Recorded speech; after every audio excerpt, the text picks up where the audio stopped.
Good morning. This is the North Carolina Charter Schools Review Board meeting for Tuesday, December 9th. I will begin with roll call. Jeremy Wall. Stephen Gay. Linda Lynn Cakadelis. Here, present. Bruce Friend. Present. Rita Hare. Here. Hilda Parlay. Todd Godby. Here. Eric Sanchez. Shelley Shope. Here. John Eldridge. Here. Eric Gucan. Present. Gerald McNair. Here. Okay, we have a quorum. Good morning. Thank you, Ms. Loge, and again, all the staff at the Office of Charter Schools for putting our agenda together for today. Let's start with the Pledge of Allegiance and the salute to the NC flag.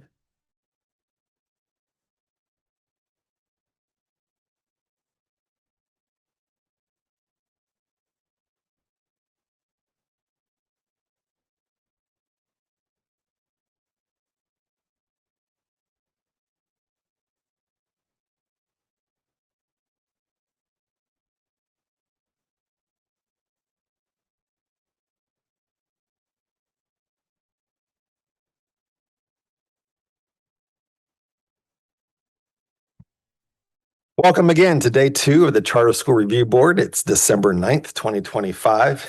Thanks for those who are in attendance today and those listening around the state remotely.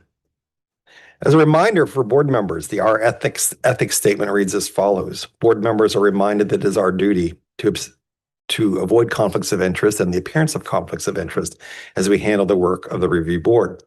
Does any member of the review board know of any conflict of interest or appearance of conflict with respect to any matters coming before us at this meeting? If so, please state them for the record. Mr. Chair, I must recuse from Wake Preparatory Academy. Duly noted. Mr. Chair, I will recuse from the Girls Leadership Academy of Wilmington presentation. Duly noted. If during the course of the meeting you become aware of an actual or apparent conflict of interest, please bring the matter to the attention of the chair. It will then be your duty to abstain from participating in discussion on the matter and from voting on the matter. The Charter Schools Review Board works to ensure the existence of high-quality charter schools in North Carolina. So we have a full agenda today with a few more RTO ready to open,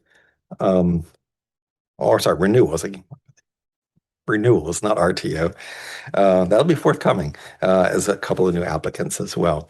I do want to start this morning with a request that we reconsider the vote yesterday on Cape View Leadership Academy. There was, as you recall, a motion to grant them a second interview that failed.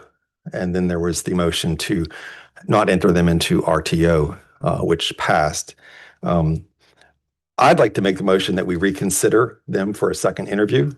I'd like to do that based upon the desire to have some additional conversations with their management partner, specifically questions that I'd like to dig deeper into in terms of the management agreement and the budget.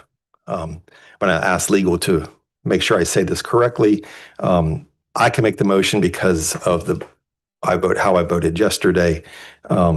Those who voted or those who made the motion yesterday at that time requesting to put them into second interview are not able to second this motion. I believe they can. I believe they can second the motion. Let me check that real quick.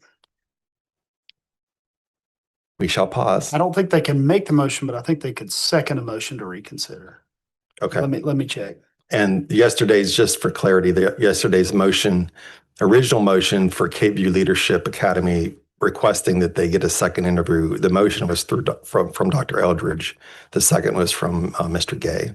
Yes. So the motion is required to be made by someone who voted in the prevailing side of it. So you would be eligible to make a motion to reconsider that. It can be seconded by any member, regardless of what their vote was. Okay. Thank you for that clarification. So I would like to go ahead and make a motion again to reconsider Cape View Leadership Academy and to grant them a second interview. Is there a second? I will second that. This is Linda Lynn. Okay, there is a motion and a second. Any discussion? This is Eric Sanchez. What has changed? Can we hear a little more about the reason for the motion? The reason for the motion, Mr. Sanchez, is, as I indicated, was I would like to ask the education management partner some additional questions about the budget and the management agreement. Okay.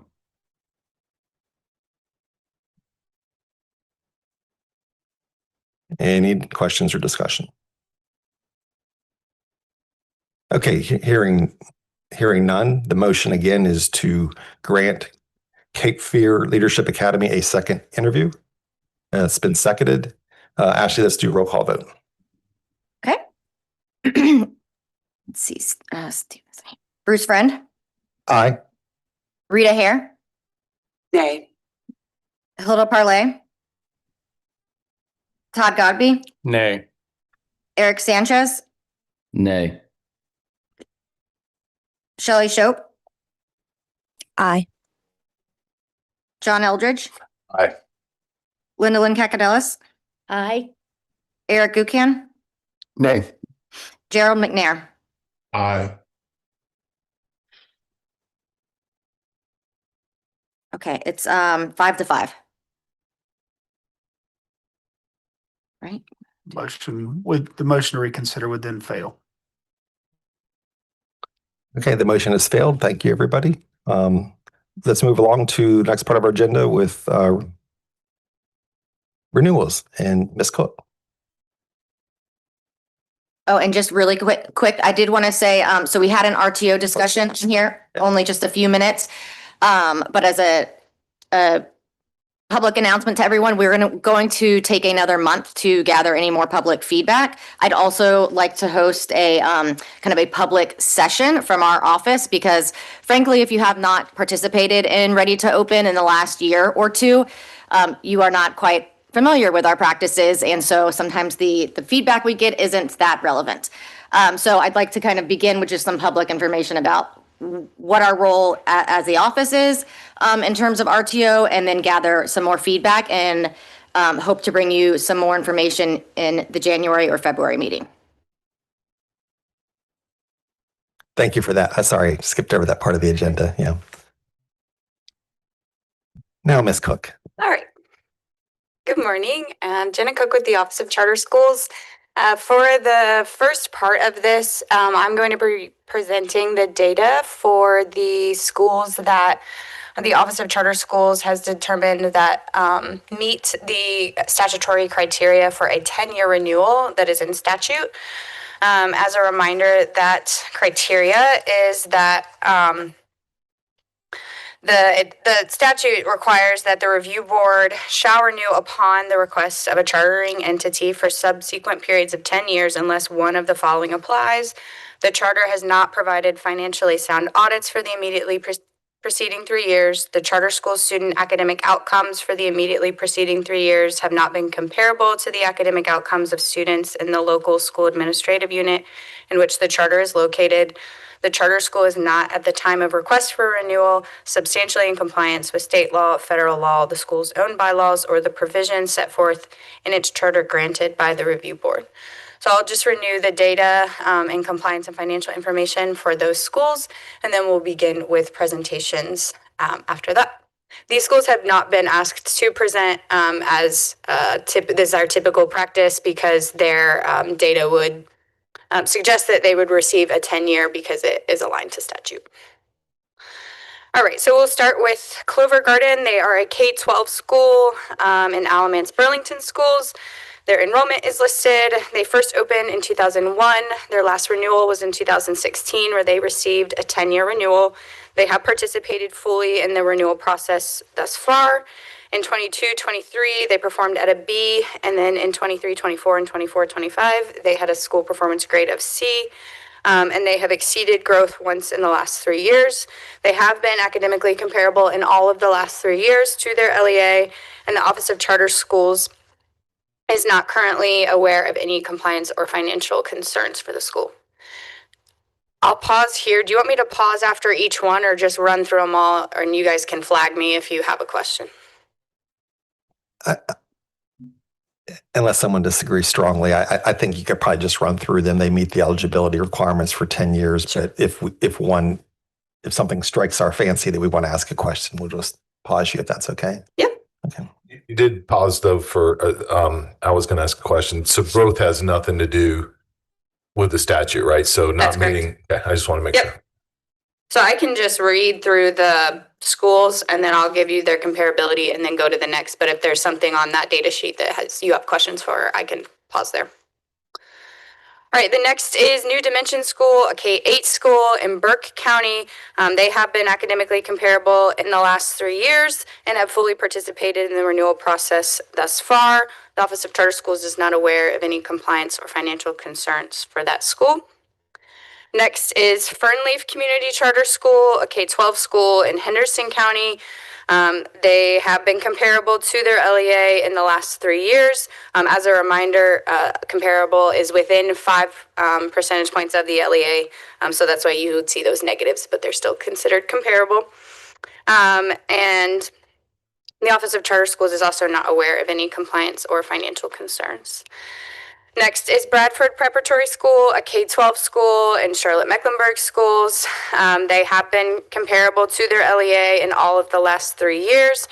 They do have one compliance item to note from the Office of Exceptional Children. They had areas of noncompliance from their IDEA fiscal and programming integrated monitoring review.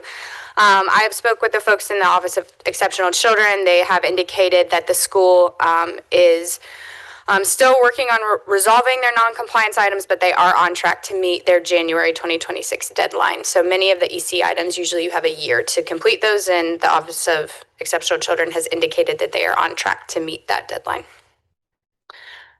Next is Pioneer Springs Community School, K-12 school in Mecklenburg County. They have been comparable to their LEA in all of the last 3 years. They also have one compliance item to note for the EC indicator 11. We've been getting some pretty constant updates for them since March of 2025. They are making progress, not closed yet, but again, this is an item that they have about a year runway to make that correction. Next is Unity Classical Charter Schools, a K-8 school in Mecklenburg County. They have been comparable to their LEA in all of the last 3 years, and the Office of Charter Schools is not aware of any compliance or financial warnings for the school. Next is Telra Institute. They're approved K-12. They're currently operating K-10, I believe, in Mecklenburg County. And they have been comparable to their LEA in all of the last 3 years. And the Office of Charter Schools is not aware of any current open compliance or financial warnings. Next is Moore Montessori Community School, a K-8 school in Moore County. They have been comparable in all of the last 3 years to their LEA, and the Office of Charter Schools is not aware of any compliance or financial warnings for the school. Next is KIPP Pride College Preparatory. Just for context, this was formerly known as KIPP Gaston College Prep. This school was the school that did merge with KIPP Halifax. This current school year, they're merged with KIPP Halifax, but this data would all be really considered for KIPP Gaston, now KIPP Pride College Prep. But a K-12 school operating in Northampton County schools. They have been comparable to their LEA in all of the last 3 years, and the Office of Charter Schools is not aware of any compliance or financial warnings for the school. Next is Roxborough Community School, a 6-12 school in Person County. They are comparable to their LEA in all of the last 3 years, and the Office of Charter Schools is not aware of any compliance or financial warnings. Next is Old Mainstream Academy, a K-8 school in Robeson County, and they have been comparable to their LEA in all of the last 3 years, and the Office of Charter Schools is not aware of any compliance or financial warnings for this school. Faith Academy Charter School, a K-10 school in Rowan Salisbury schools, and they are comparable to their LEA. Currently, the only compliance warning we are aware of for this school is their beginning teacher support plan has some non-compliance findings. They originally submitted a work plan. When you get findings, the way I understand it is you have to submit a work plan to get that approved. They have submitted a work plan. It's just not been approved yet. So they're still working with that office to get that resubmitted and up to date. Then we have Carolina Charter Academy, a K-8 school in Wake County Schools. They have been comparable to their LEA in all of the last 3 years, and the Office of Charter Schools is not aware of any compliance or financial warnings for this school as well.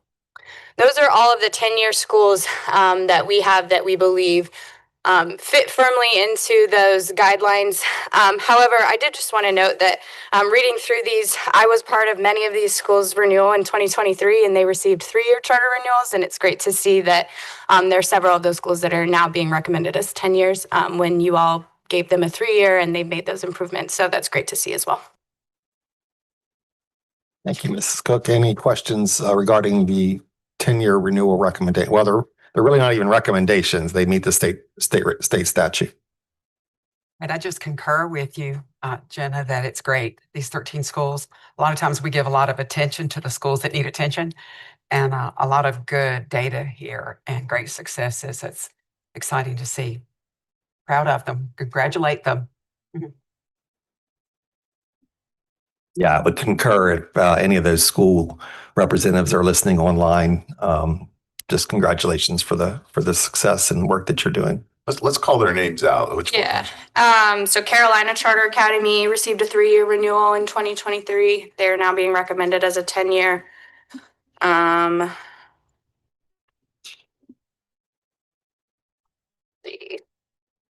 Moore Montessori received a 3-year. They're now being recommended as a 10-year. And I know Davidson is coming to you in a bit. They also received a 3-year. I didn't present their data yet, but they were one of the schools.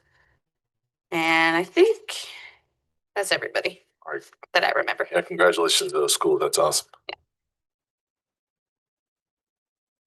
Okay, moving right along. All right.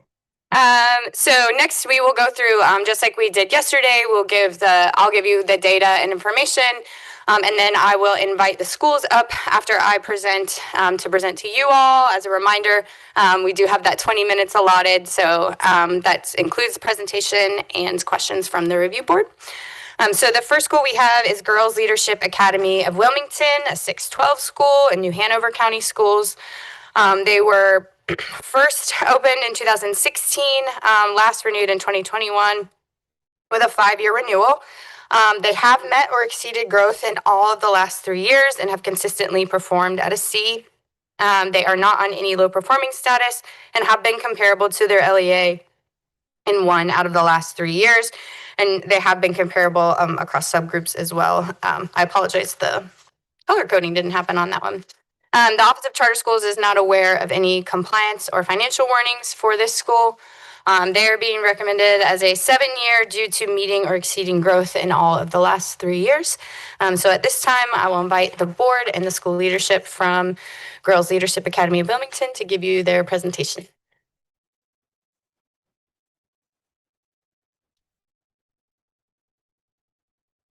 Good morning. Morning.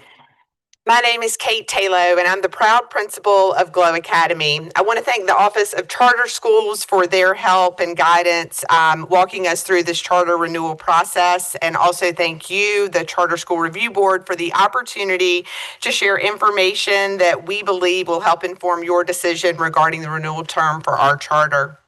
This morning, I'm joined in person by Glow's founder, Judy Gerard, members of the Beacon Education Foundation Board, several members of our Glow Academy School Board, and key members of Glow's administrative team and staff. Additionally, I believe we have a few board members online this morning as well. If you are here in support of Glow Academy, please stand.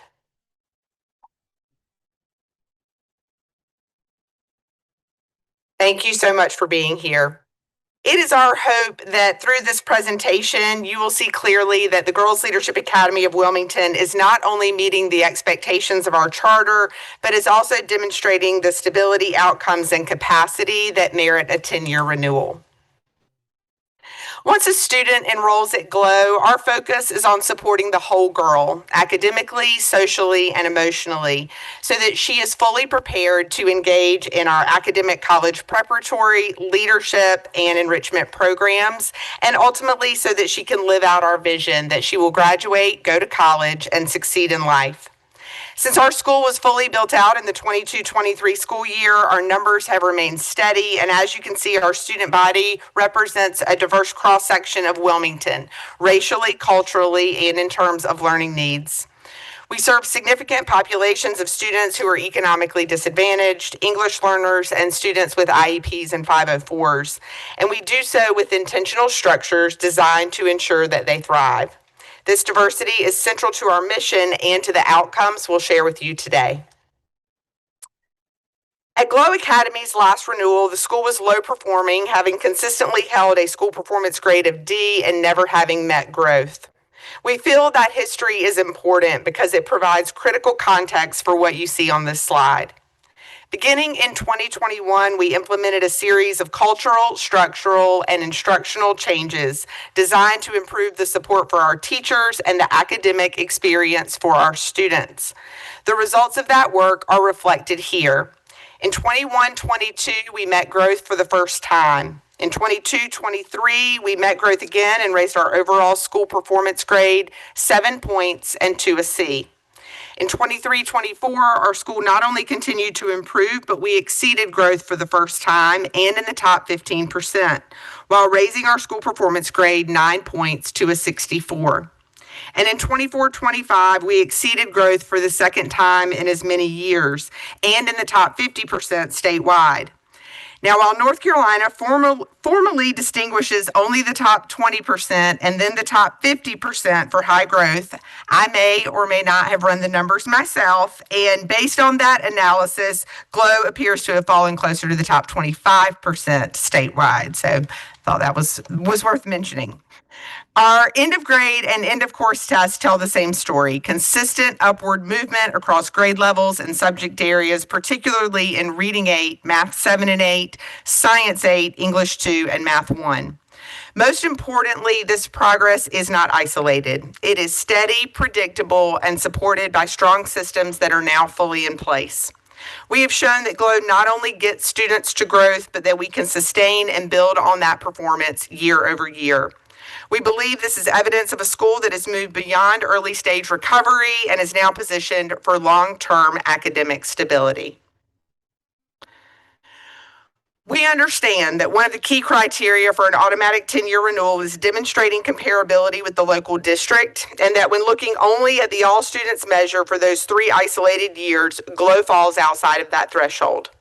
However, we asked the board to consider 2 critical pieces of context that we believe provide a more accurate and mission-aligned picture of comparability for GLOW. First, when we look across a 5-year span instead of just 3, the trend tells a very different and much more complete story. Beginning in 2021, GLOW has shown consistent upward movement toward district comparability, narrowing the gap year after year. As you can see, by 24-25, the difference between GLOW and New Hanover County Schools for all students is just 4 points within the comparability range. This 5-year view demonstrates stability, momentum, and sustained improvement, not fluctuation. Second, and most importantly, GLOW was intentionally designed to serve specific student populations. Students who have historically been underrepresented for advanced coursework and undersupported in college preparatory pathways.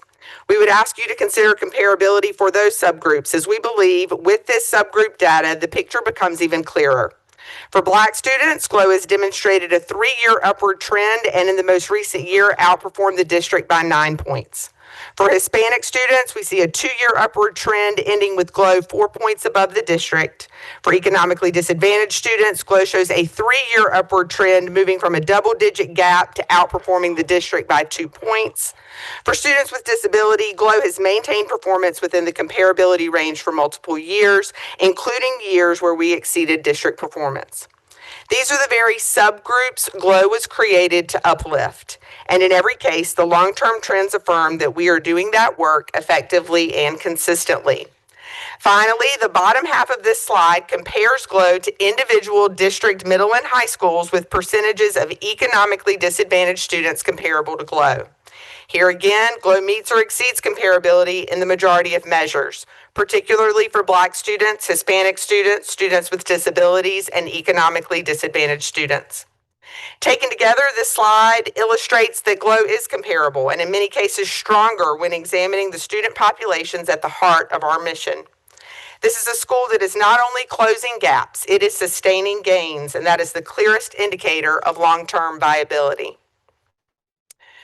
When I last updated you on GLOW's progress in 2024, I shared the challenges GLOW faced and, more importantly, how we intentionally transformed those challenges into opportunities for improvement.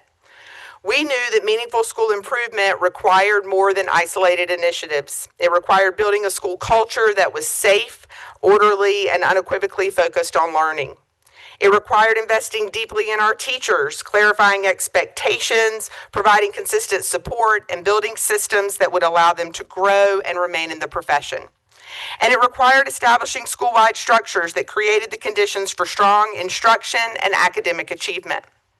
Those efforts are reflected in the data you've seen today, but before we move on, I want to take a moment to highlight the transformation that occurred at the heart of that work, the transformation in our people.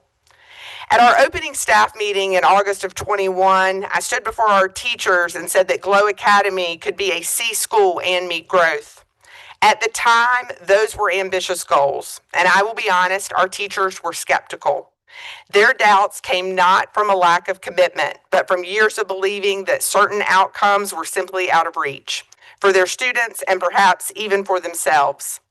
That fall was challenging. We introduced new systems, new expectations, and new approaches. And as the leadership team worked to build trust and gain buy-in, I observed that many teachers were frustrated and resistant to the new and the different that we were implementing. The turning point came when asked a simple question: what do you have to lose? We couldn't continue doing what we were doing. It was not working. I told them if we try something different and it doesn't work, you get to be right. But if we try and it succeeds, then our students win. We all win. That moment marked the beginning of a shift, but as is always the case, the story isn't about what the principal said or did. It's about what the teachers did next. And our teachers went to work. They engaged in professional development and in their instructional coaching sessions. They made shifts to the classroom environment, elevated lesson planning, and implemented engagement strategies. As our students began to show success, our teachers began to see and believe in the power of their collective impact. This is exactly what educator and researcher John Hattie identifies as the most significant in-school factor influencing student achievement: collective teacher efficacy. The shared belief among educators that together we can make a measurable difference in student learning. And that is precisely what happened at GLOW. Our teachers moved from skepticism about whether our students could perform at a level that would allow us to be a C school and meet growth to meeting goals we never even dared to articulate. More importantly, they came to understand that their student success was not accidental or conditional. It was inevitable because they were their teachers. We went from teachers hoping to meet growth to teachers being disappointed if they didn't exceed growth. And while I'm sure it may sometimes seem like teachers of tested subjects bear the weight of responsibility for the school performance grade, at GLOW, every staff member, from our bus drivers to our child nutrition team to our custodians and college access staff, understand that they too play an essential role in creating the conditions for student success. What you see in the improvement data is not just the result of new systems or new programs. It is the result of a staff who believe deeply in their students and in one another. There are truly no words that can fully express how proud I am of our team and the transformation they have led. As we close, I want to bring us back to the heart of GLOW Academy's vision. She will graduate, go to college, and succeed in life. While we recognize that not all students will go to college and that we are preparing students for whatever they imagine for their futures, we believe that this slide represents the promise of our vision delivered. Our students graduate at high rates. As an aside, I will share that I didn't clearly label the parenthetical rates entered on our reported graduation rates in row 1. The parenthetical numbers represent what our graduation rates would have been if only those students eligible for a high school diploma or future ready and occupational course of study students were included in the calculation. We have a robust extended content standards program that we're very proud of, but that impacts that rate. Nearly all of our students apply to and are accepted into college, and they earn millions in merit scholarships each year. When I submitted these slides to the Office of Charter Schools 2 weeks ago, the 25-26 merit scholarship total was accurate at $5.1 million. And even then, we were in awe. GLOW's class of 2026 has outpaced and outmatched the classes before them. This class continues to exceed expectations, and as of this morning, they have now amassed $6.6 million in merit scholarships. And they would be the first to tell you they're not done yet. Among the many scholarship opportunities our students pursue, our College Access team provides specialized support for those who qualify for QuestBridge National College Match. QuestBridge connects high-achieving students from low-income backgrounds with full 4-year scholarships to some of the nation's most selective colleges. Over the past 4 years, we've been fortunate to have 3 QuestBridge finalists. This year, out of more than 25,000 applicants and 7,025 finalists, we learned last Monday that one of our seniors, Bella, matched with Washington University in St. Louis, earning a QuestBridge scholarship valued at approximately $382,000.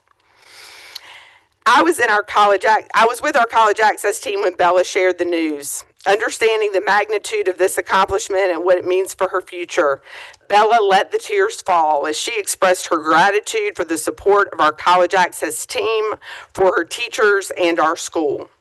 Her mother followed up with an email a couple of days later, which reads in part, "Moving from South Carolina to Wilmington came with a lot of big questions. And one of my biggest worries was finding the perfect school for Bella, especially given our financial situation. I desperately wanted her to have the best opportunities, but I knew it wouldn't be easy. Then we discovered GLOW. The moment we toured the school, I instantly felt a sense of peace and knew in my gut that Bella would not only be safe, but would truly flourish here. Thank you to everyone who makes GLOW such a special place. You're making an incredible difference in so many lives, and I'm eternally grateful for the impact you've had on Bella's future." Like Bella, most of our students will be the first in their families to go to college. Our commitment to students does not end at graduation. Our Year 13 program ensures they continue receiving support through their first year of college. These outcomes reflect the academic turnaround you've seen today, the strengthened school culture, and the collective efficacy of a staff who now fully believes that their students' success is inevitable. GLOW is not only meeting its mission, it's sustaining and building on it. A 10-year renewal would provide the stability needed to continue this trajectory and deepen our impact for the young women we serve. Thank you for your time and consideration. I'm happy to answer any questions.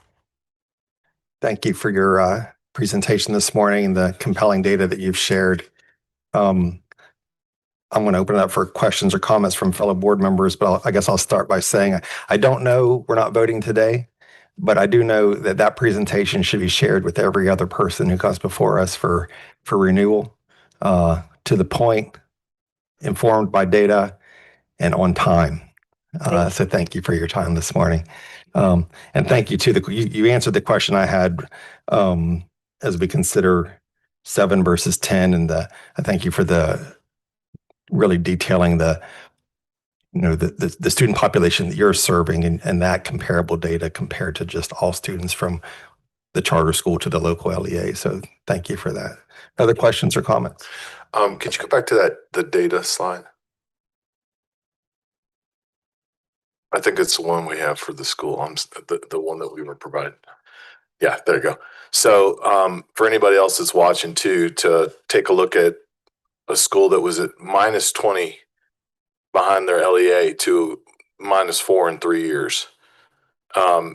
If you're not asking them how they did it, please start asking them soon, because these are the type of schools where this school was a CLP school and has now worked its way up to at comparison with the school district. So this is a model for you guys are a model for what other schools that are struggling to get out of that category need to look to and find out how you guys got there. Thank you. Thank you.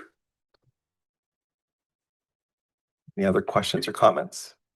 I've got a few. Thanks for your presentation and your preparation. I echo the chairman's comments. Thank you. One thing that I really appreciate about your presentation is you were really, really honest about the challenges you faced and talked about how you address those challenges.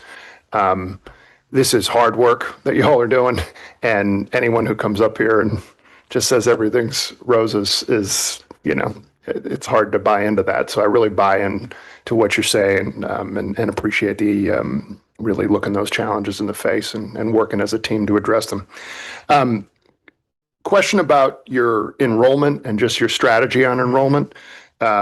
You've clearly, it seems to me, looking at the numbers, that you've kind of stuck to your knitting and in regards to enrollment, no big hockey stick growth or anything like that. Is that intentional, or not? Well, I think with my supervisor sitting behind me, especially, we'd love to see a spike. I think the consistency, I think it's just like the achievement numbers. I think slow and steady makes just it easier to sustain and maintain. Sure does. Yep.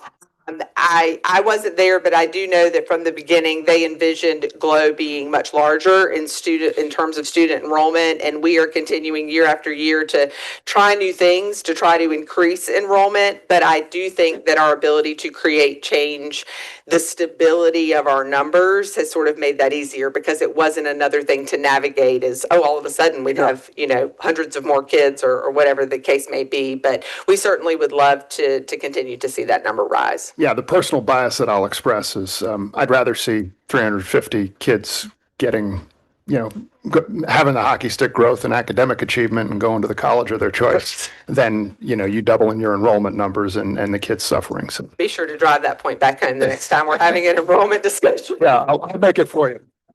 I appreciate that. Look, another thing that I saw based on the data that you shared is math 3, 6, and 7. You did not meet. Curious to know how you're addressing that, or what that means. Tell you one thing that I don't understand, and I'm hoping that someone can explain to me about math 3, is we had 2 math 3 teachers last year, and both of them met. But we did not meet math 3 across, and we did not have enough EC students to make a subgroup. So I'm assuming that is some OCS students who were enrolled, because both of our teachers who taught met growth, but we did not meet across for math 3. In terms of math 6, one of the, we have a teacher who's residency licensure, and so she's getting additional support, but we're leaving her right where she is in math 6, just in terms of until we build some traction and have some growth there. She is assigned both to an instructional coach and to a mentor, and this year we upped the level of support, instructional support, that she gets in comparison with other students around, with other teachers around planning and data analysis, because that's one area that has fluctuated for us, but we'd like to get much more closer to meets or exceeds, because we know the impact that it'll have when they're in 7th grade and 8th grade and math 1 and so on. Yep. Final question for me. You're pretty direct about the fact that you're a college-going culture, which I can appreciate. I'm going to drop this term, but you staff up around that to give the students support, and you used a term, and we have a college access team. The college access team. Can you share a little bit about the college access team, 1, and 2, when a student decides that they don't want to be college going, what's the process from there? So we have a college access team, which includes Jaleese Hadley, our director of college access, who's actually a product of one of our sister schools in New York. And she joined our staff in the first year that GLOW was open. She has an assistant director as well, and they have basically a volunteer who's just really committed to the work, but who joins us in that. And that is their role, is exposing students to college as early as 6th grade, our college-bound curriculum, our high school school signature programs and helping students and families apply to college and help pick the right fit college. That's a big chunk of the work. Supporting students in scholarship and families in applying for financial aid and best fit, meaning I can afford to go to this college, not just I got in, and it's really cool. We want college to be an option for all of our students, which is why our goal is 100% apply and 100% are accepted. Because even if you say that is not your path, teenagers can be fickle people. And so we want to make sure that if they change their mind over the 6 months, once everybody's making their decision and deciding where they're going to go, that they have options available to them. But from the beginning, we share with families that we do want them all to go to college and we want that to be an option for them, but we recognize that is not the path for every student. And so we just want them to be prepared to be successful in whatever they imagine for their futures after they graduate from GLOW. Thank you very much. As the father of 2 daughters and a first-generation college student myself, I really appreciate everything you're doing. Thank Thanks. you so much. Ms. Taylor, I have just one quick question. Yes, ma'am. GLOW Academy is somewhat in a unique position in that, as you know, with the data, it could be a 7-year renewal. But considering all the accomplishments, the growth, the success, the work, we could choose to go to 10 years. I think it may be somewhat subjective, a measure that we all have to make a decision about. Can you just articulate the difference it makes for the school, the work of the school at a 10-year versus a 7-year? I'm so glad that you asked that question. I think that given where GLOW was when they came before you for renewal 5 years ago, 7 would be an accomplishment, something that we could feel good about. I think for me, I talked a lot about efficacy and just how far we've come because it takes time. But it is true that nothing succeeds like success. And so having teachers believe in themselves and believe in their students, getting students to believe that anything is possible for them. For me, I would tell you that the difference is giving the 10-year says, I see you, I see the work that you're doing, the impact that you're making, and we believe too. That you are on the right path and that you all can accomplish and do anything. And to me, I think part of what we'd be saying as a part of that is, with that comes responsibility that we earn it outright the next time, that GLOW Academy is before this board and we get to be on the slide at the beginning, that we get to be the brief that Jenna gives. But I think for me, it's saying it is a recognition outside of what happens at our staff meetings or within our school or even at our board meetings of the work that they've done and the transformation that they've creating and are continuing to create, because they also recognize that we've still got a lot of work to do. Yeah. Thank you. This is Lindalyn Cacadelas had a quick question, follow up with what Rita said.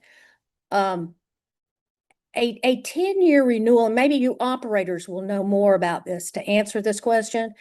What effect does that have on obtaining loans or financial assistance for the school if they get a 10-year renewal?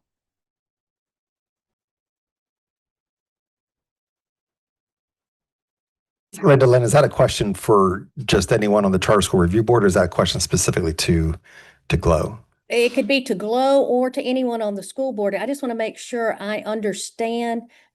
I've heard that the 10-year renewal does help with financial obligations. I'll respond. I'll tell you from my own personal experience, having just went through this process to secure close to $60 million to expand my campus. It's a huge difference. It speaks volumes to those who are investing in you, whether it comes through a loan from the bank or going to the bond market, that it indicates stability. It indicates that they're putting their money into an organization that has a proven track record of success and future success as well. So that would be my answer, having just gone through that process myself at my own school. And Lindalyn, this is Todd Godby on the other side of the podium. I would tell you that Bruce is 100% right from a lending standpoint. But a place that we often don't talk so much about that it makes a huge difference is when you're applying to grants. that stability and having a 10-year, and again, for the same reason that lending institutions are looking that way, grant makers look at it the same way too. So it has a significant impact. Thank you. That was my thought on that. I think we need to remember that as we vote in January on multiple of these situations. Okay. Thank you for your presentation. I guess I do have one last, go ahead. Yeah, I'm sorry. It's like double Dutch to jump in here. I just want to support the comments that have been made. Haven't had a front row seat to the change that this school has made. It's unique. It really is. It's a unique leadership group that believes, that stays, that's together. It's a unique culture. And I just kind of echo what people have said. If you're really looking to make change in your schools and you're willing to look in the mirror like these guys did, go see them.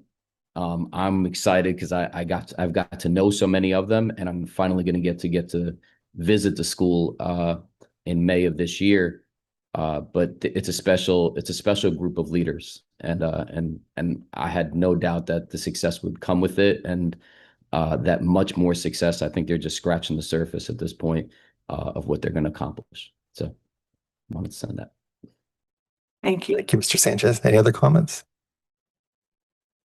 I just have one last question. That's quite an impressive group you have here today. Did you convince your families that you had a snow day down in Wilmington, Mr. Godby? A snow day in Wilmington. No, we are very fortunate to have the support not only of our boards and certainly our staff and families, but our community. Our community is rooting for GLOW and is really excited about the work that's happening there. And we do a Cool Women Hot Jobs event every February where we showcase female professionals throughout the region to our students. And it's a fight to get there. We have about 100 women who come out every year. And so we're very fortunate to have the support of our community. Thank you. Thank you. All right. Next up is Davison Charter. All right, I am going to present Davison Charter Academy to you. Davison Charter Academy, as you'll see, does have the comparability, but they are here today because they are currently on the low performing list. And so, as been our typical practice, when a school does have low performing status, we ask them to come to present to you their plans for school improvement. And I know it typically comes up as a point of conversation, but within the renewal statute does not speak to low performing status. It only speaks to the comparability. So to that end, I will give Davidson Charter Academy's data, and then they will also give you their presentation. So Davidson Charter Academy is a K-8 school. They have been compared to Lexington City Schools because that is where they are physically located. Their last renewal was in 2023. At a 3-year renewal, they have fully participated in the renewal process thus far. They have performed at a C in 22-23 and 23-24, and then this past year performed at a D, and they have exceeded growth in 2 out of the last 3 years. They have been comparable to their local LEA in all of the last 3 years, and I also have their subgroup data listed as well. Compliance-wise, they also, in October of 25, they did have audit findings from their FY25 audit, although not necessarily financially related. The findings were related to concussion forms and EC teacher licensure. And then additionally, they have been placed at a 10-year due to their comparability. But like I said, they are currently on the low performing list, which is why they are here to speak to you today. So with that, I will invite the school to give you their presentation at this time.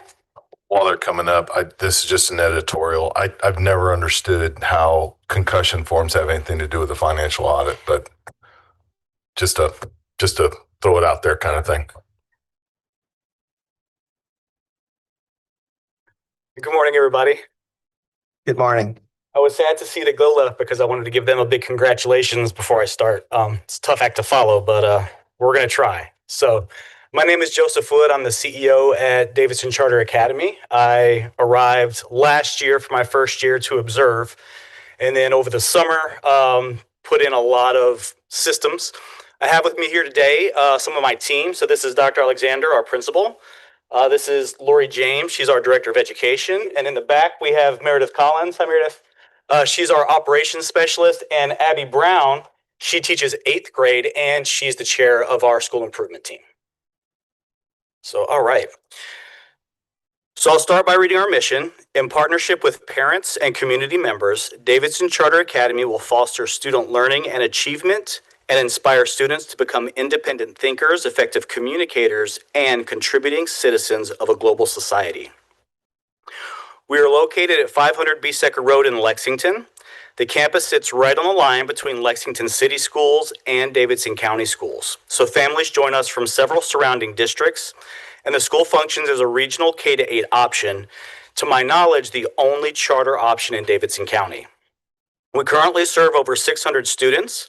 Our diversity is at 54%, and the school reflects the demographics of the broader community that we serve. A little more than half of our students come from Lexington City. A little more than a third come from Davidson County, with smaller numbers from Thomasville City and several neighboring counties. According to the most recent data, DCA is academically comparable to our neighboring LEAs, especially Lexington City, which is the home district for most of our families. Academically, our written goal in the school improvement plan is to earn and sustain a C-letter grade on the state report card.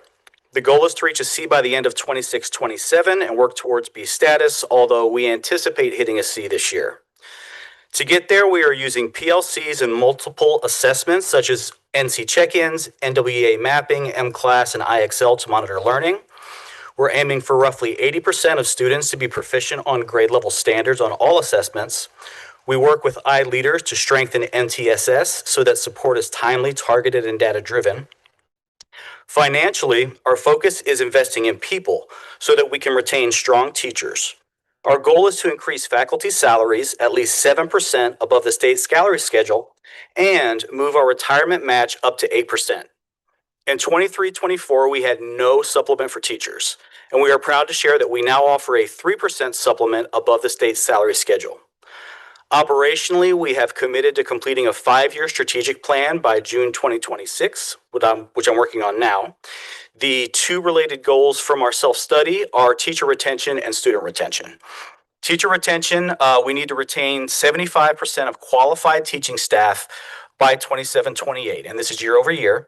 Student retention, we'd like to retain 70% in the same time frame. The levers that we're concentrating on are competitive compensation, strong PLCs, leadership opportunities for teachers, a healthy work culture, expanded athletics and clubs, and stronger communication and partnership with families.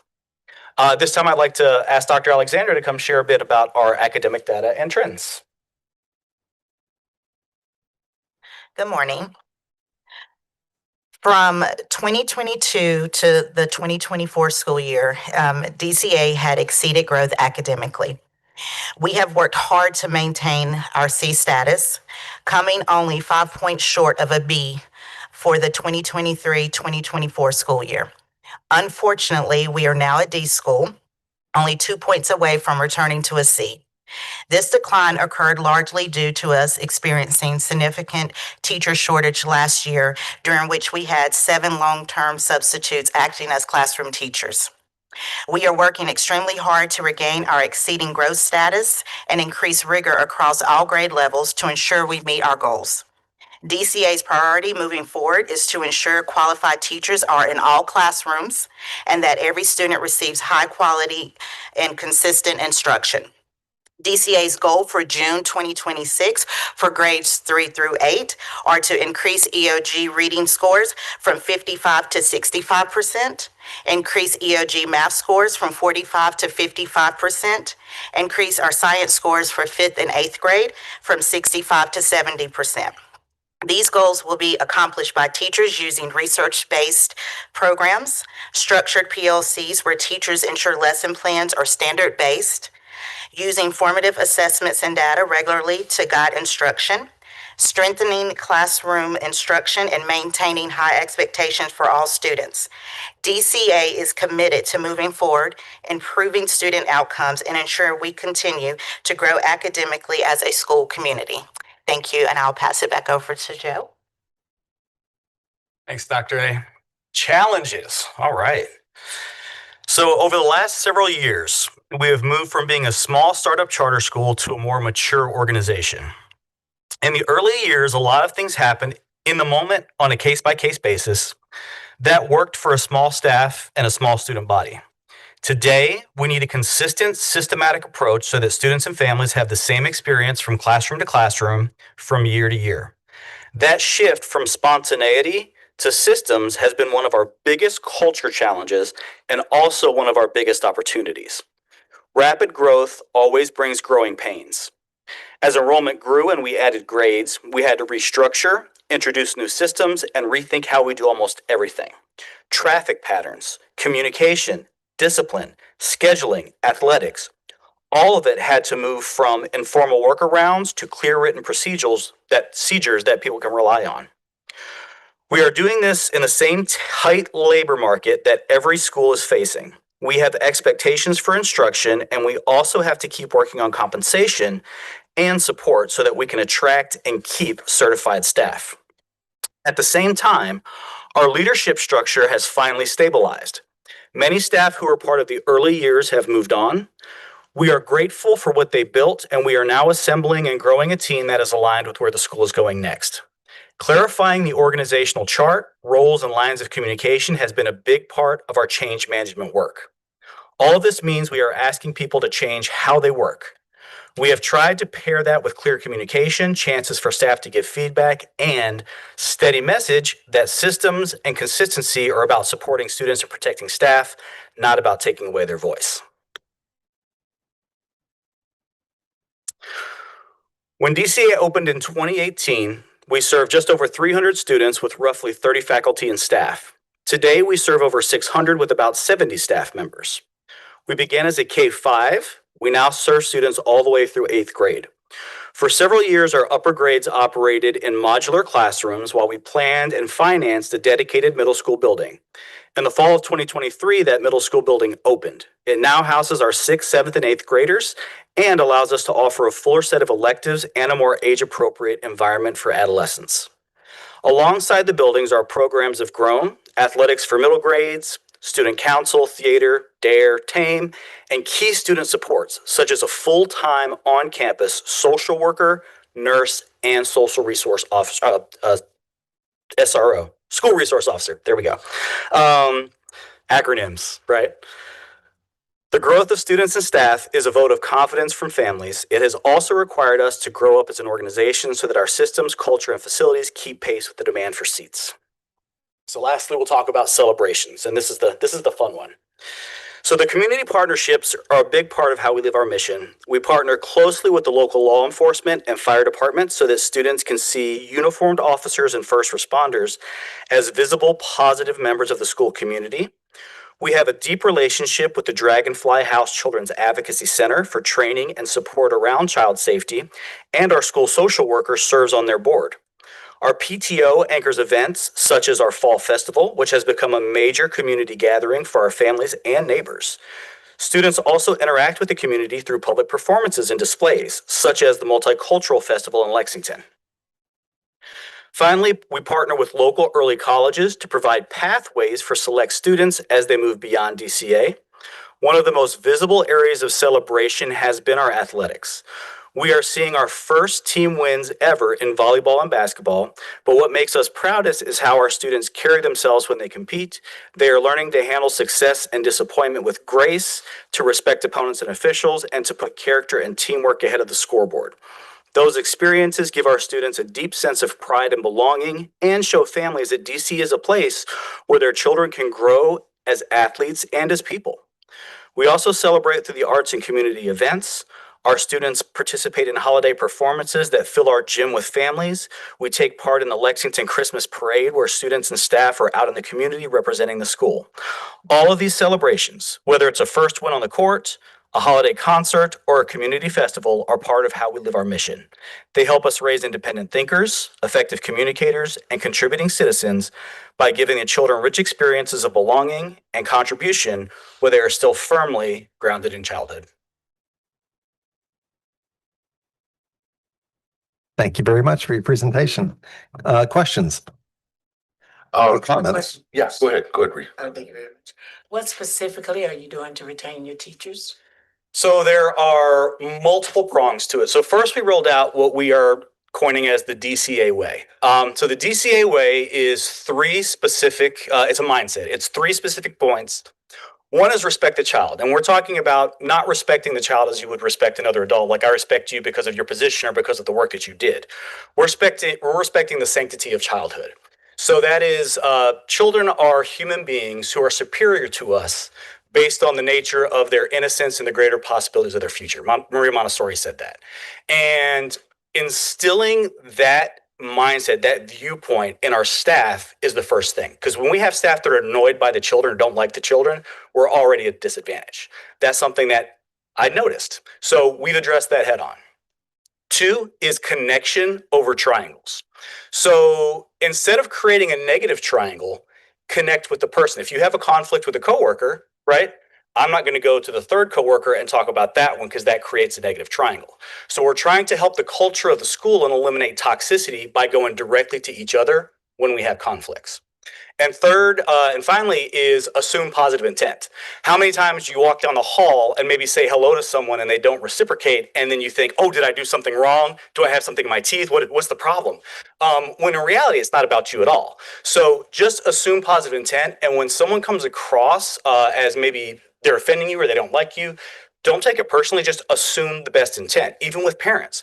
So these three things, the DCA way has really flipped the culture. And Abby Brown, our teacher, one of our teachers is here today. And if you wanted to ask her about it, all of the staff are telling us how much better the culture is year over year, because we've actually, we've instilled this and we preach it and we continue to follow up on it.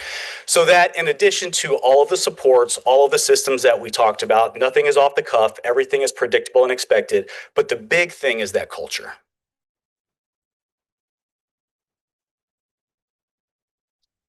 And do you also recognize your teachers, like Teacher of the Month, Teacher of the Week? We have a hospitality committee that does all the recognitions. Do you want to speak on the hospitality committee? Yeah, we're up here answering questions as a group today. Thank you. Yes, it's very important to acknowledge our teachers. We do that during our PLCs where we do celebrations. We also acknowledge our teachers when we have our staff meetings. We also recognize our teachers that are in the grind with us every day, all day. We have several teachers that have never missed a day of school. And so I think it's very important not to only acknowledge them academically, but the teachers that are, paving that way for our staff and our students to see what we need to do every day to make sure that we're successful at DCA. So again, we're a small school, we're growing, but we do try to highlight and celebrate all of our staff members at DCA. Consistently, yes, absolutely. So, just a quick question. How do you guys market for finding staff? I mean, what's your marketing plan? Because I'll be honest with you, to hear that you guys had that many long-term subs with what you just described as happening at that school is shocking. Like I would think people were like running to your school to become a part of that. So what happened that year is the school had gone from a 2 leadership model. So there was a director of education, director of operations, and no head of school. Okay. So you had basically 2 quarterbacks. So there were 2 factions. And the board decided to bring in a CEO from the outside to start last year. So before I even put boots on the ground on campus, we had, 10 resignations over the summer just before school started.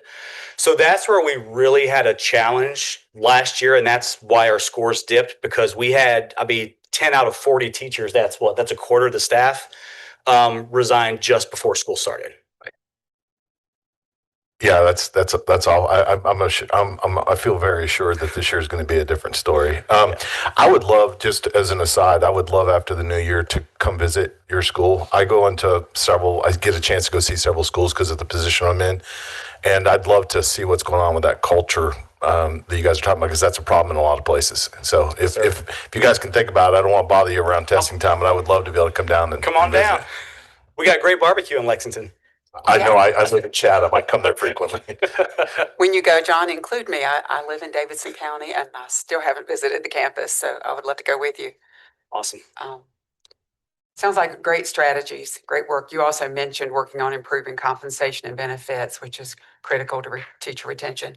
Yes, ma'am. But good work and great explanation and information today. Thank you. Any other comments, questions? I will just observe that I think you guys are. I'm anxious as well to see what they do, and certainly losing a quarter of your staff hits real hard, but sometimes addition by subtraction leads to a better future. I'm glad you said it. Thank you.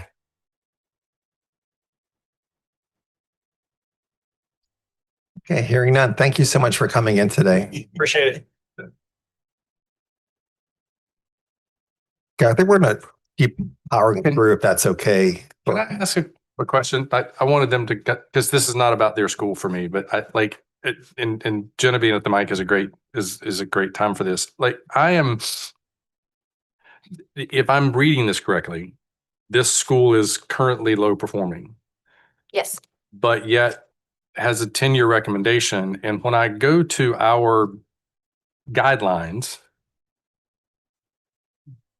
7 years, says the school is not currently designated as low performing.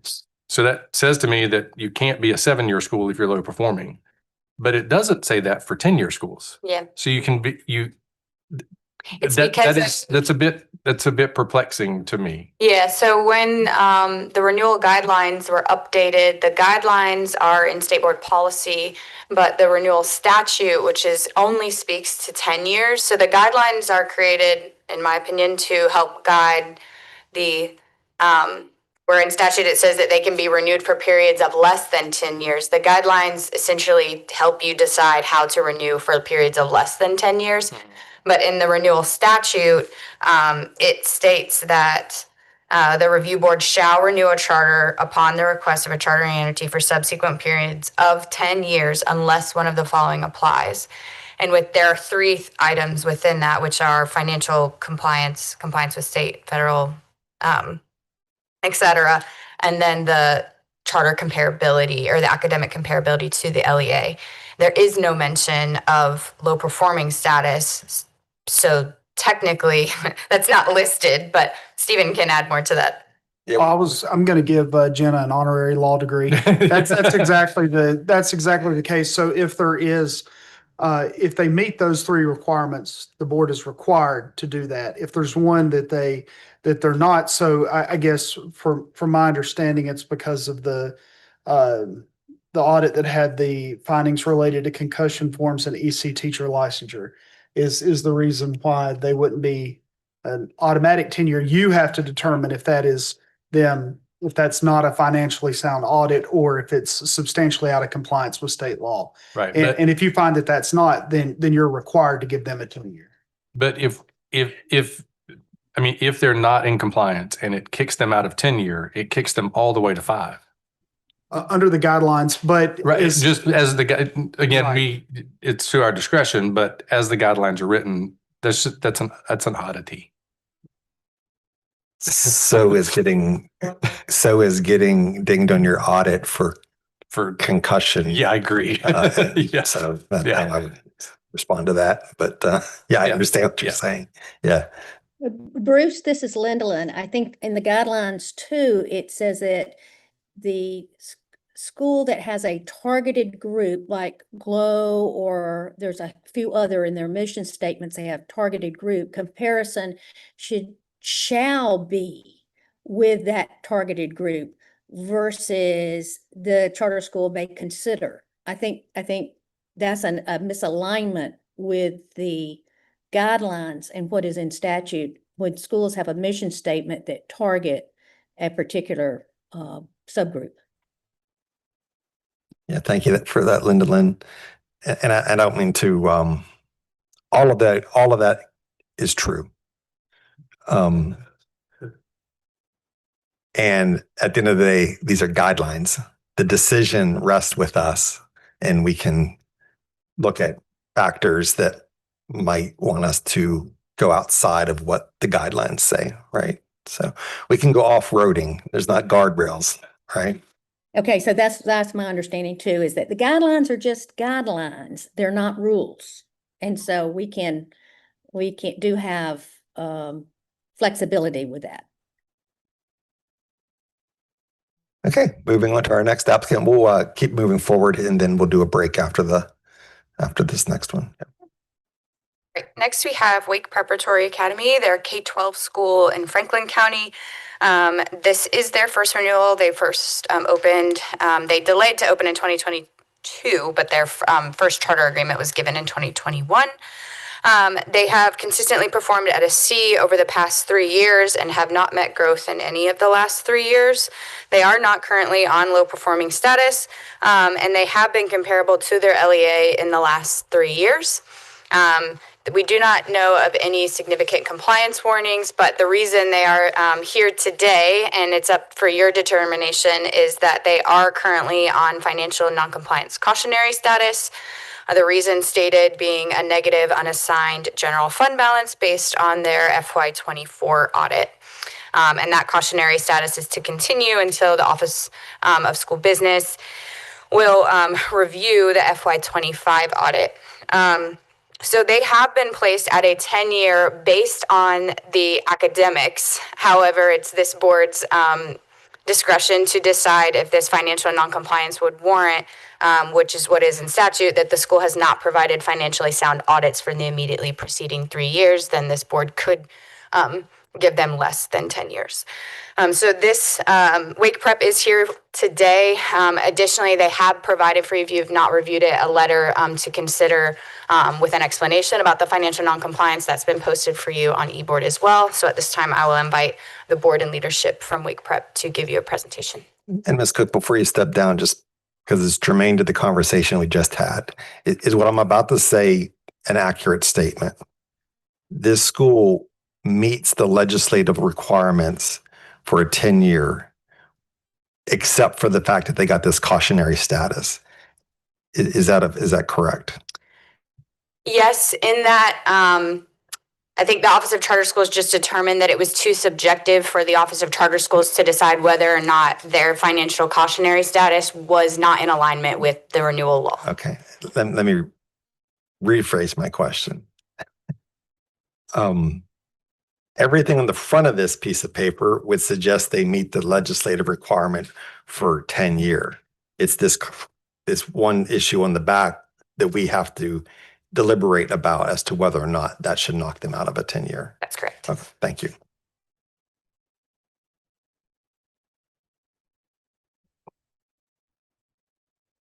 Morning. All right. Thank you, Ms. Cook, for your introduction. Thank you, Charter School Review Board members, for your time today to present on behalf of Wake Preparatory Academy. My name is Kyle Schrager, and I am the board president. As you can see, I am joined by my fellow board members, school directors, and members of our EMO partner, including 3 of our founding board members, Valeska Lapani Garrett, Reverend Dr. William Seaman, and our vice president, Michael Feetham, 2 parent board members, which also includes myself as a third, which is our treasurer, Tammy Alexander, and secretary, Dustin Baptiste, as well as Reverend Larry Wilder. So through this presentation, we respectfully acknowledge and concur with the recommendation for a 10-year renewal. Our team has prepared a presentation to demonstrate the success of Wake Prep over the course of our inaugural opening years. We do understand that Wake Prep currently has an open financial noncompliance item, which we are prepared to address. We have provided a letter summarizing the resolution and current status of this item. We are prepared to answer any questions that you may have in addition to this information. Throughout our presentation, please feel free to stop us early to allow for questions. So don't feel rude if you want to, kind of stop and let us follow through with those. So for a brief summary, Wake Prep had a negative unassigned fund balance of $9,111 reported in our fiscal year 2024 audited financial statements. The negative balance was a direct result of some initial startup costs incurred during the school's inaugural year of operation. Our most recent audit for the fiscal year of 2025 has a school unassigned fund balance that successfully transitioned from the previous negative position to a strong positive balance of over $475,000. To ensure continued compliance, our board works with our EMO to establish an annual budget, and we review monthly financials with a strategic goal to retain 5% surplus.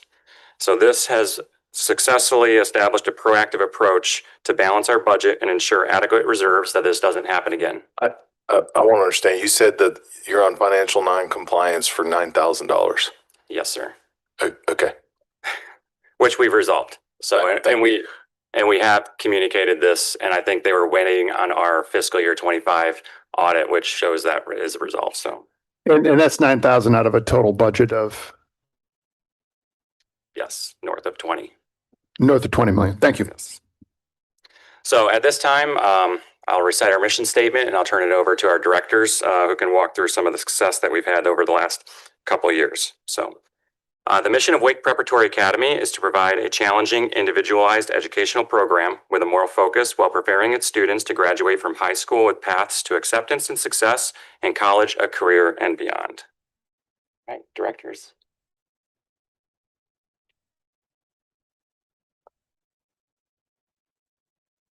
Good morning, members of the board. My name is Krista Wyman, and I am the director of grades 7th through 12th at Wake Prep Academy. I have been with the academy since the first day we opened our doors and have had the privilege of witnessing and helping shape our remarkable growth over the last few years. So I'm very excited for both of us to be able to share with you more about who we are, what we stand for, and how we continue to evolve and expand our impact in the community. I would like to start with our enrollment. Wake Prep opened our doors in 2022 as a K-12 school with 1,729 students, with a wait list of 1,885 families. Every year since, as you can see on the bar graph, we have continued to show growth to meet the incredible demand in our community. Today, we serve 2,597 students with another 891 on the wait list. That's an increase of more than 800 students in just 4 years. Clear evidence that we continue to meet demand of families who want and need the choice that we provide. And our families come from 4 different counties: Wake, Franklin, Granville, and Johnson, which creates a very wonderful, diverse school community where we have students from urban, suburban, and rural areas learning side by side. We run 9 buses every day, which has been game-changing as a charter school. Many of our families simply wouldn't have transportation otherwise, so those buses are literally opening doors to allow families the opportunity to attend. Our very first graduating class had just 17 seniors. This year we have 160, which is 10 times growth in just 4 years. Last year's graduation rate was an impressive 93.5%, and 72% of those graduates went on to attend a university or college. Academics obviously is a priority, but it also is alongside our RAISE values. Everything we do is built on our RAISE core values, which is respect, accountability, integrity, service, and excellence. And these aren't just words on a wall, they're the standard our students and staff hold themselves to. Using our RAISE values to lead and to make a difference in the world. And it starts young. Our K-6 students learn that service isn't just an event, it's a habit. Every year, there's a K-6 service day where elementary students participate in hands-on projects within the school community. Students K through 12 collect and pack items for needed disaster relief efforts, collect hundreds of items for local food drives, and wrap gifts for Angel Tree families. And as our students grow, so does their impact. We have student-led fundraisers. Last year, our National Honor Society students organized our first annual fundraiser for St. Baldrick's Cancer Research and raised $3,800 with the boys volleyball tournament. Our Leadership Society works with local businesses to help raise money for St. Jude Hospital. Our 7-12 students tutor and read weekly with our K-6 students, helping to boost literacy and build connections. And our upperclassmen also serve as peer mentors for our junior high students, helping them to navigate those tough teen years with someone who's been there. This is leadership in real time. They're not just feel-good moments, they make an impact and they change lives. And really, this is just the beginning. In order to excel and create the best educational environment, we work hard to follow our data and work towards student success and excellence academically. If you could move to the next slide, please. In reviewing our scores, we have areas to celebrate and we have areas for improvement. And looking at the right, we see our state testing scores for some of our growth. Our high school performance share that our students are meeting or exceeding expected growth for the last 2 years. Specifically, English 2 and Math 1 have exceeded those growth expectations the last 2 years in a row. Clear evidence that our instructional strategies are working. Math 3, unfortunately, did not meet growth this past year as we had expected.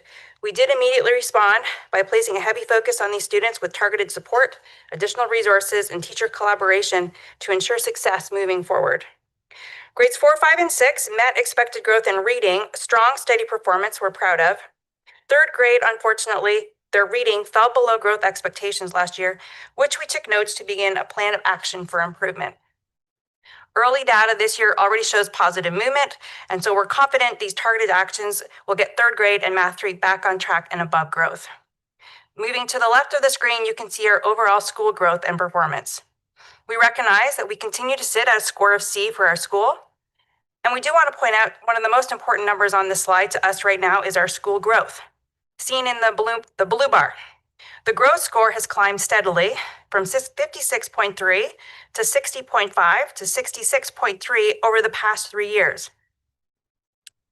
The 66.3 puts us into the met exceeded growth category despite challenges that we have faced.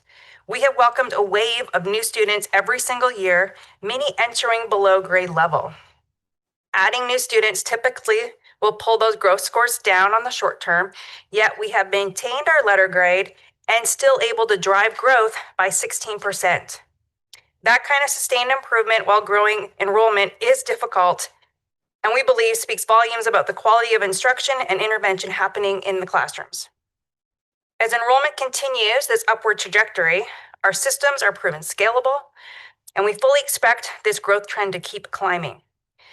Mrs. Brain will speak more to our action steps to get there and identify our student achievement compared to our surrounding school communities.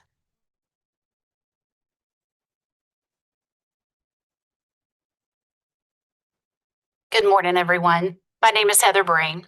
I started with Weight Prep last year as the assistant director for 712. And in June, I had the privilege to move to the director position for lower school. Today, I would like to share some of the highlights from 2 of our subgroups, as well as a comparison of our test scores to the state average and the strong results our students and staff achieved.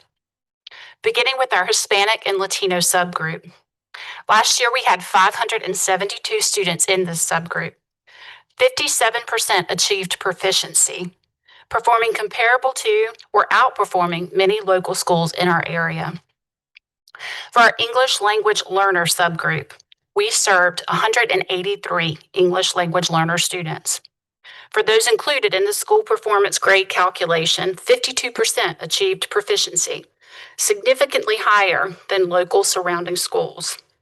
This subgroup has grown each year since the school opened, and it's something we're really proud of. And looking and asking the questions why we're experiencing success with our ELL students, daily pull-out for intensive, focused ESL instruction, and a close partnership between our ESL staff and classroom teachers for scaffolded support in the classroom. And looking at the chart of our school test scores compared to the state average, some areas to highlight. As Ms. Wyman pointed out, English 2, our students scored almost 20% percentage points higher than the state average. For Math 1, 24 percentage points higher. For 6th grade reading and math, 17 and 16 percentage points higher. These are big wins for our students.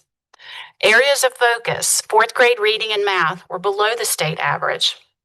We're focusing on Math 3 and 3rd grade reading and math, which did not meet expected growth. These are our priority areas. Next slide, please. So looking ahead, what is our academic goal? To elevate our school letter grade from a C to a B this year, and ultimately to reach an A within the next 3 years through targeted academic improvements. So how will we get there? Research-based interventions. Protected intervention times built into each day for both reading and for math. This year, we moved to a block schedule for grades 7 through 12 for deeper, more focused instruction and time for that remediation. Additionally, we added 2 full-time reading intervention positions to work with our highest need students, as well as with our teachers to help support those students in the classroom. Data-driven instruction, holding weekly PLC data dives with the leadership team within each of our grade levels, helping teachers to not only review that data, but to understand, what do I do with it now? We know we have the tools to get the data that we need. IXL, STAR data, NC check-ins, SchoolNet, and we're using it relentlessly to close the gaps fast.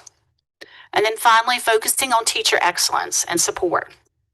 Recruiting, developing, and retaining top talent. Working with our HR teams to find the best and most highly qualified candidates.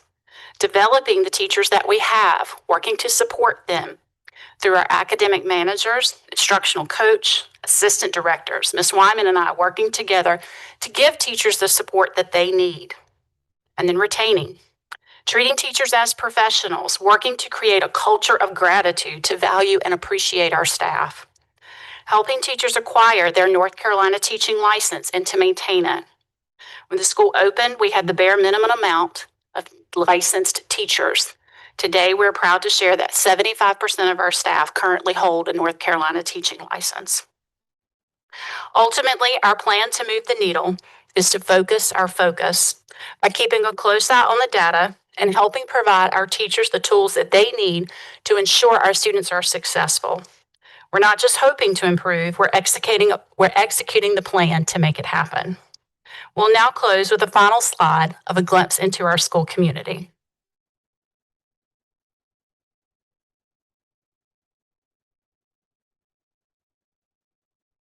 Our community is really important at our school, and we live it through action and celebration. Every day, we start the day from K through 12 with the Pledge of Allegiance, the NC Salute, and the Raised Leadership Pledge. We partake in service projects to make a difference in the community, such as our food bank drives, our toy drives, disaster relief efforts. We have our parent night outs. We recognize our servicemen and women and our veterans. Our K-6 Community Service Day, our K-6 Fall Festival, and Trunk or Treat. We believe every student should have a place to shine and grow character. K-6 has a safety patrol that is student-led. There's an incredible menu of options for 7-12 students to build on these skills, such as the chess team, the debate team, DECA, National Honor Society, the peer mentoring program, our active student government, our photography community, our leadership society, and our pen pals with the upper and lower schools. These aren't just extras. They're where leadership, resilience, and lifelong connections are built. In addition to that, we have a full athletic program, a fine arts department with theater and dance and band. We also have traditions that help share memories and a strong Wake Prep Academy identity from kindergarten to senior year. K-6 has monthly raised assemblies. We have our annual DC trip for 8th grade. The last 2 years, we had the honor to represent Wake Prep in laying of the wreath of the unknown soldier. We have homecoming week, football games, student appreciation week, dances, homecoming, prom. All of these events strengthen our K-12 community. A 5th grader can see a high schooler and thinks one day that will be me. Everything we do flows from our raised core values, the heart and foundation of Wake Prep Academy. We are proud of who we are, and we are a school that chooses every single day to strive for excellence, support the student and the family to create the best educational experience possible. Thank you so much. Thank you. Thank you for your presentation. Board members, questions or comments for the folks from Wake Prep? I'm only going to speak for myself, but and granted, I would love to see met or exceeded growth for your school. That would be awesome. But I apologize that you have to be here today to do this presentation for a $9,000 hiccup. It's good to hear from you. I'm glad to hear all that information, but I definitely am supporting a 10-year. For me, a 10-year renewal for this school. And I just wonder, I wonder where you guys got the NC pledge from. I wonder who recommended that. So, I'm sorry, the salute. I don't know where that came from. I agree with Dr. Aldridge. And this isn't for you to answer. I think this is more just a commentary, and I think we need to work through this with our friends that support charters in this building and elsewhere. But I mean, a $30 million budget and $9,000, you're getting cautionary non-compliance, which to me is actually an oxymoron. Like you're either on noncompliance or you're not. A caution is a yellow light, like before you get there, maybe, but I don't think it's being interpreted that way. And we'll work, we'll figure that out, hopefully. So you wrote, I saw the letter that you wrote back to DPI about on December 5th that this had been taken care of. Have you had a response from that yet? I know it's only about a week ago or a few days ago, but has there been a response? Have they acknowledged that it's no longer an issue? Well, I don't know if we have an official acknowledgement. I know that they were reviewing our recent audit, and that was kind of part of the cautionary information is that they wanted the recent audit. So, I think we're just in a holding pattern at this time, but I think you guys have an update in January from them, if I'm not mistaken, but. We do. And we know that, again, not for you to answer, Sure. the schools all across the state right now are pressed to get their audits in due to the lack of auditors. So, in that same vein, I'm assuming that you turned in your FY25 audit. Yes, sir. On time. And in that FY audit, according to the letter that you wrote us, your fund balance has grown significantly. Yes, sir. The cautionary on the back of the piece of paper that Bruce was talking about required you guys to submit something to them by November the 11th. Was that submitted? Is that In the letter from them? as far as I know, yes. I don't want to answer for certainty, but I know that we've been pretty on top of the dates when we've had those requests. So Yeah, this is dated May 15th. Is that the right one? Oh, no, the non-compliance letter. It was by November 11th, you were supposed to give them whatever they needed to provide you with this has been cleared up notice. I'll double check and we can send you guys a follow-up on that. So Great. Thank you. Just a quick question, with the great increase in student enrollment, how have you been able to keep up with teacher recruitment and hiring and keep a strong staff going, because it's incredible growth? yeah, and I'm happy to turn that over to our directors, but it's in partnership with both our EMO and the team that they have built over the last few years. So I'll let them answer that because they'll have a great story behind it. Sure. I mean, teacher retention is really important to us, having that continuity for students year to year, and reinforcing our expectations. We do work with our HR team to ensure we get qualified candidates. They go through an interview process. We have a 2-week teacher training at the beginning of the school year. And then, of course, we have our instructional coach that helps support them throughout the year. We offer licensure stipends to help them maintain that licensure and get that licensure in place, and believe that we're very competitive with the market around us. And I think the other key of that is starting early. The other key with that is starting early.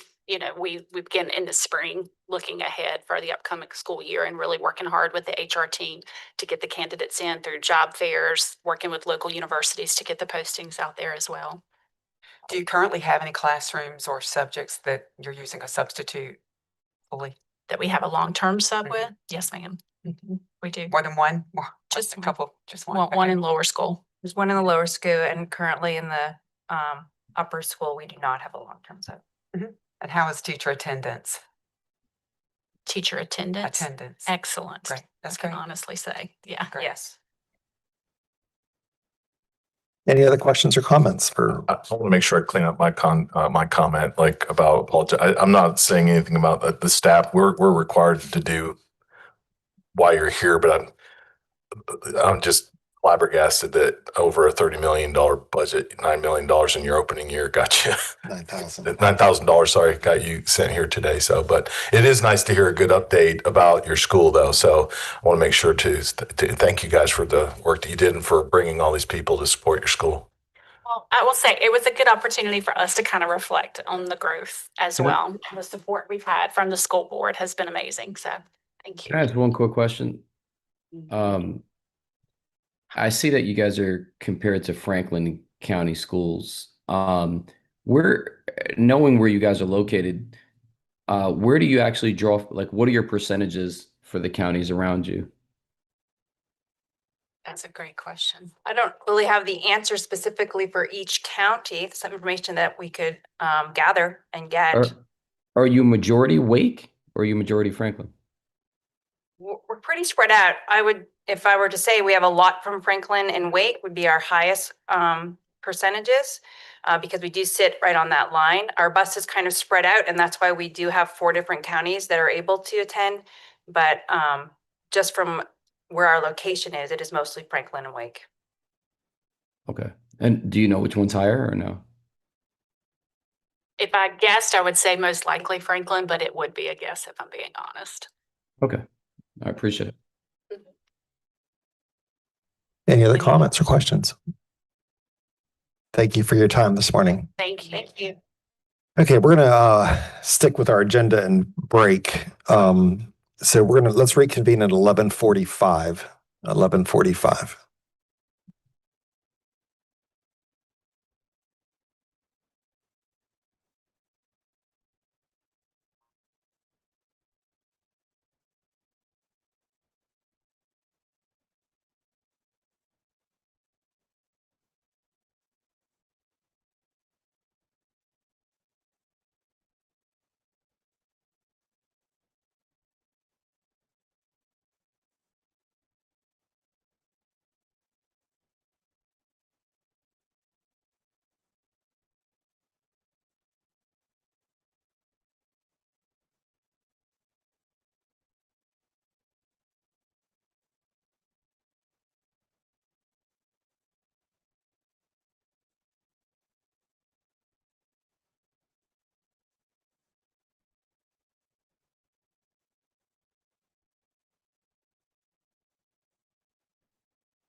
Ashley, are we live? Are we ready to go again? Okay, welcome back. And we're going to move along with renewals and turn it back over to Ms. Cook. So next up we have Monroe Charter Academy. They are currently operating as a K-7 school. I have their comparable LEA listed as Union County. That is because the data that when they were located in Union County, that's when they earned this data. But as you'll remember from last month, they were approved to relocate to Mecklenburg County, but this is currently comparing them to Union County Public Schools.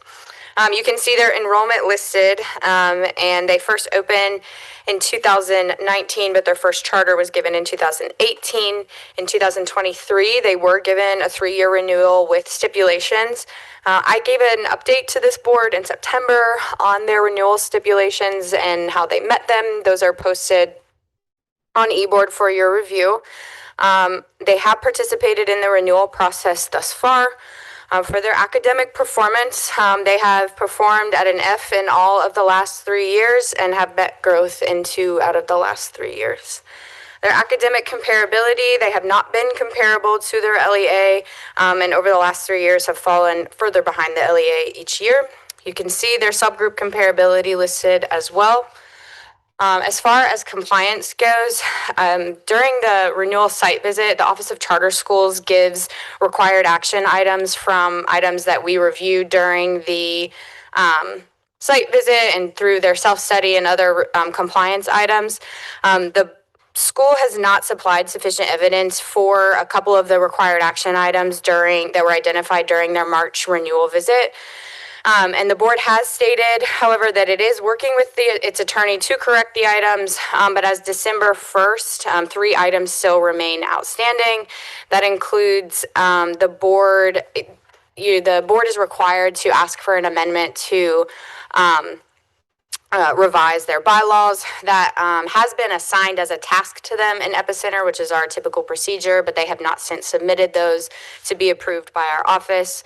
And we also asked that the board would confirm and ensure that the school's internal background check procedures are aligned with those of Union County, although that is now shifting to Mecklenburg County, I suppose. And then also the board was required to review its practices with closed session, as the Office of Charter Schools reviewed their minutes and did not see that they were aligned with state law and Section 23 of the Charter Agreement. Specifically, we asked that the board ensure that their minutes state the reason for entering closed session. We have not since been provided any evidence that that has been corrected. For their financial standing, initially in November of 2025, they were notified of financial noncompliance cautionary status for their average daily membership decreasing by 10% or greater. I will also note, again, this is a very small population, so a 10% drop is not as many students as probably you might be thinking. But then also their expenditures exceeded revenues by $180,000. They also had a single audit report finding from their audit that were related to the school's internal policies for procurement and contract management. And then, as you all remember, last month, the school was before you to request a relocation of their school building and a move from Union County to Mecklenburg County. And this board did approve that relocation. Since that date, the Office of Charter Schools has been collecting a weekly progress report to monitor their acquisition of an educational certificate of occupancy. That progress report is also posted to eBoard for you to review their weekly progress. At this time, we understand that they have been operating remotely and do not currently have an educational certificate of occupancy for their new location. On December 5th, the Office of School Business Services placed the school on financial noncompliance disciplinary status for a lack of a valid certificate of occupancy and for exceeding the allowable 5 remote instructional days that are allowed in statute. Because of this, DPI has frozen the school's access to funding because it is required to have a valid CO in order for the state to provide funding to the school. So at this time, I will invite the school to give you their renewal presentation and then also allow you all to ask any questions about the compliance items that I've listed. Thank you so much.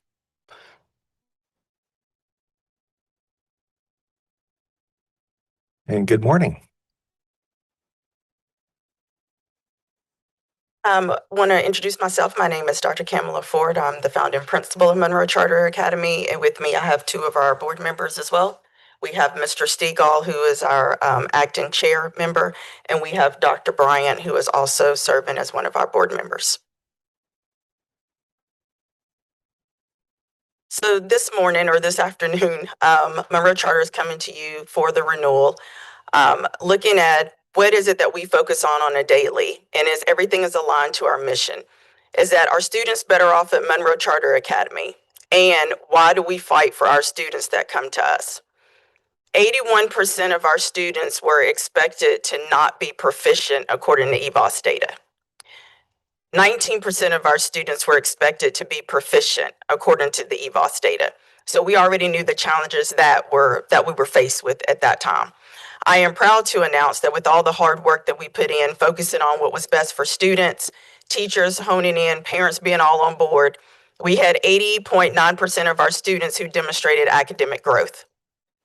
We provide a safe, nurturing, and loving place for our students. We look at the student as who they are individually, not just as a collective. We treat our students as if they're our own children, and we have taken the time to know what, just reading them and being able to know if their day is off, what's going on, even if it's a personal, and being able to teach them and walk them through that.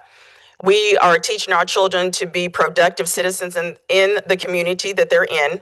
And we are teaching our parents how to be active in their children's lives, especially my EC students, for their parents to actively attend the IEP meetings, have a voice. If they don't understand something, be able to ask those questions. And even for our non-EC students, just teaching parents how, that their voice does matter and don't just let what anybody tells you go. Now let's look at our academic growth. We had a 37% increase from 24 to 25 school year. The current formula does have us at a 26.8, which makes us an F school. But if the formula was to change, it would put us at a C school. During the 22-23, well, all the years we have been F, but we have met growth 2 out of the 3 years. And let's look at our MCA students growing. Each year, each of them are growing. From 22 to 23, we had reading was at 68.8% and math was at 82.1. And then for the following year, we grew still in reading a little bit. We were at 69.5. We took a backslide with math that year at 59. But then last year, we finished with reading jumping up higher than we've ever had at 82.8, and our math was at 75.5. So overall, we had a 19.1% increase in reading and a 27.1 increase in math. And what caused that? It caused us to really focus in on the children. We rallied around them. We also had celebrations. So as students showed growth of M-class or they showed growth with MAP assessments, we celebrated them. We had a big celebration. The parents knew about it, just making it, letting them know that we're all in, that you're not on this island by yourself. And that is really what helped and drew our growth. We also had instructional support, including myself, that went in and pulled small groups of students and were working with them one-on-one on the areas that they were demonstrating deficiency in. So let's look at our current level of student performance that we are tackling. We know that we have a big thing that we have to handle, especially getting out of the F status. So what are we doing? We are focusing on those students who are academically behind. Last year, we had 3 students that came to us in a tested grade. They were 5th graders, but they were reading on a 2nd grade level. Finding out what happened, how did they get so far behind? Some of them, their examples were they just fell through the crack. they just, in the district schools, they just kind of, nobody paid them any attention. Other ones, they kind of self-sabotaged themselves because they didn't want anybody to know that they couldn't learn how to read or they didn't know how to read. So we focused on part of the academics, but first of all, we had to focus on their being confident in themselves and understanding that all of us have trouble reading.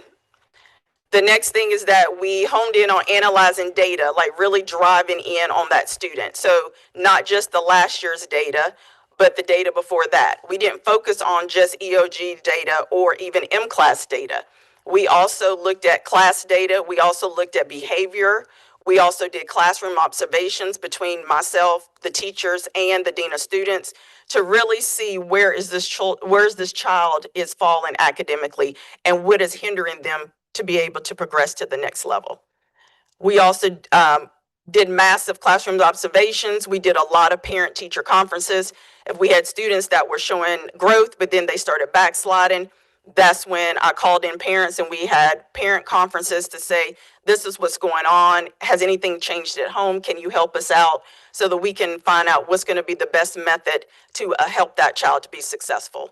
Because overall, our big thing at MCA, and I tell all the parents this since I've been the principal, whether your child stays with us or they leave and they go to another school because of unforeseen circumstances, I want them to have a solid foundation to where they can keep thriving and going in the right direction. And last but not least, we created an individualized game plan that we review every 2 weeks to make sure that we're doing what is best for that child. So what we do is that we see each child who they are truly, their strengths, their potential, their unique story, not for what a single test claims to measure. Our focus is the whole child every day and in every moment. And the reason why we look at that is I know the world wants us to say, okay, this school is not doing well because they're an F, but there's so many more factors that go a part of us being that. And you have to understand our children to understand that, yes, we still may be an F school, but we are showing amazing growth in what we're being and what is being presented to us. We're taking that and running with it and helping each individual child.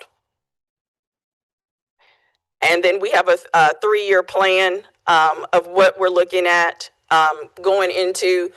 Still, yes, we're focusing on the data, but not just one set of data. We're also focusing on, like I've said, the child individually, getting parents involved, reaching out to the community, having a behavior support to provide guidance that can help us. And then we also have a portion that the board will be responsible for that they need to take care of to ensure that our school is going in the direction that they would like us to go. So Monroe Charter Academy is asking for a 7-year charter renewal request. I know everybody's laughing. We're underrepresented subgroup, learning gap closures. And the reason of wanting a longer renewal is so we can be solid and kind of be put for a second. It'll also help us let the community know that we're just not here for a short term, that we're here for the long term, even with all the obstacles that we've had to overcome so far. 80.9% of our students demonstrating growth, with 81% not expected to be proficient. We've created a safe and nurturing learning environment for all students. We have been recognized as a top 50% school that demonstrated growth in 23 and 25. MCA is expected to exit F status in 2 years, and we are making a powerful change in our students and families' lives, one student at a time. Okay, thank you for that. All right, let's start with the first question. You were here in November. Yes. We granted you the ability to move to the Mount Moriah location. Yes. But that's also contingent upon getting the certificate of occupancy. Yes. Do you have it? Not yet. Okay, when you were here in November, you said your quote was maximum, it would be 2 weeks. What's changed? So we met with the Mecklenburg County Planning Committee, and we got approved for the plan that we sent them. Now they told us that we have to now submit an application, and then the people in the different areas, plumbing, electrical, fire, they have to come out, go through the building, tell us what we need to do, if we don't need to do anything, and then we can apply for our certificate of occupancy. Correct me if I'm wrong. I thought that you had applied for all of that before we even met in November. Yes, so the way that Mecklenburg works different than Union County. So you are correct. We did apply for everything that Mecklenburg County was telling us to apply for. When we met with the preliminary review committee, even with our attorney was there as well, we gave them everything that they asked for, and then they said, oh, well, now you have to do this. And even then we asked them, okay, well, what is the checklist? So we can make sure we get everything done at one time to you. And they told us that, well, we don't have a checklist. This is what you have to do.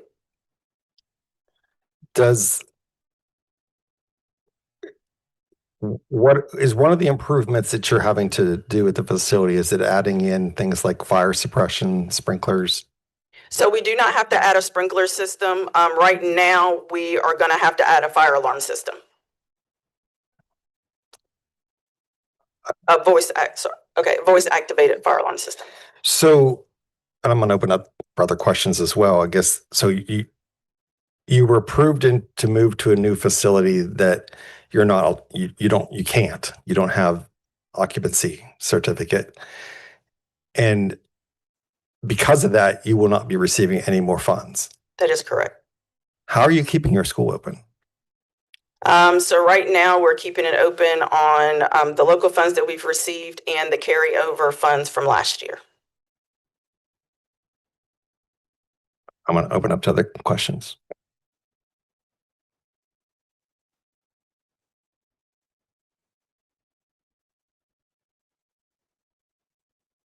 Do others have questions? Yeah. So your school is virtual now? There's no kids coming to the, and how long has that been going on? How long have you been in open? We've been virtual since the week of November. It was the week before Thanksgiving. Okay. And remind me of how many students you have currently attending the virtual school. 101. Okay. Thank you. You're welcome. Would it be okay? This is Lindalyn. I'd like to get a little history too. I mean, the last renewal cycle was 3 years ago, and they got a 3-year renewal with stipulations. It's my recollection. I'm not sure. Were they denied at that time, and did they appeal to the state board and then came back? Was that the history? This is Jenna Cook. No, they were initially, I believe, recommended as a 3-year to the state board, and then the state board, before approving the renewal recommendations of the advisory board at the time, put stipulations on 5 schools at the time, this being one of those 5 schools, primarily due to academic performance. Thank you. So I know we're talking about renewal, and I really don't mean to sound flippant, but I don't know what we're renewing, because you don't have a school building. You don't have you've not been approved. As they indicated, you have the 5 days to run to go virtual. You're past that. You don't have funding. I don't even know what are we renewing? I guess a charter school that has a charter but not a building. Is that? May I say something? I just joined their board a couple of weeks ago. I'm Dr. Paul Bryant. I've been head of school. This is my second school at Carolina International, so I've been doing this now for about 9 years since I returned from education. It's not unusual for, you all have been doing this longer than me, for charters to go through this when they lose their building or their lease that they have. Even this school I'm at now, this is the 4th location.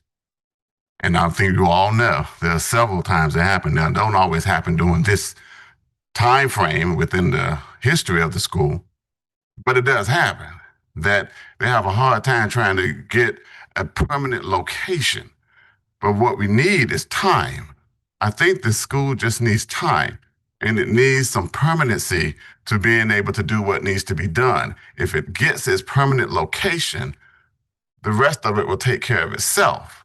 But it needs time to being able to actually do this. But it's not unusual because we were in a school, we were in a church at one point with Carolina International. Many schools were. And then we were at some place in a lake that some people just left a few homes there. We're there for a while. You know, and then we finally brought where we are now, 83 acres. So we're there. Beautiful campus. And now we can grow. That's 21 years to get that, to being able to get that actually done. So what she's saying is, yeah, it's just a little rocky, but it can be fixed. And we're working on that. And definitely in dealing with Cabarrus, I understand that they will take you around with different things you have to do these punch cards to make sure that those COs come and doing what needs to be done so that you can occupy a building. But they really do need a list of things so you can get them all knocked out. But I just wanted to say that, you know, I want to be able to actually I do that. appreciate there's a checklist of 100 things, whether it's actually a checklist or a to-do list or whatever we're going to call it, that has to be done to get your CO. But we sit here today and you don't have it. And you also don't have you're not in compliance, not only with, you can't put students in a building that doesn't have a CO, you're also not in compliance with continuing to keep them in a online setting as well. So I guess there's the issue of the renewal for sure, and you're requesting 7 years. But more immediately is what happens tomorrow? What happens next week? I mean, you don't have a place for the kids to go. You don't have the funds to support the school coming in because you don't have the CO, and you don't have the approval to run an online school. So I guess what's the request? Like, is there a request to handle that? As I understand it, what we, the board, voted on, asking for you is permission to run the online school so it can free up the funds so we can continue conducting instruction online while we work towards a permanent facility. And we have located we think is going to be a pretty good one right there in Monroe. Okay, so and I saw on the board the materials that we received for today. There was the remote academy application that you filled out. To go on record, this is not the time of year we typically accept those. There's a specific timeline that every school in this state that submitted a remote academy application adhere to that timeline.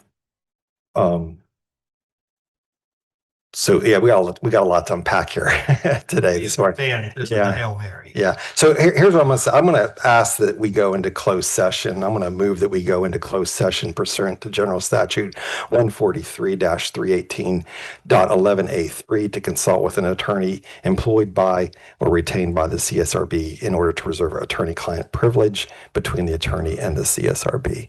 Can I get a second on that motion? I'll second that. Okay, we have a motion and a second. Any discussion? Yeah, just before we go into closed session, I just wanted to ask Jenna, or what's the current enrollment, Dr. Ford?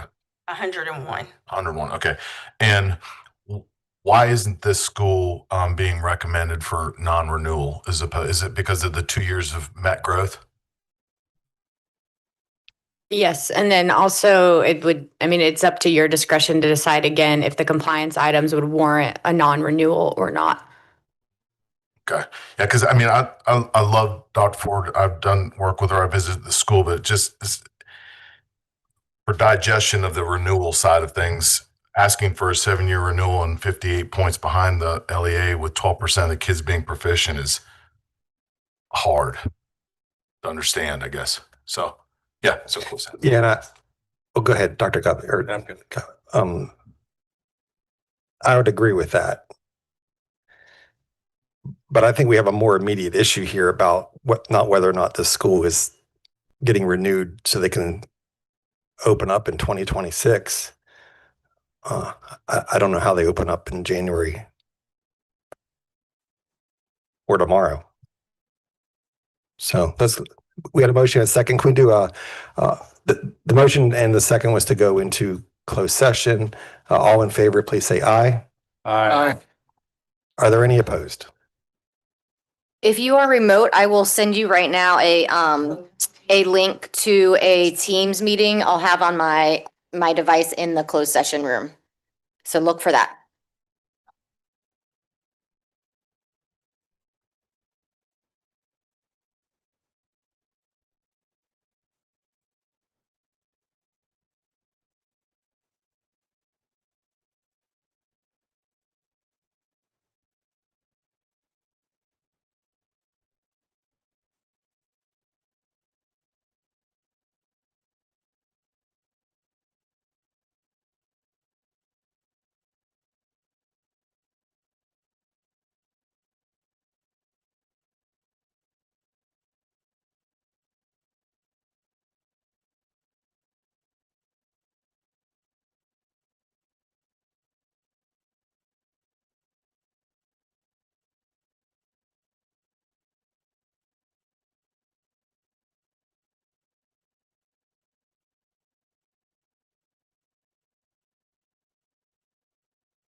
Okay, welcome back. I do need to make a motion that we return to open session for the December 9th, 2025 Charter School Review Board. Can I get a second? I will second that motion. Any discussion? All in favor, please say aye. Aye. Are there any opposed? No. Okay, we are back in session. I'm going to ask, is there someone from school business here in the room today? She just came back. Oh, she just came back. Look at that. Talk about making an entrance. That was good timing right there. You could state your name and job. Hi, I'm Amanda Fratrick. I'm the Business Systems Manager with the School Business Office. And I'm sorry, I didn't realize you all were back from break, so I don't know what I've been asked to speak about. But We just did. We just wanted to get have a couple questions from school business that might help us in our deliberations on this situation. So do you, specific to Monroe Academy, it's okay. There we go. How much money have they drawn down thus far this school year, and what percentage of the overall proposed budget is that? Yeah, so I believe that they've drawn down at this point about 70% of their funds. Let me get my computer real quick and so I can give you the exact figures. But we do think, so usually the way that disciplinary noncompliance would work is that we would put them on monthly installments. This is a unique situation because of the lack of a certificate of occupancy. Our rule that is in the allotment policy manual and that we believe it is in accordance with state law is that you cannot receive any funds as long as you do not have a certificate of occupancy. Now, obviously, if this board were to say that they were a virtual charter school, that would be different because, you know, we don't require a certificate of occupancy for a virtual school. But Before you grab your computer, Yes.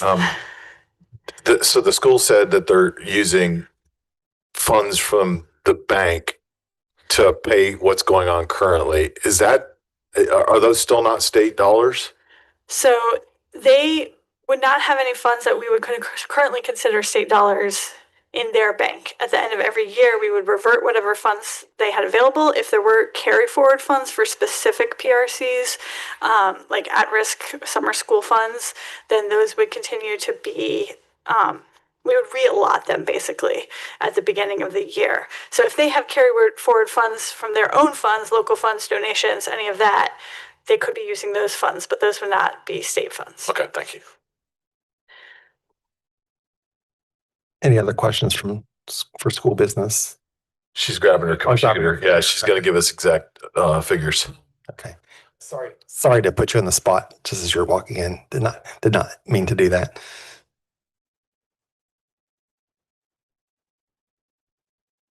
And so while you're pulling up those numbers, just again for clarification, funding for this particular school has the spigot is off unless they have a CO. Until they have a CO.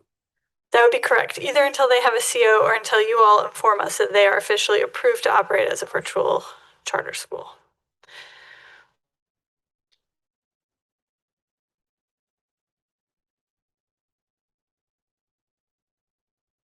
Now, I will say that they did mention local funds, which are funds that are from the different LEAs where their students are coming from. We do not control those funds. So it could be that they are still receiving local funds at this time. So just for clarification, there was something submitted over the weekend, but it was not for a virtual charter academy. It was only for a remote charter academy. And the words that you're using are, they would have to be a virtual charter academy, not remote. I would have to defer to the Office of Charter Schools about exactly which. She's referring to like a full-time virtual academy, so like NC Cyber or NC Virtual. So a fully operating, no brick and mortar virtual academy. Okay. All right, so their state allotment for this year was $670,000, $239. Of that, they have currently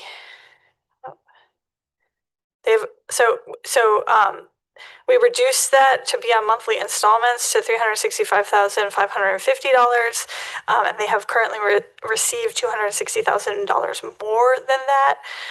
So total, they have received approximately $625,550 out of their total, which is almost 100% of the $670,000.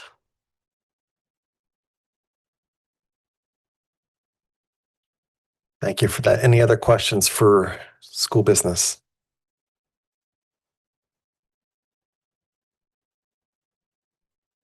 All right, thank you. If you can hang tight in case we.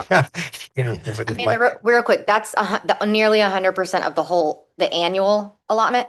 They have at this point drawn nearly 100% of their annual cash from the state. Okay. I'm just trying to look up their federal funds real quickly.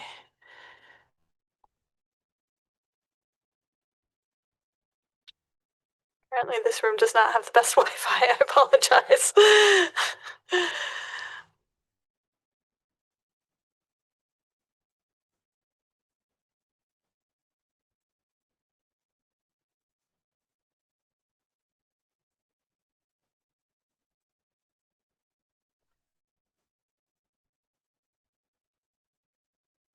So it does look like they would still have approximately $100,000 in federal funds, but of the total for state and federal funds, it's 988,000 rounded, and they've pulled down 791.8 thousand. So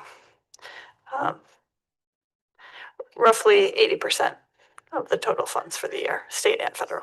So I just want to check myself here. So what does that mean for the school's ability to operate this year? Well, so we don't have control over the order that people spend their funds in or how they choose to utilize their budget. So it could be a sign that they are in serious trouble to be able to finish the financial year, right? They've pulled down 80% of their funds, or probably 40%, depending on when people started, of the way through the school year. So it could be an indication that there is going to be a large deficit at the end of the year. However, it could be that they spend all of their state and federal funds before they spend any of the local funds. Many charter schools will have philanthropic giving that they use to kind of adjust their budget. And so at this point, we can't tell necessarily what their total available funds are out there. But I would be concerned, based on this school's prior year audit, that this is a significant portion of their budget that has already been drawn down at this point in the year. And how much did you say of the remaining money is federal? Approximately half of it is federal. So they have about $200,000 left total. And correct me if I'm wrong, those funds are restricted to being only spent in certain ways too, right? That is correct. Now, I do think that this school is generally a Title I school, but it does seem that most of their Title I funds have been spent. So the remaining funds are Title IV or IDEA, which is special education. So yeah, those funds would be restricted. So take that $100,000 out of the equation and we're up to 90% of the funds are gone. That's correct. Any other questions for school business and also anyone online, board members? Okay, thank you. Well, as we stated before, we went into closed session. There's a lot to unpack here because we've got a school that's on one hand up for renewal and clearly wanting to know what the renewal might be for the next cycle. And then we have a school that's operating a learning environment right now with the online that is outside of the parameters of how you can do, of how and when you can do that. So I'm gonna unpack it this way. Let me start with the request to grant them a remote academy. Let's start with that. I'm going to make a motion that we do not consider and do not accept the request for a remote academy. The reason for that is there is a posted specific dedicated timeline for existing schools to submit for a remote academy if they want to add that as an extension of the learning environment they already provide. And this is outside of that timeline. The second reason is with no building, we do not feel I do not feel as a board, we do not feel that it qualifies to have a remote academy. Again, the remote academy being an extension of the learning environment beyond your brick and mortar campus. So that is my motion, is to not consider them for the remote academy option for those two stated reasons. I second. I have a second. Any discussion? I'm Okay, recusing here. myself. This is Eric Sanchez recusing himself from Monroe votes. Okay. So we have a motion and a second not to pursue or grant them the consideration for remote academy. It's been seconded. Ashley, can we do a roll call vote, please? Yes. Bruce Friend, Aye. Rita Hare, Aye. Hilda Parlay, Aye. Todd Gogby, Aye. Shelley Shope, Aye. John Eldridge, Aye. Linda Lynn Kakadelis, Aye. Eric Gukian, Aye. Gerald McNair. I think he's signed off. Okay, that passes. Okay. Next, I think we have the next thing to unpack is just the status of the school itself. Currently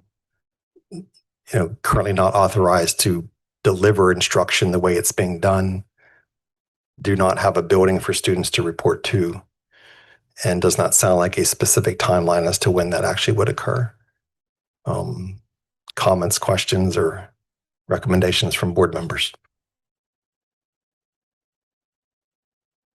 To clarify that means every day of instruction because of that is the school operating illegally. Is that correct?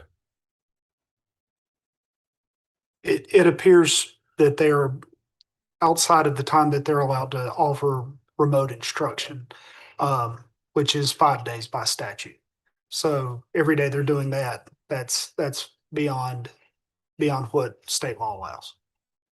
And the understanding of getting a CO and they're needing a fire alarm system, this is going to be a multi-day project to even ever secure a CO. So, given that, I move pursuant to NC General Statute 115C-218.95 to terminate the charter of Monroe Charter Academy effective immediately for the following reasons. One, a failure to meet the requirements for student performance contained in the charter, namely in the 2024-25 school year having a GLP of 12.4%, which is 58% below the LEA's GLP. Two, a failure to meet general accepted standards of fiscal management because of decreasing ADM and expenditures exceeding revenue by over $180,000. Three, violation of law, including operating remotely for longer period than allowed by state law, resulting in a freeze of at least 2 funding sources. And 4, violation of the charter by failing to have an educational certificate of occupancy as required by the charter. Hilda Parlay seconds. So we have a motion and a second. Can you clarify, Dr. Eldridge, was there a timeline on that? Yeah, it's effective immediately. Okay, thank you. So we have a motion and a second. I'm going to invite, if they are inclined to, the school representatives to come forward and perhaps share with us and convince us why we shouldn't vote for this motion.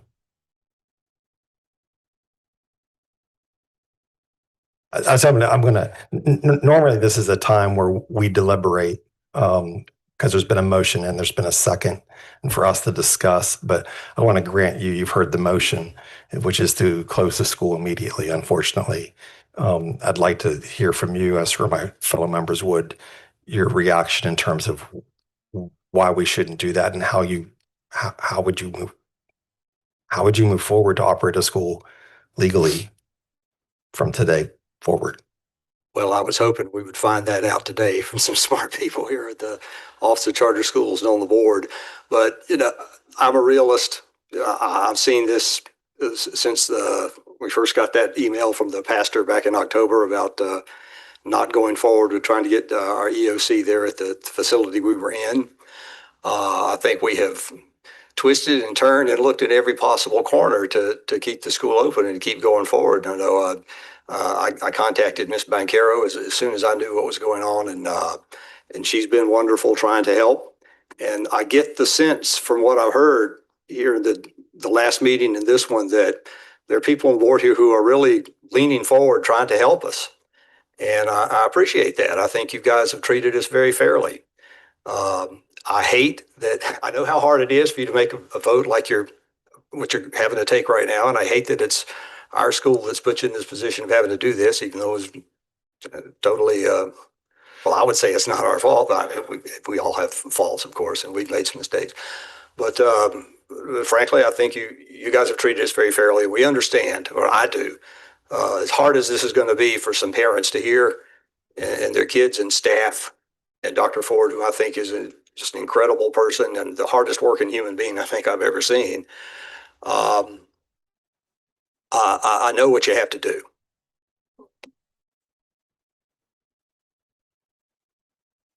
I kind of wish I'd come in on this. I've only been on this board a couple of weeks. I wish I'd gotten involved a lot sooner. I'm more of a positive person. I'm an optimist. It's by nature. It's what I do. I wish we had more time. I wish we had a week. I wish you'd give us 2 weeks. A lot of things can happen when you put your minds together and make it happen. I think it's doable, even with the time frame, to make things happen in just a couple of weeks if we were to put our minds together and get the occupancy certificate, get these students seated, and get this thing moving forward if we had to actually do that. When you say immediate, it just ends everything. I said, give us a challenge and let us meet that challenge. But that's just me, and now it's on you. But I would hope you give us a challenge. Let us meet that challenge. And then if we don't, all bets are off. But give us a couple of weeks or so and just say, no, okay, this is December. We're about to go into the holidays anyway. Give us a couple of weeks. We don't go into January one way or another. We either come in here with everything or we don't. But to end it all of a sudden, I think that's not right for the families. It's not right for the families. And you have to look at it from that particular standpoint. They have to scrounge around and find a place to do that over the holidays. We need a couple of weeks to close this thing, do what needs to be done. So we got to get it done anyway. So my recommendation is you give it a deadline. And you say you either make this happen in that 2 weeks, that's all we can give you. Or it is what it is. You fold it. That's my piece. I appreciate that. Thank you. Thank you for the comments. Dr. Ford, did you have anything else you wanted to add? Or? No, I think they said it all. This is tough. Thank you. Okay, it's our time for deliberation. The motion is to close the school effective immediately. It was seconded. Comments or questions that board members may have? I totally agree with the comment that was just made, but the issue that I think we face as a board is that the school is in operation illegally, right? And so to give it any more time, which is why the motion was made the way that it was, is because I don't think this board can be complicit to one of our schools operating illegally. I would love for there to be more time. Also speak to what that says about the instructional day. The students receiving credit for that. Yeah, so and I believe, Ashley, correct us if we're wrong, but for every day that the students are sitting doing work, it does not count towards its instructional hours that the school is required because they don't have a certificate of occupancy. Is that correct? Stephen, is that correct? Not 100% sure on that, but I think it definitely raises an issue. I mean, the statute's pretty clear. You can do 5 days, and it's for inclement weather or security concerns or things like that. Really, not designed for long-term use because you don't have a building. And I I would say I understand the request that was just made, but I would also respectfully say that I think that's where we are.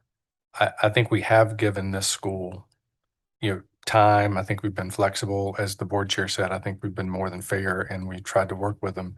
And I think the last time they were here is when we said, "You've got until this date to figure this out." And I think that's where we are now, not at one more, kick of the football. I would agree. I went back before today's meeting and made a point of going back on YouTube and listening to the entire interview that we had with this board last month, and I asked the direct question of, how long is it going to take to get the CO or TCO? And it was 2 weeks. We need 2 weeks. And look, there's no joy in this. I'm going to vote for the motion, and there's no joy in this. It stinks to be in this situation, to have to close a school in the middle of the school year. We all know that. But we also can't allow a school to continue to operate illegally. Yeah. I mean, I have great respect for Dr. Ford. I've had the opportunity to meet with her several times, and this is not about leadership or anything else like that. This comes down to the fact that the fiduciary responsibility that we have to protect tax dollars and to protect the best educational opportunity for students is what brings a tough vote like this, and that's the pressure and that's the responsibility that we have as board members for a state level board, and so there is no joy, there's no fun, but there's the responsibility, and I think that's why we are where we are. Any other discussion? Okay, we have a motion to close Monroe Charter Academy effective immediately. That motion was seconded. The reasons for that motion were also stated. With that, Ashley, let's do a roll call vote. Bruce Friend, Aye. Rita Hare, Aye. Hilda Parlay, I approve. Todd Godby, Aye. Shelley Shope, Aye. John Eldridge, Aye. Linda Lynn Cacanellis, Aye. Eric Gucan. Aye. Okay. The motion passes unanimously. Dr. Ford, Mr. Stegall, we will send you a letter with the motion, the information, and with appeal rights. And we'll also be contacting you about the closure process. So just please make sure that you're maintaining all the school property, that the records are secured, and we will work with you and walk you through the process. But right now, that's just the priority. And I'll talk to you today and give you more instruction. Thank you. Okay, we're going to break for lunch at this time. What's our schedule looking like this afternoon, Ashley? We've got an interview with Somerset Prep and then Celeste Beauty Academy. And I'm all confused looking at the agenda because we started late today. It's 1:10. Yeah, why don't we try to do a 30-minute lunch if that works for everybody? Let's reconvene at 1:40. We'll actually say 1:45. 1:45. Thank you.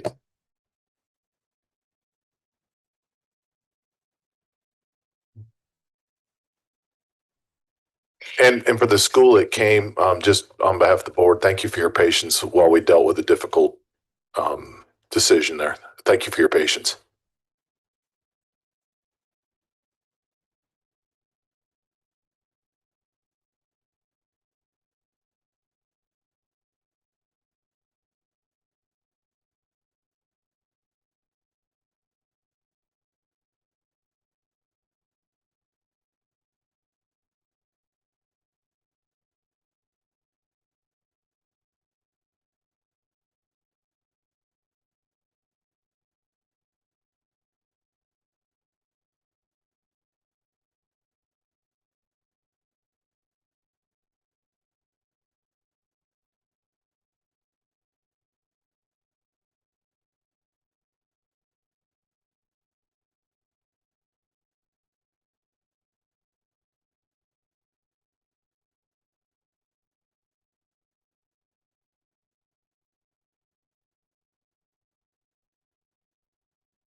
Let's see. Ashley, are we ready to go, Bueno?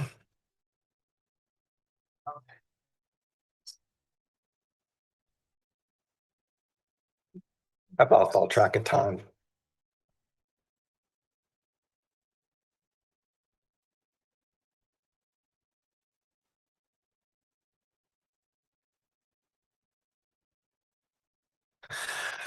Well, good afternoon, and we are back. And for this afternoon's agenda, we have two new applicants that we're going to conduct interviews with.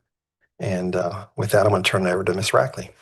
Good afternoon. And just a reminder, we do have 90 minutes allotted for our applicant that excited to hear from Somerset Academy, North Carolina in just a few minutes, but there is an additional 30 minutes that we have allotted for the management organization. This full board is present in person. They have a lot of representation today as well from the management organization, and we do have Dr. Serafai on remotely. She's been the primary contact, but again, just the additional 30 minutes allotted for today. And so we did hear from Somerset Preparatory in our last 2024 application cycle. They have taken the feedback and improved the application today. The minutes from the 2024 Charter Schools Review Board meeting has been linked to eBoard for reference there. And so this is a this is a K-5 model posed at full capacity to serve 600 students by year 4. They will participate in the National School Lunch Program and the School Breakfast Program.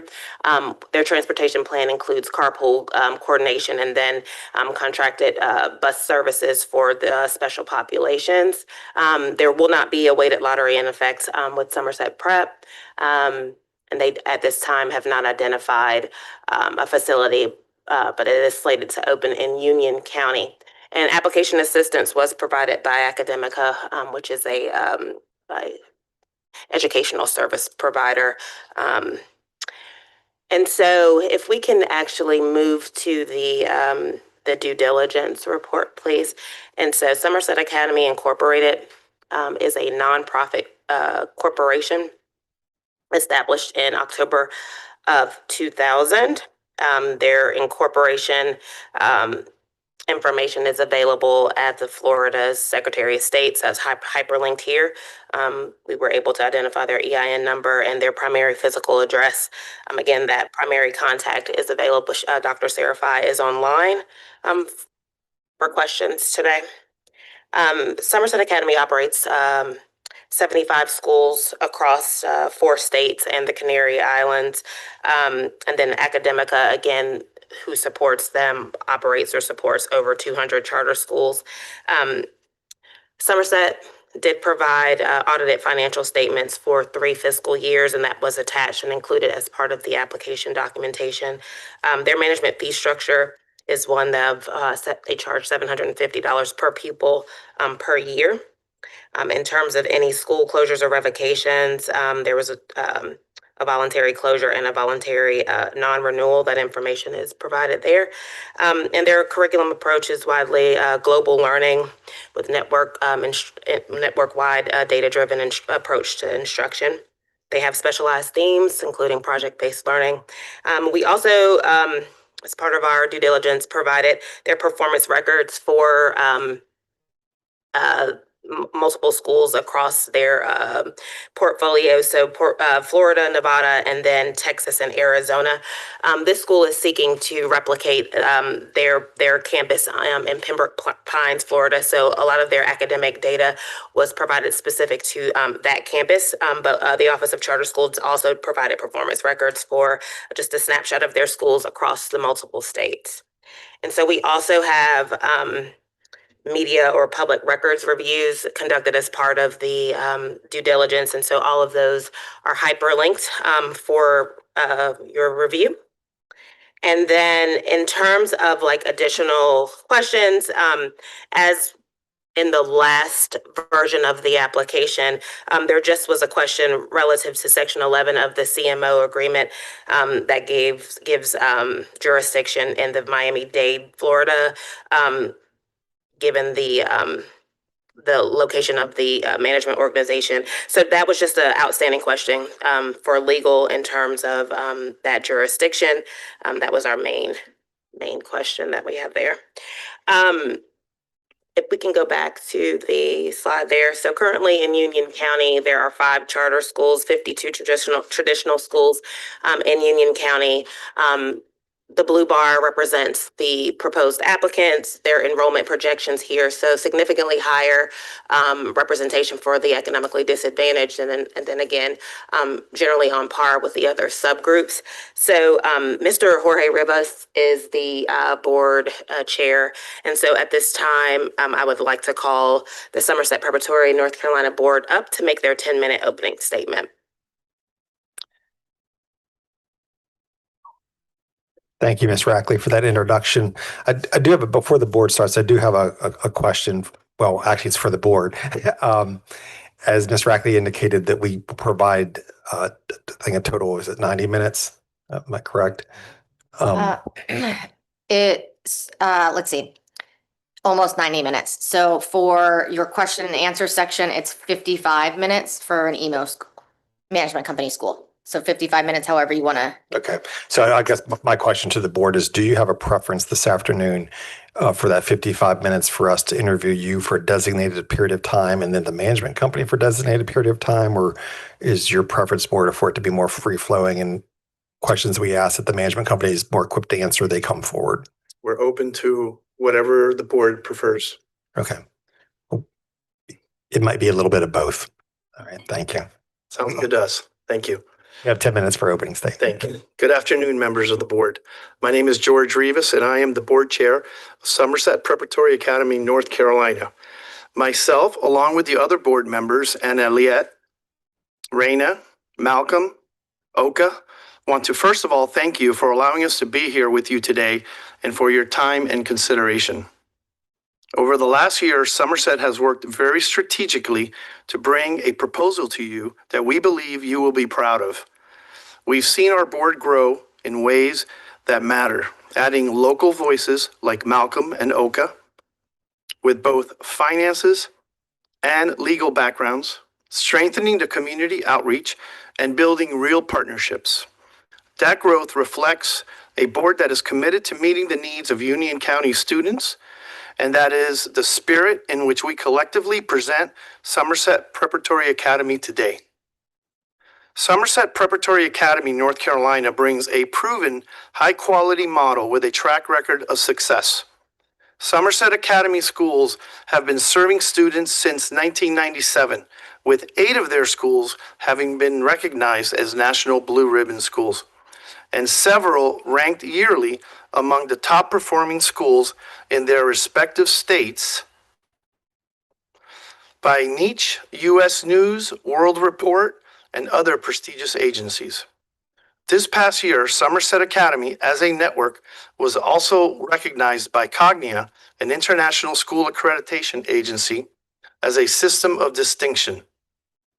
Our proposed K-5 school in Union County is a replication school of a Somerset Academy Elementary in Florida, an A-rated, high-performing charter school for 14 consecutive years. We are not experimenting. We are bringing a model that has demonstrated strong academic outcomes, positive school culture, and high levels of family satisfaction. We are doing this in the same way we have replicated Somerset schools across the country over the last nearly 3 decades. We have been able to successfully replicate our models because we can leverage the power of the professional educators at over 70 different schools. We open new schools with a group of mentors and leaders to guide the new school to ensure we meet the needs of the students and families at the new location. We understand the importance of local representation, and again, we thank our local board members, Malcolm and Oka, for their commitment to this school and their communities. Through our community interest survey, over 120 family members have already expressed interest in Somerset Preparatory Academy before our doors are even open. Parents have expressed to us that they want a school that emphasizes early literacy, one that builds strong foundational skills, and one that is intentional about serving the full range of learners. Those who need extra support, those who are ready for advanced challenges, and those who may benefit from smaller, more personalized environments. Union County is growing, and families are seeking choices that reflect their aspirations for their children. Somerset is bringing a new, fresh approach to education in Union County, something different than what is offered by the local district. A replicated, high-performing charter designed with a built-in mentoring and oversight system from an A-rated flagship school and its principal, as well as a large network through the CMO Somerset Academy, Inc. Somerset schools have a laser focus on early literacy. We understand this to be the foundation for long-term success, supported by structured phonics, intensive reading interventions, and immersive literacy experiences, starting on day one in kindergarten. Somerset offers a whole child educational approach. The school will integrate a rich art and STEM program, better known as STEAM, advanced learning opportunities coupled with character education and leadership skill development. The backing of our nationally recognized and accredited charter school network, Somerset Academy, Inc., brings additional layers of quality control, professional development, and accountability beyond what a single school can typically provide. This is evident through the support we have here today. Dr. Karina Iber and Ms. Gabby Valdez here from the replicating school. Mr. Daniel Schertz, Somerset Principal and Federal CMO Grant Manager. Mr. Richard Moreno from Building Hope. Ms. Liliana Salazar, National Director of Special Education and Student Support. And last but not least, Mr. Frankie Mestre, Service and Support Coordinator from our service provider, as well as the support that the school will receive from leadership teams across the country, 4 different states at existing Somerset schools. We bring professionals from various fields of education nationwide to support our new schools. Somerset is proud to have been awarded the fiscal year 2024 CMO Replication and Expansion of High Quality Charter Schools grant from the U.S. Department of Education. This competitive federal grant is validation that the model we are proposing is not only high quality, but worthy of being replicated to serve more students across this country. As part of this grant, the students at this Somerset school in Union County will be able to benefit from an initial grant of $2 million to have additional resources and programming. At Somerset Preparatory Academy, North Carolina, our mission is to create a transformational school culture that maximizes student achievement and develops accountable, global learners in a safe and enriching environment. We are here to offer a distinct, proven, and community-centered school option that families are actively seeking. For these reasons, our demonstrated track record, the clear and growing demand from families, and the unique, high-quality program we bring, we respectfully ask for your approval of Somerset Preparatory Academy. Thank you for your time and for your continued commitment to expanding high-quality educational opportunities for the children of Union County. Thank you for that opening, your opening remarks. Are all members of the board? These are all members of the board? All right. And everyone lives in Union County? Not all of us. Two do? Okay, great. Okay. At this time, it's our opportunity to ask you guys questions, and it's kind of almost like we're going to be tossing them out and we'll try and categorize them. If someone wants to just kind of keep in mind or make some notes about what the questions are. If one hits us, it's kind of pertinent, we need to answer it right now, we'll just stop at that question and go at it. But for right now, just ask the board members, do you have any questions that you'd like to pose? In no particular order, but maybe in no particular order, but start with this one. What's changed in the application since the last time you were before us? What's changed in the management agreement, if anything? Just what did you take away from the last time you were here that you're back before us now and saying we heard you and this is what we've done to adjust? I know I asked last time about the term of the agreement with the management company. I think at that time it was 15 years. What is it still the same? Has that changed? Why don't we start there? I got more questions, but why don't we start with that? Before we start with the agreement conversation, I was here last year, and I'm glad to see so many familiar faces. Thank you for that question and the opportunity to come back more prepared this year. I want to say that we took all the feedback, and one of the things that was very important for us is to have members of the community as part of our board, hence why we're all here today. Last year, I happened to be the only board member present, and we had some technical difficulties with having other board members remote. So it was very important to us for all of us to be here today to be able to answer your questions in a way that was truly meaningful to our project and to what you were looking for. We also took a look at the application. We took a look at the community. There was a lot of questions last year about why Union County, and hopefully we get to dig back into that today. And we hope that we deliver that in this new application. We do have a couple of things that we want to hit as far as the agreement, and I know that board chair wanted to speak, and so does Oka, so I'm going to lend the floor to them. Hi, good afternoon. My name is Oka. I am an attorney. I'm also a Union County resident. And so I was not here last year, but we're very excited to be here. Thanks for having us back. To speak more on what has changed, of course, we have board members from Union County. We have done a lot of research of our own.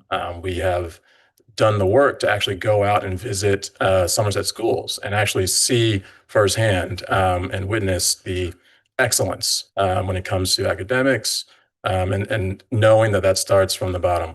The students are very well cared for. The parents are involved. Then we move on to the top. Teachers and faculty are great.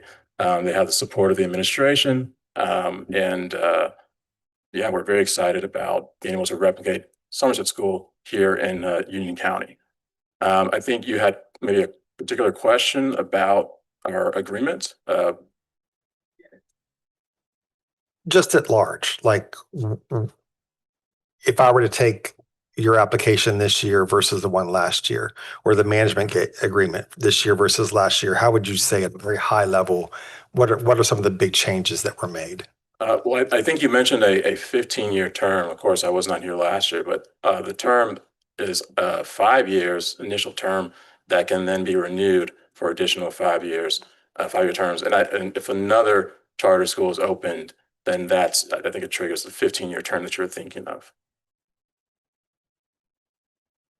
Or at that spot, I think also, and I could be completely wrong, but I thought I remember like a 15 or 16% management fee last time you were here, and now it's $750 per student. Is that the fee for the CMO? Per student, Yes, per pupil. That's like 7.9%. So it's a drastic drop in the management fee. What's the offset? Like why that drastic drop? And maybe that's something for the CMO to answer that question. But like in your opinion, what caused the difference in the 15 or 16% down to 7.95? I think maybe we're not on the same page as far as what the fee was last year.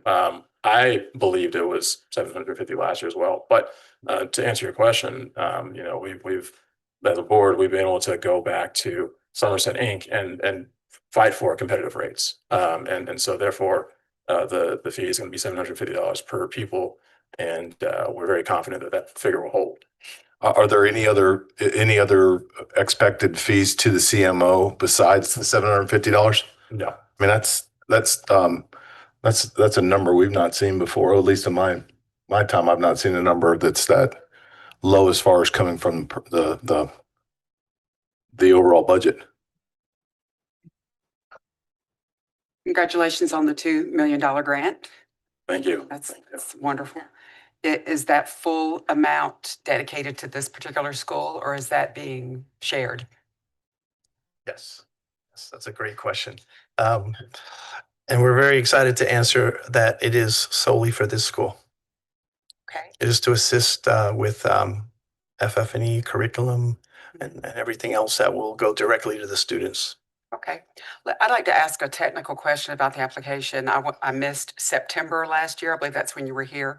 And although I've seen the minutes, I missed the overall discussion. And so I was thrown off a bit. In the opening of the application, it references Academica was supporting your application process, as well as Somerset Inc. from Florida. And the last statement says this support will conclude once the application process is fully completed and the school has received approval. Then as I read, it was obvious that the support's not concluding. What was that reference to? Is there something that is concluding and something that's ongoing as far as support to the North Carolina, Somerset? Our very insightful question. Our contract, our service provider, our company that we're going to work with is Somerset Inc. and Somerset Inc. only.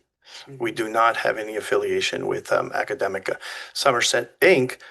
contracts with Academica to assist them with supporting their schools. And we have access to them as needed. They have a plethora of different offices, budget, finance, legal, that we can tap into their resources as well as part of Somerset's menu of options and how they support schools. But our contract is with Somerset Inc. Okay. In the management agreement, there's reference to proportionate shares of corporate costs. Can you speak to that? That the Somerset schools would have a sharing, in essence. There was a mention of lease sharing and of corporate cost sharing. It's in the management agreement that's in our application. Perhaps the CMO, the management Okay. company could better answer that question. But us as a board, our fee that we will be responsible for is, of course, leasing a location once we find one, and paying the fee that you mentioned to Somerset Inc. There aren't any additional fees that we have to pay. Okay, and so tell me, you're the board chair, Mr. Rivas. Yes. How did you go about selecting Somerset? Can you just sort of speak to that process of what attracted you, or how were they attracted to this area, or you attracted to them? So that's a great question. So I am very comfortable with Somerset. I've been a principal for over 18 years. I've been in education for 38 years. I've been a public school principal, and then I retired and went to work for charter schools. So I'm very familiar with Somerset Academy. In fact, I'm at a Somerset affiliated academy, somewhat school in Central Florida called Cornerstone Charter Academy. We're a K-12 high performing school. And we're very familiar with the menu of services that Somerset offers, as well as many other companies that are out there. And we're very comfortable. We've discussed it as a board. We're very comfortable with the not only their track record, with the educational results, but the financial results that they've had, and the menu of options of services that they provide. So we're very comfortable with Somerset. I'm very comfortable with Somerset. I'm very familiar with individuals who work for Somerset, as I've been in the industry for many years. And it was a no-brainer. It's not so much why them. The question for us was why not them? Can you verify the enrollment? Sorry, I was going to speak on Somerset, but I think it's such a great job. Good afternoon, everyone. Thank you again for having us. Reina Fernandez Romani. I just wanted to move on with why Somerset. I know you all see all these great accolades. They are blue ribbon schools. They are recognized as gap busters by Stanford Studies. But I myself, through past experiences and through my experience with Somerset, over a decade with Somerset when I was in education, building as a teacher, as a leader, the engagement, the support that we were able to provide our students, our communities. Just this week, I was speaking to students here in North Carolina who are students down in South Florida, who are so eager to support our schools here. They're eager to support Somerset in North Carolina, where they're building their new homes, where they're building their new communities. So I just wanted to really speak on that and just, again, the opportunities that this provides for our staff, for our teachers, the mentorship, the ability to create a very strong community for our students. Excellent. Let me just piggyback on one more item, since we're excited to share our knowledge of Somerset and why we're so excited to be partnering with them. They provide all kinds of different options and menu of services, as I've mentioned, but more specifically, the professional developments, the legal advice, the curriculum support, the fact that we're going to have over 70 principals and leadership teams across 4 different states to call upon anytime we need their assistance. We're just very confident and very comfortable with partnering with them. I'm sorry, back to your questions. Yeah, can you just clarify what your projected enrollment is? Because what I'm seeing on the screen for the number of students per year isn't matching what was in the budget that we received. So our goal for the first year is to open as a K2, 300 students, 100 students per grade, and then add a year thereafter until we're full K5 with 100 students in every grade, 600 students total. Yeah, am I incorrect? I'm just trying to make sure I'm looking at the right budget, because the budget I'm showing shows year 1 is 285, year 2 is 380, year 3 is 475. Yeah. Yes. Just click on the first tab on there. Right. Yeah. Yes, so that is correct. That's what we had. Right. And our goal is 300, but that is what we had budgeted for, correct? Okay, so you're aiming to get more students than you budget for. Which is counting on people maybe not showing up. I got it. Okay. Your academic walk me through like the curriculum that you guys are using for your K-5 students. What's the curriculum look like? We have not selected the curriculum as of yet. We believe that the school principal should be part of this decision-making process. Obviously, as a board, we are responsible for the hiring of the principal, which is something that we're going to be very mindful of. And we will guide her through the process or help her in the process of, if she needs it, selecting this curriculum. But the academic strategy is to really hone into those life skills that are going to help these students when they go into the middle high and the career readiness pathways. With the global learners approach, we really want to hone into the STEMs in addition to also providing arts opportunities, because that's something that Somerset has also been highlighted in the past. And we have attended community events where we've created partnerships with a community college and so far also a dentistry office. And they're very excited about coming in and providing STEM opportunities, hands-on STEM opportunities to our students. And we will also like to, through the STEM, provide exposure to technology to make sure that these kids are ready when they go into the middle high to go into career readiness courses to be better prepared for the workforce in the future. So Somerset doesn't have a particular curriculum that it follows. It just has an overarching theme. And then the school's responsibility is to find the curriculum that fits into that theme. Just real quickly.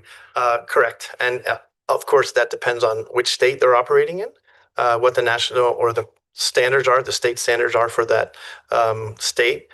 We want to make sure that as a board, our principal that we select is able to have a clear understanding of what's expected as far as the assessments that the students are going to be taking and what the state standards are, so they can align the curriculum best with that to ensure success for our students. Just a quick follow-up on that question. But you are replicating a school in Florida. So and typically when we hear a school is going to replicate, like if there were 5 things they were going to replicate, number 1 would be the curriculum. Right. So in South Florida, they do use McGraw-Hill for Wonders for their curriculum, as well as iReady and different supplemental resources. We are so lucky that here in North Carolina, we have our vice chair also uses the same curriculum. So using that knowledge, we would be moving forward through the curriculum space there. Yes, just to add a little more. So, yeah, so we are fortunate that in North Carolina, my answer was a generic, the principal chooses based on which state that they're opening. In this state, obviously, we're going to use the same curriculum as we use in our replicate school. But more importantly, we're going to ensure that we follow the same policies, procedures, handbooks, uniform expectations, STEM programs. We're looking to do infuse a STEM and arts program, a STEAM program within the K2 and eventually grades 3, 4, 5. We're going to partner with Project Lead the Way and ensure that these students from the kindergarten level are already exposed to these projects so that as they move forward into middle school, they have a very strong STEAM foundation. And the students can move on into a middle school gateway launch program from launch, and eventually a standalone high school Project Lead the Way program so that they can eventually take industry certification exams and graduate high school ready for the workforce. So when we talk about replication, we're not just talking curriculum. We're talking about policies, procedures, guidelines, of course, yeah, culture, things of that nature. Yeah, that's standard in a replication. Yes. So hiring a principal to have input on all of this is really critical. Will you have the financial resources to bring someone on board prior to the school opening or even prior to the summer opening? Talk to us a little bit about if the principal's got a private input on all these really critical decisions, when is this person going to be on board? So the great thing about the CMO grant is that we are able to bring on board a principal and already administrative assistant from the October before the school starts. So we'll be able to plan and prepare for many months before the school actually opens. And I just want to kind of speak to that. When as a principal myself, and I was part of this decision-making process at Doral, it's very important that the principal as a leader of the school buys into what she's using and what her teachers are using and understanding how to work that curriculum so that she can teach her teachers how to use that curriculum. So it is very crucial for us, for this individual to be part of this decision-making process to make sure that she's equipped to then enforce it in her school properly. She said her, so she must already have something in mind. No males allowed, She. huh? She. Speaking for myself. Okay, you mentioned that Somerset would not provide the facility. So what are your plans? Well, as soon as we're approved, we'll begin searching for a location. Not sure if we're going to find something in one part of the county or the other. We don't necessarily have a particular location we're looking at. I'm not sure if we're going to rent a facility that's going to be built. At this point, that's something that we haven't ventured into, obviously, because we have to be fiscally responsible. We don't have money yet. So, but once we do and we get the green light, then we'll begin that process. So the 2 million would be 750,000 in year one, 750,000 in year two, and then the 500,000 startup funds. Is that basically how that's being dispersed? So the 500, I guess, is where you're able to bring on your school leader and do other things. Your startup cost will be in your startup budget. Is this correct? Yes, correct. Okay. So in the budget, there's, in addition to all of those items, there's this other little line item called other funds that's in there. Do you know the source of those funds?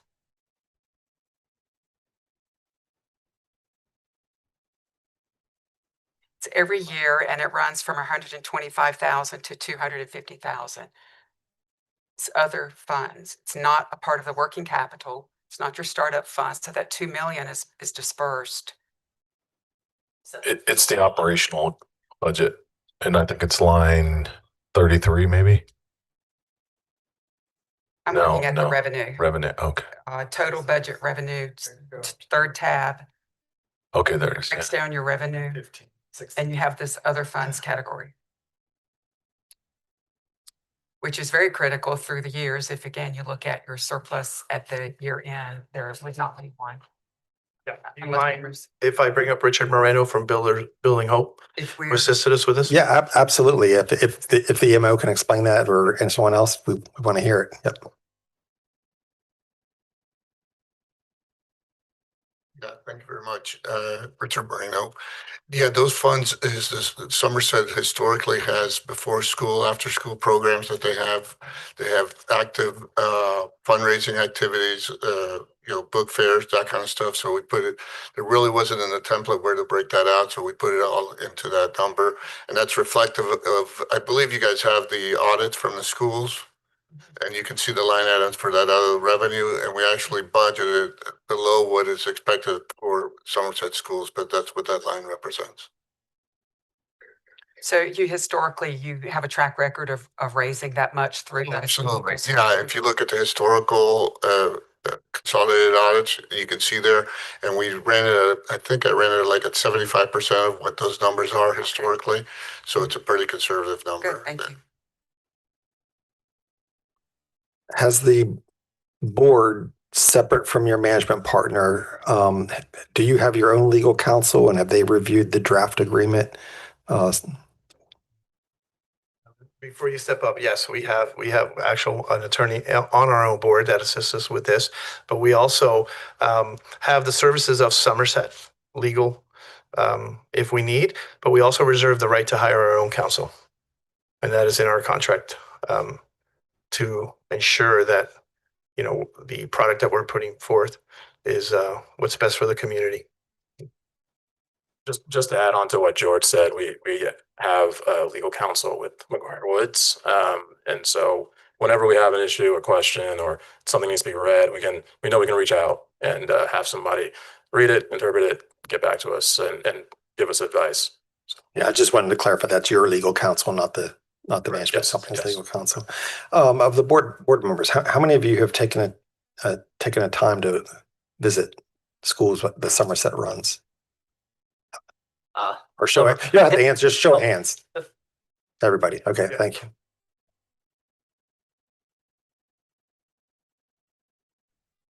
So on the subject of replication, and my colleague, Dr. Eldridge, hit on this a little bit, but I'd be curious to know from Union County, or any of you really, as you move from Florida to Union County, obviously there's things that you can't replicate, but I'd be curious to know,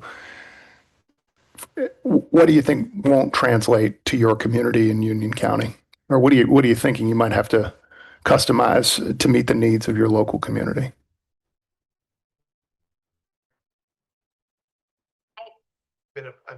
I can speak on what I know will translate, and that's a great question. That's something for us to consider. I as many of you, if you remember, I run Doral Academy of North Carolina here in the Raleigh area, and we were ranked just recently, and there's a reason why I'm sharing this. Number 7 most diverse public elementary school. Somerset, as a network, has had a history of really serving the represented, I lost my English there, underrepresented community. And I think that is something that has been valuable for my school. And I think that is something that's going to be valuable in Union County. I know that Union County has a lot of high-performing schools, but I also know that a lot of them are at capacity, and there's a lot of pockets of underserved communities. So I think that Somerset will really be valuable to those families, and that track record, that knowledge of how to serve those communities will be extremely valuable for that county. Yeah, and if I can add anything, I think that would be a great opportunity for the principal, whoever we hire, to do some analysis and compare the difference. I've been a principal in 4 different counties across the state of Florida, from South Florida all the way to Central Florida, and I can tell you every county is different. I've been at 5 different schools as principal. Every community is different. The needs of every school is different. And as a principal, it is your job to ensure that you're meeting the needs of those students. So hard to predict what it's going to be, but I'm sure there will be some differences that they'll need to address. Thanks. So anyone else from Union County that has a thought on this about what might not carry over?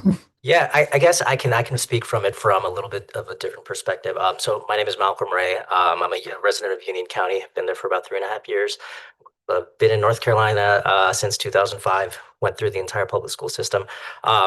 I have a daughter who's 4 years old right now. We're kind of going through the entire process of getting her enrolled. She's going to be starting later on next year in August.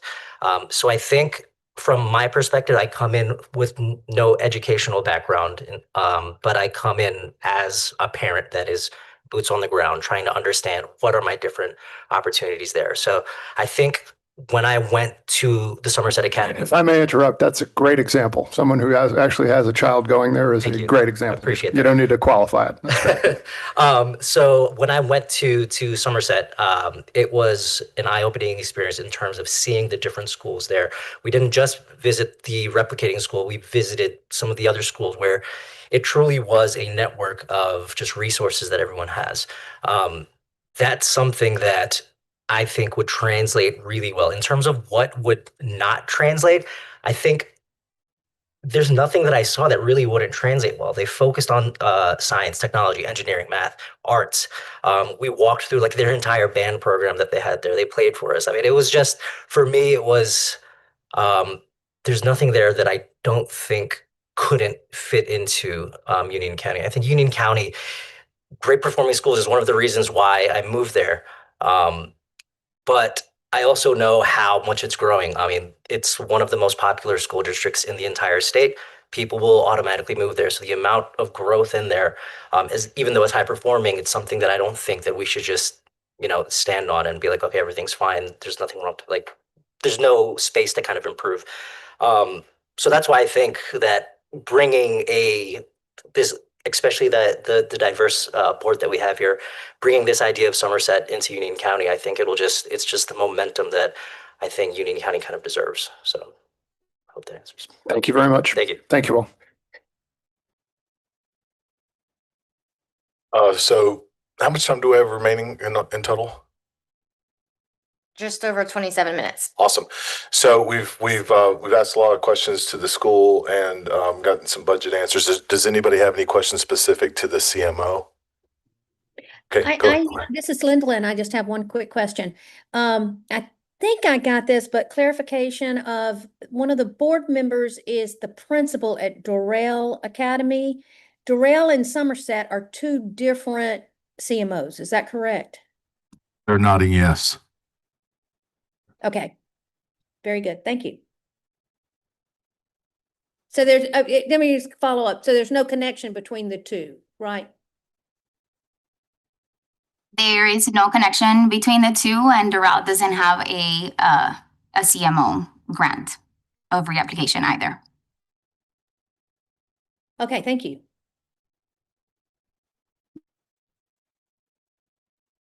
Is it Bill Marino that's representing the CMO? Is that who we need to bring up? Do we have questions for the CMO? Is CMO representative, would you come to the podium? So who was Bill that we talked to earlier? I have a question. He's with yeah, Building Hope. Building Hope. I just have a question about Dorrell. So I'm sorry, I'm confused. I thought Dorrell was a sister school or a brother school of what's the connection besides your being a board member? Doral is its own network of schools, and Doral has its own sport separately. I had a board member that happened to know another board member, and that's kind of how I came on board with this project, but we're a separate network of schools. Once we met for this application, I just felt like I had a lot of value to bring to the table because I've been a principal in North Carolina for 5 years now, but we're completely separate networks and we don't have any connections to Somerset. Got it. So when you're replicating, when you talk about replicating, you're replicating to the schools in Florida, not the Dorrell school that you. Just part of the board and here to support the leadership of the school as much as I can. Not just part of the board. I mean, that's an important role. Okay. Thanks. Before the board members step down, could I ask one follow-up question? In this process, how did Somerset engage you, or how were you engaged in the writing of the application? Which of you were involved in the crafting of the education plan, the governance plan? How were you engaged, and how did Somerset handle that with you? I assume you were in it together. Sure. Given my experience with Somerset prior to where I work now, I worked at Somerset for many, many years, and we've created, again, such a great network of support and conversation. And we were having this conversation about this need in North Carolina and knowing what a wonderful work is being done here. And yes, we've been helping with the application. Correct. Yes. And then I have a finance background. So I graduated from Campbell University. I'm currently enrolled at Chapel Hill, go Camels. So I was deeply involved in how like the budgeting worked. It was a great learning experience for me, as obviously I do not have the background in educational budgeting. But Somerset really provided a lot of the layout, but they gave us complete freedom to question everything, to understand everything. It was a great learning experience for me. And yeah, so I was heavily involved in kind of like how the budgets were set up. That's good, Malcolm. And I actually knew you had a finance background. I looked at your resumes. Thank you. And really enjoyed reading your core strengths and your technical skills. I appreciate it. Really great resume.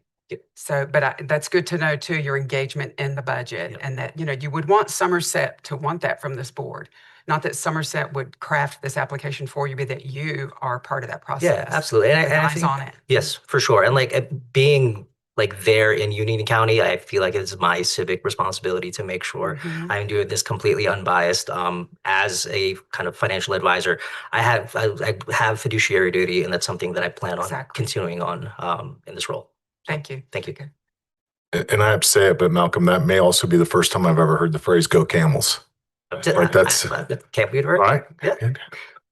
Questions for the CMO? Yes. On behalf of the board, thank you for your questions. Daniel Scherz, representing Somerset Academy, one of the authors of the CMO grant for the RS and grant manager currently. Also with me is. Hi, my name is Dr. Karina Iber, and I've been at with Somerset the last 26 years as a teacher, as an administrator, and I go over there, and I'm also part of the CMO replication grant. We also have Dr. Sarah Fye online. Unfortunately, she couldn't make it today due to a medical emergency. Okay, thank you. So Daniel, tell me your full name again. That's right. Daniel Scherz. I work at Somerset Academy. I'm also a principal of Somerset Academy Boca, elementary and middle. We're going on our 10th year of being a high-performing school in the city of Boca Raton, elementary and middle school.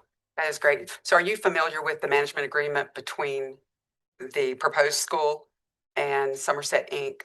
Yes, I am. Okay. So can you speak to the references or the sections that speak about allocating proportionate shares of corporate cost between member schools, which this school would become a member school? Can you sort of define how that works? If possible, even costs or ratios of costs? I think that refers to if there is a replication of the school as an additional site, that there would be sharing of the cost sharing between the two sites. But for the initial application, we have one school, so it would just be for this one particular school. So this one school is not part of the affiliate or the system, the network of schools? It's our one school site here. So that I think it refers to if this board were to have additional schools under it. Okay. Okay. Can you speak to the, there's one item referenced, ADP total source risk management, some HR management that's provided to the school. I wondered if there's an additional cost for that, or is that again part of that? No, so that's part of Somerset's agreement of they paid $750 per student, and Somerset handles all the school support, additional all the back office support. Okay, and there's no reference specifically about building and the future, right? The future of a location and a building. So I'm assuming there'd be a totally separate agreement at some point drawn up when they're ready. Yes. Correct? Yeah. Okay. Okay, thank you. So I want to make sure I understood that, and also the conversation we had earlier. The school is going to have its own choice as to where they build, who's going to build, all that. That's not associated with the CMO. No, the board will have its decision making. All right. Yeah. Other questions? I guess a question I have for the CMO would be the same that we asked for the board, which is, I mean, this is a marriage if it's approved. what gives you confidence in this board, that they can take on your name, the work you've created and build upon it?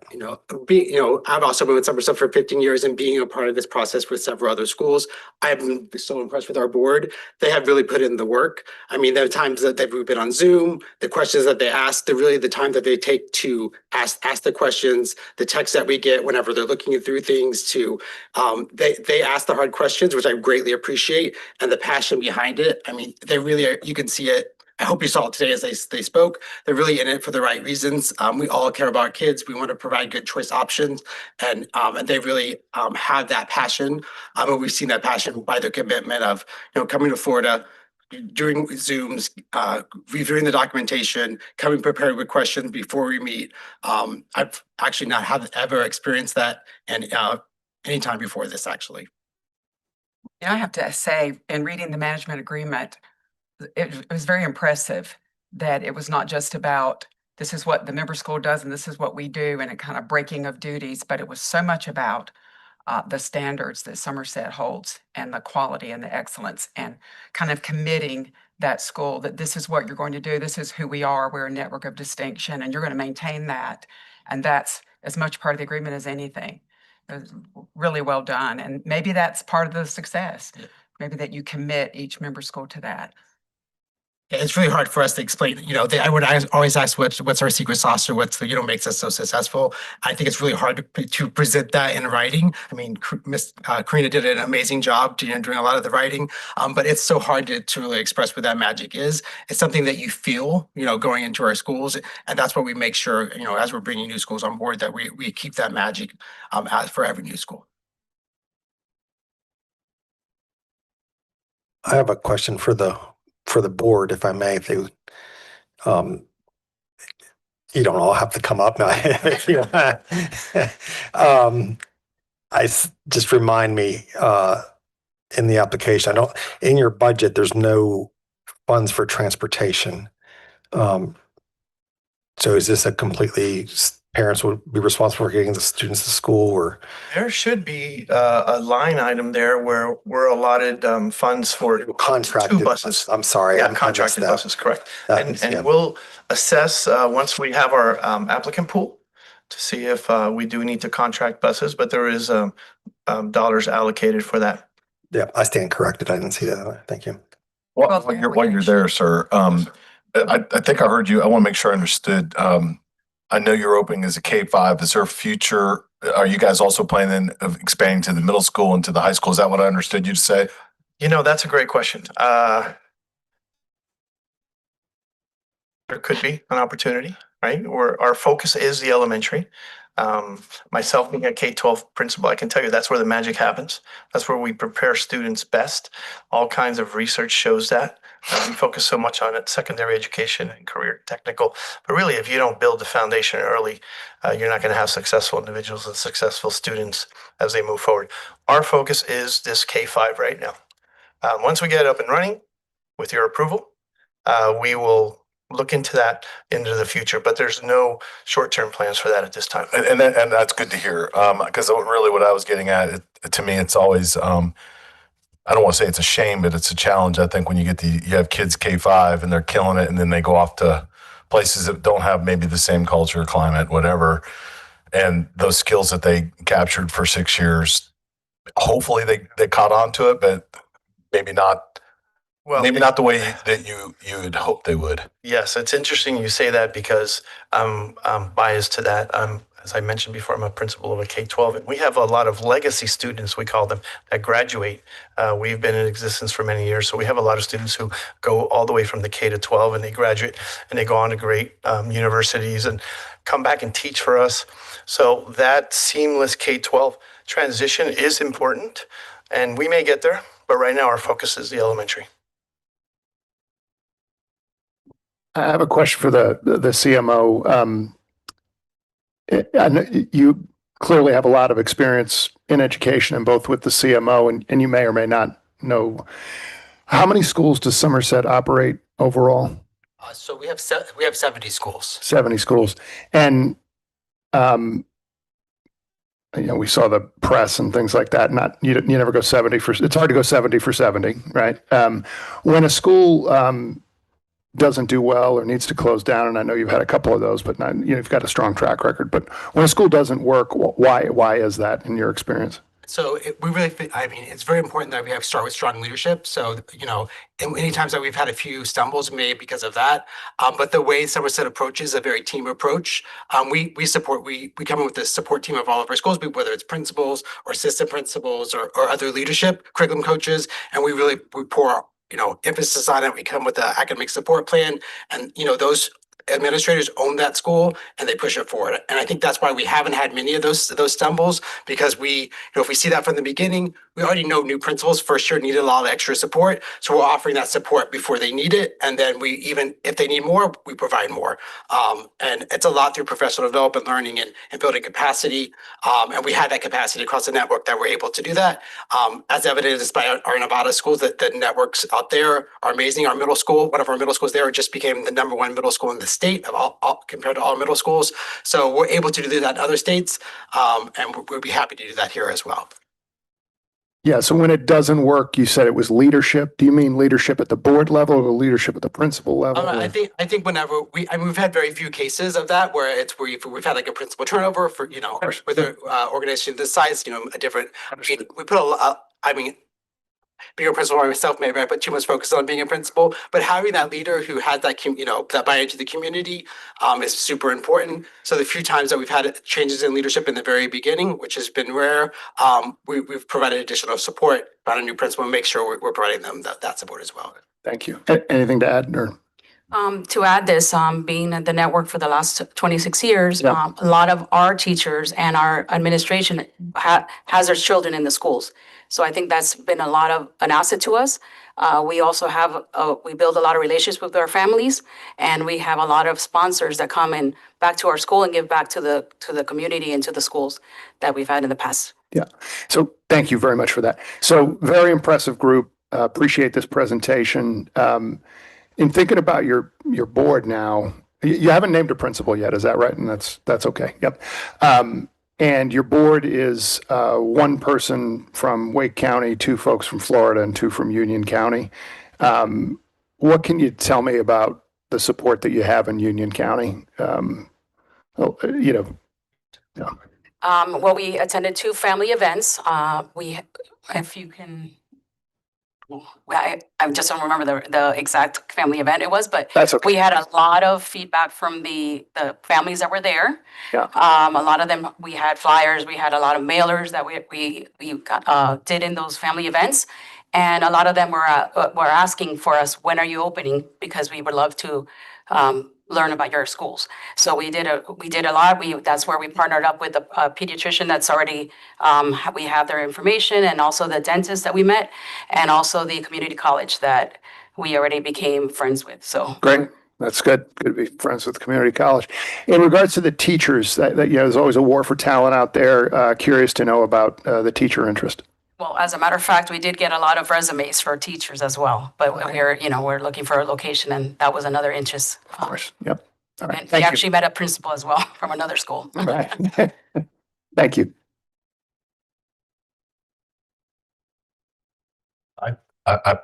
Any other? I know we have a little bit of time left, but are any further questions? The grill's hot. I mean, we've been grilling too. All right, not hearing any. You guys have a 10-minute closing remarks.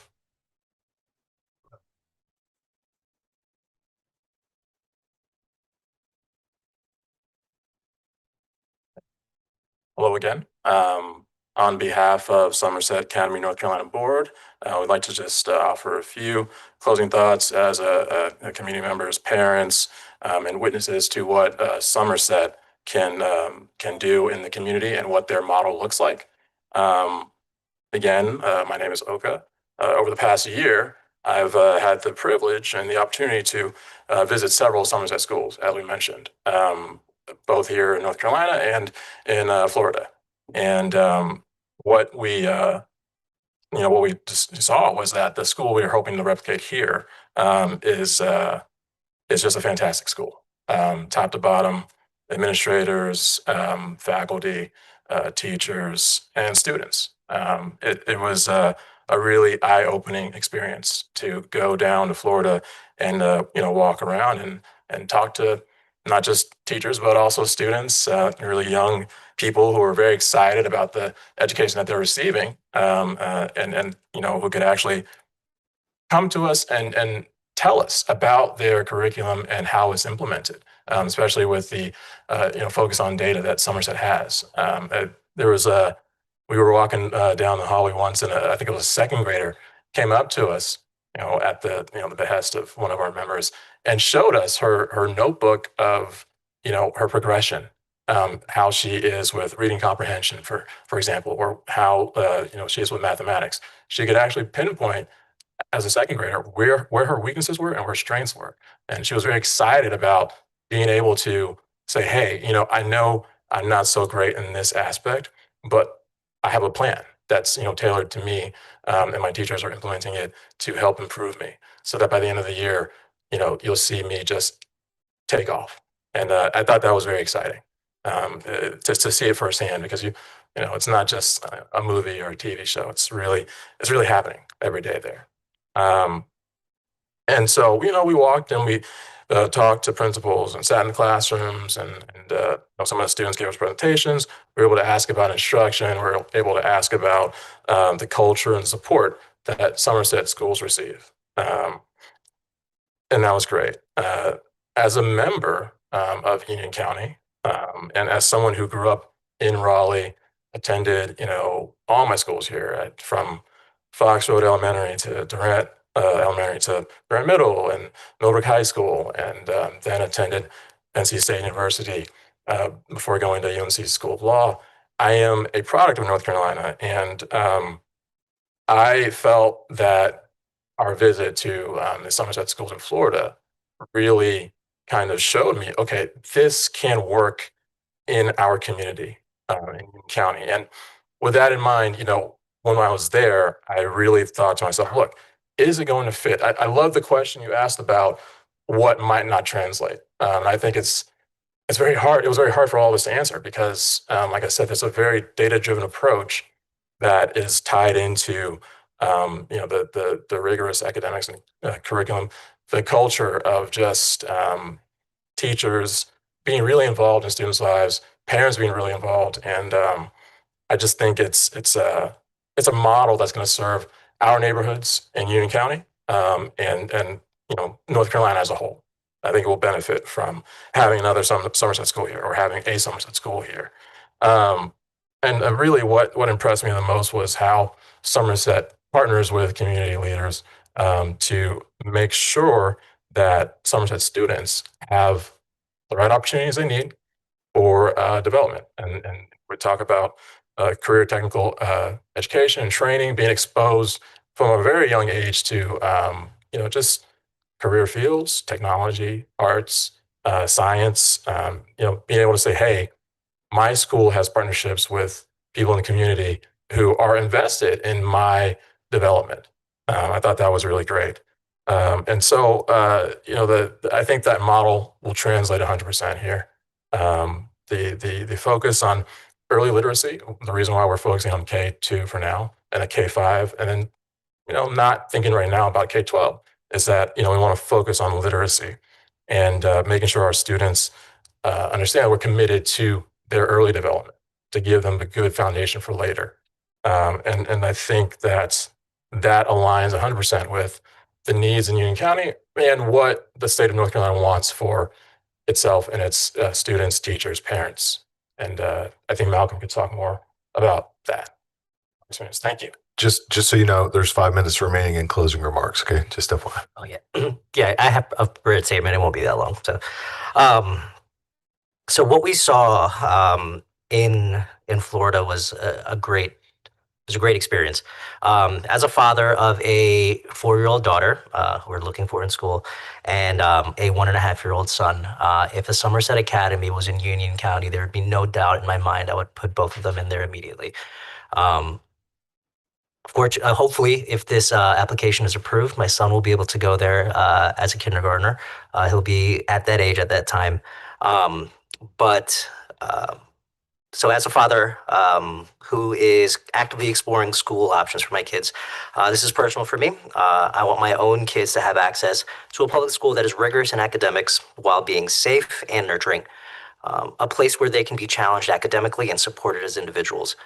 When I walked the halls of Somerset schools, I saw classrooms where I would feel proud and confident sending my own children. That experience is a big part of why I'm sitting here today as a board member asking you to approve this school. Not just for my family, but for families across Union County who are looking for the same kind of option. We are convinced that Somerset Preparatory Academy is not just another school, it is the right school at the right time for Union County. It brings a proven model, but it also brings a genuine willingness to listen to and reflect what our community needs. As local board members, as neighbors, and in my case, as a parent seeking the best possible option for his own kids, we believe this school is a perfect fit for Union County and would be a strong addition to the public school landscape. We respectfully ask for your approval and for the chance to bring what we saw in those Somerset classrooms to the children and families we serve here. We thank you for your time and allowing us to speak. Excellent. Thank you for the presentation, and thank you for answering all of our questions. We have three choices as we get ready to deliberate. One is to move this school to ready to open. Another is to not move it to ready to open or bring them back for a second interview. So those are our three options. Do we have any closing comments or questions for the board? No, I just appreciate the thoroughness of their application, and they answered, I felt, all the questions that we had for them today. I think they're building off of a model that's shown success elsewhere. So anytime we bring in, not that we're perfect here in North Carolina by any stretch, but anytime we're bringing in a new board and an EMO from outside the state, you like to hear the success stories as well. I'll go ahead and make the motion. I'm going to make a motion that we move Somerset Preparatory Academy to the ready to open process. Bill Perley seconds. All right, we have a motion and a second. Any comments? And I do want to make one comment before I open it up. I'll take the liberty of the mic right now. As you often do. Thank you. How refreshed, because we have a lot of questions. We've grilled a lot of EMOs and CMOs over time, and to have a contract that's so easy to read and you can see the collaboration inside of that, and then to only see a less than 8% fee that they're charging for that is pretty. It's going to be interesting. Yeah, grant. Yeah. Plus grants to come along with it, right? I mean, it's like, oh, by the way, here's our 8% fee, and have $2 million. I mean, I wish I'd ran into you guys a while ago, but it was refreshing to see that, and it'll be exciting if this vote goes the way I think it's going to go, to see how all this plays out in real time. Any other comments? I just have to agree. I don't know, when you think about what we want to see in an EMO, I don't know how you could ask for anything more. I think they've just checked the boxes, and you never know until boots on the ground and you start finding out and things develop and happen. But it seems like the best possible scenario. Thank you. Yeah, just to build on my colleagues' comments, I believe in strong national models. I don't believe that North Carolina has all the answers. And my only sort of comment, and it's an encouraging one, is that Malcolm and Oka, you both have you've got a lot. I think you're well equipped to do this, but as the local representatives, it's going to be really important that those boots on the ground are important. So I think you're well suited for it. But that's where the rubber meets the road, and it's very encouraging to see a national model like this being brought into North Carolina from my perspective. The only other comment I would make, and I want this to go on record too, is I went back and read through the minutes from when you were here with us last year, and I appreciate the fact that the board itself was able to answer a lot of the questions directly. I know that was a concern that was raised last year, that often we were asking questions and they were turning around almost looking for advice on how to answer it. And so I appreciate that, your preparedness on that as well. I don't want to be presumptuous. We're going to take a vote here. I would just simply say this.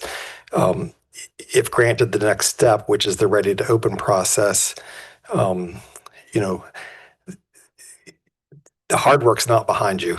The hard work is ahead of you. And the ready to open process is not necessarily easy to get through, and nor should it be. And so just would challenge you to if the vote goes your way, you celebrate today and then you start again tomorrow on the next phase of this. So All right, let's go ahead and do roll call. Okay. Bruce Friend, aye. Rita Hare, Aye. Hilda Parlay, Approved. Todd Godby, Aye. Eric Sanchez, Shelley Shope, John Eldridge, Aye. Linda Lynn Kakadelis, Yes, approve. Eric Gucan. Aye. Okay, it passes unanimously. Congratulations, folks. We will send you an approval letter from our office and then make sure you're keeping your contact information up to date, and we'll get you onboarded to RTO in a few months. Great. Thank you again for your time and your consideration, and more importantly, thank you for your trust in us. We won't let you down. Okay, we've got one more applicant, and then we've got the director's update. And I know it's been a long day already, but let's go ahead and take 10 minutes here. Let's get back at 3:10 and stretch our legs.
And one of our members stepped out to take a call, and another is going to be joining us live in his car. So all the members are still here, just so you guys know that we're here. But let's go ahead and turn it over to Ms. Rackley. Great. And so our final applicant is Celeste Beauty Academy, slated for opening in Mecklenburg County. This is a high school model. Celeste Beauty Academy would like to open with grades 9 and 11 in year 1, rounding out 9 through 12, achieving that in year 5 with 230 students. This is a CTE model. They are proposing a cosmetology pathway for students. Will participate in the National School Lunch Program. Their transportation plan includes public transit passes for their students and families, and then obviously providing contracted transportation for special populations. There is not a weighted lottery proposed for this school. They do have a identified location in Charlotte with a phased approach to their facility. This is not a repeat applicant. This is the first time that they've appeared before your board, and there is not a management organization proposed. And so this is a 6-member board. I believe they've added 2 members since the application period. And we have 1 member that is, Ms. Wiggins is remote, but every other member is here today. And just a reminder that there are currently 35 charters in Mecklenburg County. And you'll see their proposal here specific to their subgroup enrollment projections. And so we've had primary contact with Mrs. Kayla Dixon, and I believe Pauline as well. And at this time, I would like to allow the Celeste Beauty Academy Board their 10-minute opening statement.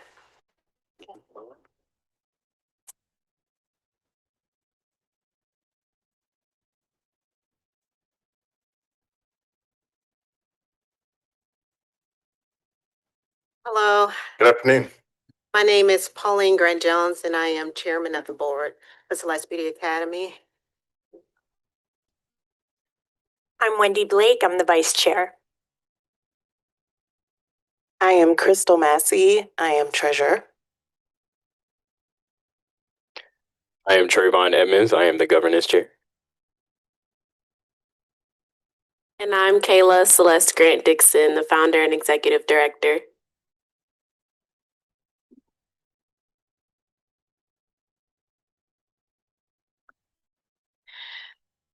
Good afternoon, members of the Charter School Review Board.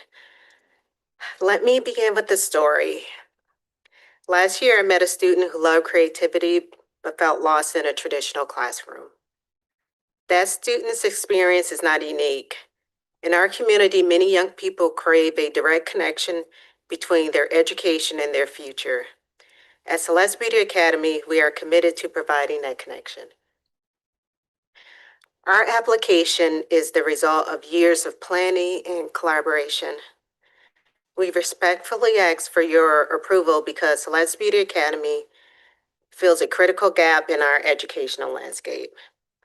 While the local district offers strong academic pathways, it does not provide specialized tuition-free programs that integrate career readiness in cosmetology, aesthetics, and entrepreneurship with rigorous academics.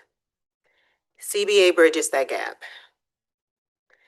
The need is urgent. According to recent data, only a small percentage of local students pursue post-secondary cosmetology training, despite strong job growth in the beauty and wellness sector. Most existing programs require tuition or are limited in scope. CBA offers a 4-year tuition-free program that combines core academics, hands-on training, mentorship, and industry certifications.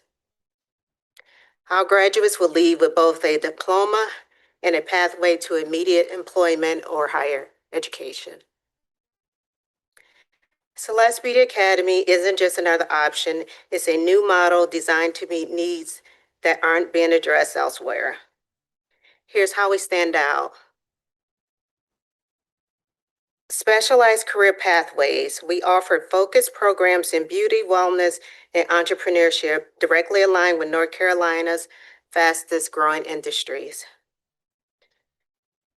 We're culturally responsive teaching. Our curriculum celebrates student diversity and empowers creative learning, ensuring every student feels seen and supported. Our community partnerships. Students gain real-world experience through internships and apprenticeships with local businesses, building professional networks before graduation. Our supportive environment with a 16:1 student-to-teacher ratio and robust mentorships, we provide individualized attention and foster a strong, inclusive school culture.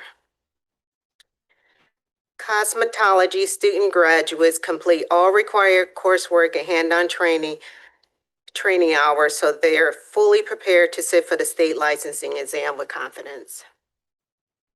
In short, CBA is designed to empower students with both academic achievement and workforce readiness, giving them the tools to succeed in college, career, and life. We recognize and have addressed several key concerns raised in the review process. Our plan is to open with 100 students across grade 9 through 11, growing through 200 students at full capacity by year 5. All application materials, budget, and operational plans have been revised to this alignment. We have clarified the separation of governance and management, expanding our board to include an educational professional, and we are committed to hiring a credentialed principal to lead academics. The executive director will not serve as the principal or as a voting board member, ensuring compliancy and transparency. Our budget is lean but viable with realistic allocations for staffing, transportation, nutrition, and facilities. We have increased the principal salary to ensure competitive recruitment and clarified the use of federal funds for special education and transportation. CBA will provide robust support for exceptional children, multi-language learners, including a licensed EC teacher with partnership with ESL consultants, and community volunteer programs for tutoring and bilingual support. We have corrected our admission policy to ensure that once submitted, students do not need to reapply annually in full compliance with North Carolina law. In alignment with North Carolina General Stat 115C 218.15, Celeste Beauty Academy has adopted a clear conflict of interest and anti-nepotism policy. Our board operates under nonprofit guidance standards, ensuring that decisions are made transparently and in the best interest of students. We prohibit favoritism in hiring or contracting, and any potential relationships are disclosed and reviewed according to state requirements. This commitment to integrity and accountability reflects our dedication to building trust with families, the community, and the State Board of Education. We have taken concrete steps to strengthen these areas and can provide updated documentation if requested. Celeste Beauty Academy is more than a school. It is a new opportunity for students who deserve more than a status quo. With your approval, we can expand opportunities, strengthen the local workforce, and enrich our community. Let's open doors for students who are ready to thrive. And thank you. Thank you. We appreciate that presentation and information. We thank you for your application today. I'm Rita Hare, and I'll be leading our interview. So I'd like to take questions from my board members here, and let's begin to find out how we can explore your plans further, okay? I have a question about your officers on the board. I didn't see where one is the secretary. We don't have a dedicated secretary right now. The executive director has been fulfilling that role, and me as the board chair. So I do all the compliance, filing our 990 tax return. We record our board minutes, and we at board meetings we approve the prior meetings minutes. So the executive director takes the minutes as you? We record it. And you too? Yeah. Okay. Now, you said that the kids, once they are enrolled, they don't have to say whether they're going to return or not? or do they have a letter of intent We- that they we- will return to keep? Yeah, we open plan and to closed? ask them to submit a letter of Good. intent, just so we know like how many Their students we return. need to recruit. Okay, thanks. Did I hear you say, because I didn't see one in the budget, you're going to contract with someone to do the EC services? It's not going to be a teacher on staff, they'll be contracted services?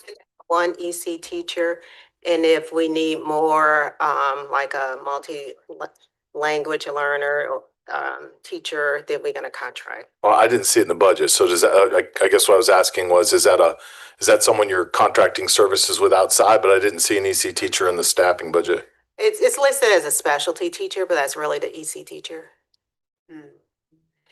So the elective specialty teacher is an The EC teacher. What, okay. So there's so I guess to help me frame what a day looks like. So since it's a high school, you've got the required courses for graduation. Where does the cosmetology piece fit into this, your process? Like, what's that look like in the day? And I guess that's down as a core teacher, not an elective class. So just explain how that all works together. Yeah, I can let, Okay, thank you. So CBA's high school model are a day in the life of a high school student. Instead of having like gym or another like sports elective during the day, they'll have an hour for their study hall. They will use that for additional hour towards their cosmetology hour licensing, or they will also have lab hours to do their hands-on training as well.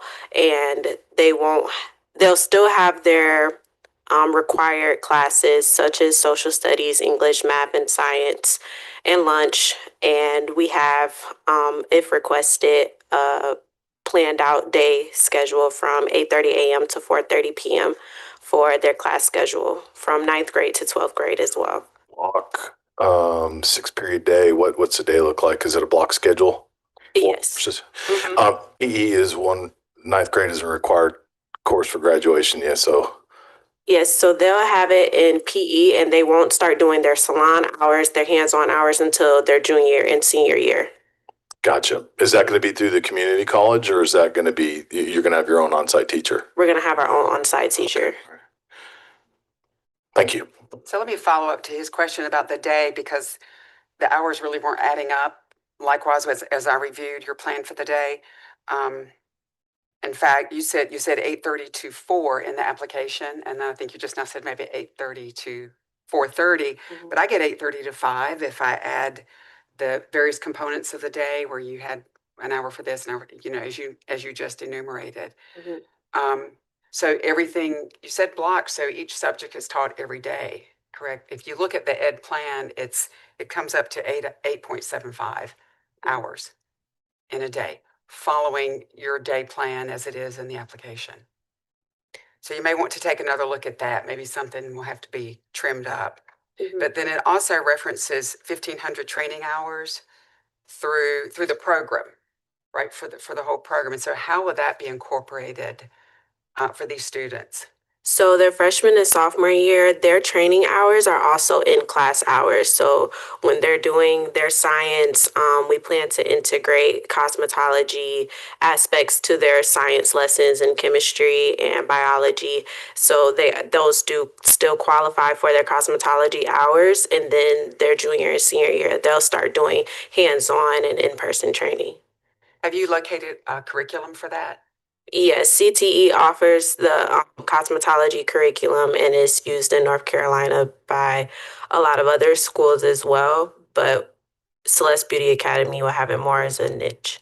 I mean, infused into science and into biology. Okay, was that in the application as well? Did you? In our application, we have that the teachers and the staff that we recruit we're going to make sure we're looking for licensed cosmetologists, educators that are able to teach the kids and maybe come in and sub for when they need their hours. Say that one more time. We're going to recruit licensed educators that are also licensed cosmetologists as well. Okay. I hear what you're saying. Now, when your students do their training, I hate to say this, but who would be the guinea pigs? Doll heads, yeah. I mean, will you invite the public and then charge them to raise money or, put in a fund? In our Or would early there be the students being the models? in our early years, well, we plan on them using doll heads until they're ready to work on real clients.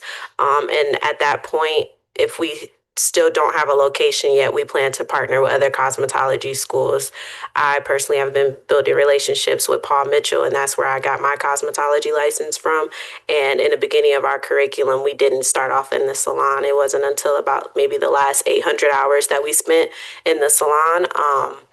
But most of those hours in the salon, if we didn't have a client, we were still working on doll heads. So it isn't required for them to work on an actual client for their hours. I was fortunate enough to be in Chatham County. Jordan Matthews High School had a cosmetology program, and I got several haircuts from seniors in high school. They couldn't do much with the beauty part, but the haircuts were pretty good. Yeah. Because I was thinking you could advertise for the public at that point of the 800 hours Yes. So and charge. yeah, What you plan to do? Yeah, we plan on getting a location and then also having a salon as the training site for the students so they'll be able to get their hours. And then we can also invite the community and their friends and family to continue supporting our business model and also growing the salon as also a for-profit hub to fundraise for the school as well. So you all intend to actually have your own Celeste Beauty salon for your students to work out of? Yes. So right now I have, I've already started that business in Charlotte. I have a salon suite after I obtained my license. And so the plan is to open the charter school and then as I grow, to open a salon next to it, but not apart. They won't be the same entity, but the salon will be still the training hub for the students. Because with our small model, and we're only starting with 100 students, we're hoping to grow along the years. And by the time we have those juniors and seniors that need the salon hours, we'll have the location. Got it. So that's what you mean when in your application you talk about internships and solo practicums, is that's coming from you all's own salon to do that? Yes, but before then, we still plan to partner with other cosmetology schools in the area as well to continue building those relationships in the industry. Just looking over your overall budget, the surplus deficit numbers scare me. Right. So each student in North Carolina is worth about $12,500, $13,000. Right. So if you have one student that doesn't show up in year one, you're working in a deficit. And with such small numbers, that impact is devastating on an overall budget. So talk a little bit about your marketing plan or how you've shown interest, because this is going to be one of those things where if approved, right up to the first day of school, you're going to have to be working real hard to make sure if you say 100 kids are coming, you got 100, because if it's 99, you're in a deficit. Right. So we've already, since 2023, we started off as a nonprofit organization establishing our community initiatives. So since then, since 2023, we've had a vision board party with the relatives in Charlotte, North Carolina. That's another nonprofit that we've been growing relationships with, but just so I'm not rambling, sorry. Our community initiatives is our marketing plan. We plan on going to other middle schools, boys and girls clubs, dance clubs, and other our target audience places to host vision board parties, let them know about Celeste Beauty Academy. We also have a marketing plan called Project Connection, where I personally go to the middle schools and talk to them about cosmetology, entrepreneurship, beauty, and self-love and self-worth, to get them excited about the high school and excited about the industry as well. And I plan at those events, once upon approval, I plan to let them know like applications are open you guys can apply now and get their information as well. But even before then, my board member Trayvon and I, we've already went to the 28208 zip code and have handed out interest forms in parking lots and have gotten about over 90 interest forms, and with about 88% approval of the family saying that, yeah, their children are interested in coming to our school. So if you guys want 100, have 250. Yeah, already. we plan on going. Because it's better. It's a whole lot better to have a waiting list than it is to come up short, because it really, with like I said, with such a small budget, the impacts are devastating when 2, 3, 4, 5 kids don't show up. So, but I understand why you want it so small, so you can keep the control on the program that you're trying to promote here. I had a follow-up question to that, but my ADHD kicked in and I can't remember what it is. So I'll let somebody else go and then I'll circle back. Great, go ahead. Yeah, I think it's a relatively quick one. I might have missed this on the budget, but in terms of the supplies for, you mentioned doll heads, like 100 kids, that's 100 students, that's a lot of doll heads. And like, how have you budgeted for that? I know very little about your industry, so that might be, yeah. So as far as like specific numbers, I could let Pauline speak to that, but we do in the earlier years, we plan on keeping our supplies in-house in the school.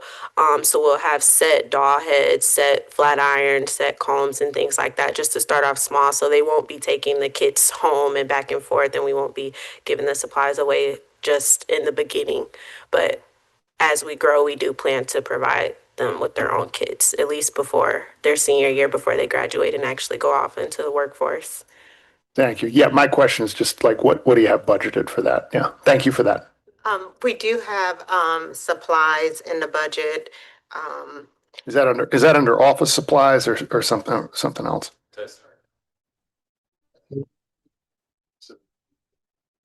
Yeah, we have instructional materials. We have 20,000, curriculum, and we have supplies. So, and we also are doing writing grants right now. We just finished the charter. What's the name of it? Charter Growth Fund grant. Our school growth fund. Yeah, so we are continuing to fundraise for any type of startup costs that we may need that is not included in the budget. Great, thank you. Are you going to charge the students for the kits when you get ready to give them full kits? No. Okay.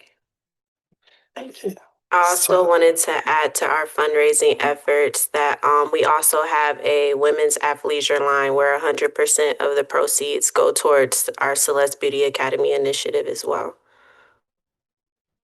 I do have some questions about the budget, actually quite a few. And I apologize, I had to step out if you've already answered these. So if you've already answered them, just say that and we'll move along. I guess the first would be over on the personnel side. Even with 100 students, I mean, I don't see a school counselor. I don't see an EC teacher. Oh, it's on the elective line. Okay. So no school counselor. And then talk to me about that real quick, and then we'll switch over to another question. So the elective is the exceptional, is the EC teacher. And since we are such a small school, we recognize that the principal will need to do a lot of the principal and executive director will have to do a lot of the administrative type support. And our teacher assistant will also help out with the EC students. And we have money in the budget as a consultant in case we had to outsource. Okay. I would just advise that your principal is going to have their hands full, and school counseling is a very different job preparation and skill set than being a school administrator, particularly at the high school level, when you got to provide students with advice as to career and other workforce options. But Yeah, we were hoping a partnership with some of the local schools as far as counselors and maybe pay a portion of their salary and share that counselor with the other schools. okay. I'm smiling. Yeah, just smiling like with what? Good luck with that. Yeah. Yeah.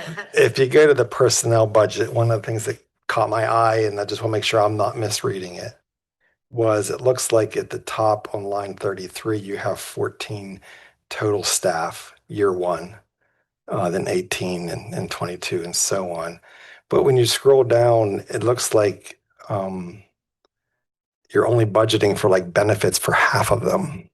Why would that be? Some of the, like if you go up some of the, for instance, the food service staff or the custodians, they're like part-time positions. So we did not plan on paying full-time benefits for part-time staff. Okay.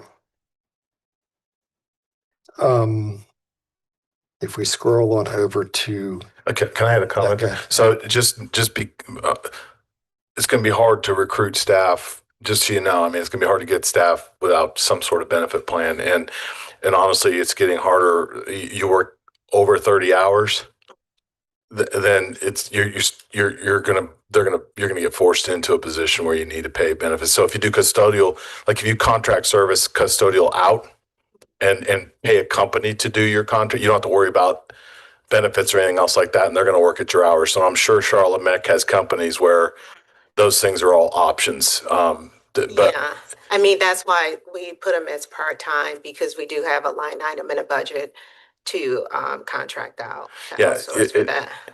you know, some of this, it probably just needs to be cleaned up or reshuffled, but that would show under contracted services, not under personnel, because you'll mix the two. I mean, yeah, I think the plan was kind of to have both, like a part-time person there and the contract, because we recognize that part-time person wouldn't do everything. so if we go over to the operations budget and go over to line, just saw it, line 48, where you're contracting out for transportation. Why the significant jump from year one to year two? You're only adding, 40, 60 new students, but your transportation budget is almost 5 times as much. Well,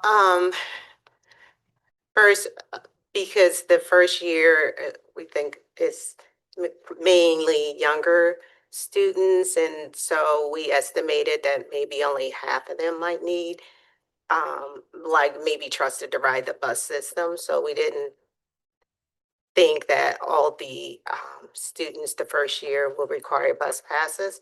And by year two, I think we estimated we should have kind of our permanent location. And so we just estimated that all students may receive bus passes at that point. Okay. And then the other thing that caught my eye, I'm just picking out things that kind of just caught my eye from a budget perspective, is if you scroll down to classroom technology, beginning there in this line 62, computer, student devices, classroom technology, $5,000 seems really slim. I mean, that's equipping your classrooms for $50 a student. I think that's probably not realistic. Well, I mean, just that line item, I look at it more as category versus line item, because right now all the cost is really like soft costs, but I think in total category is more of a realistic number. So I think $15,000 for software, and maybe Where students desktop, like a Chrome tablet or something for the students is reasonable for 100 students. I understand. I think you're going to find it's a lot more than that. It might take you $15,000 just to equip your front office with technology, let alone the classrooms and the teachers. Well, if you scroll up to the first under,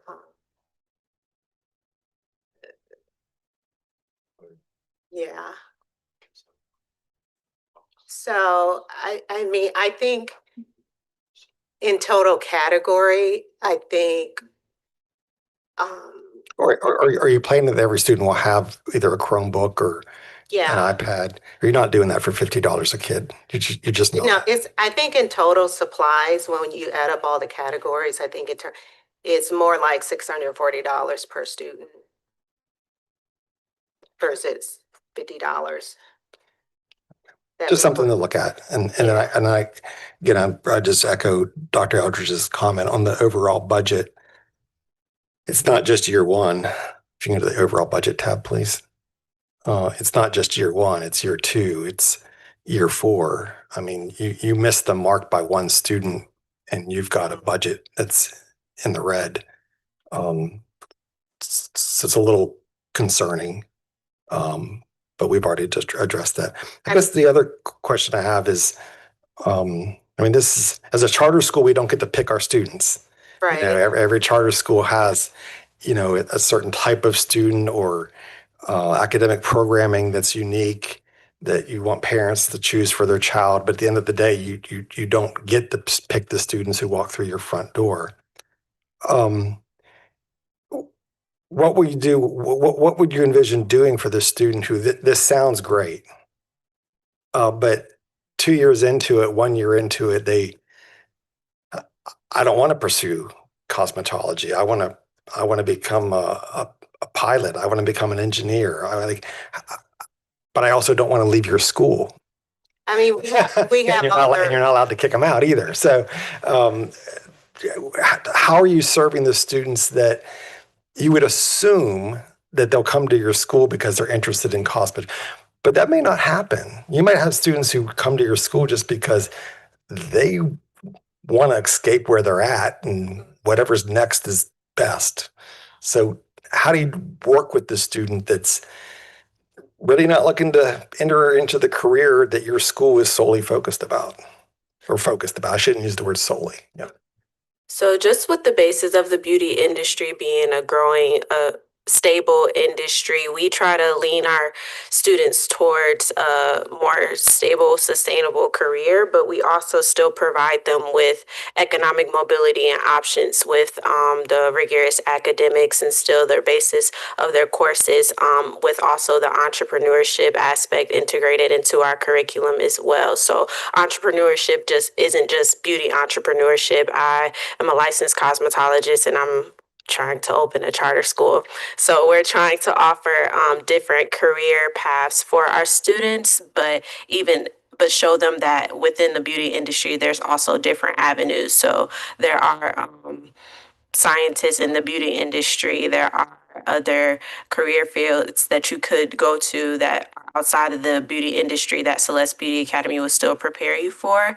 And with the option to balance out your electives, they could focus their electives instead of going to their salon hours their junior and senior year because they lost interest for the cosmetology beauty world.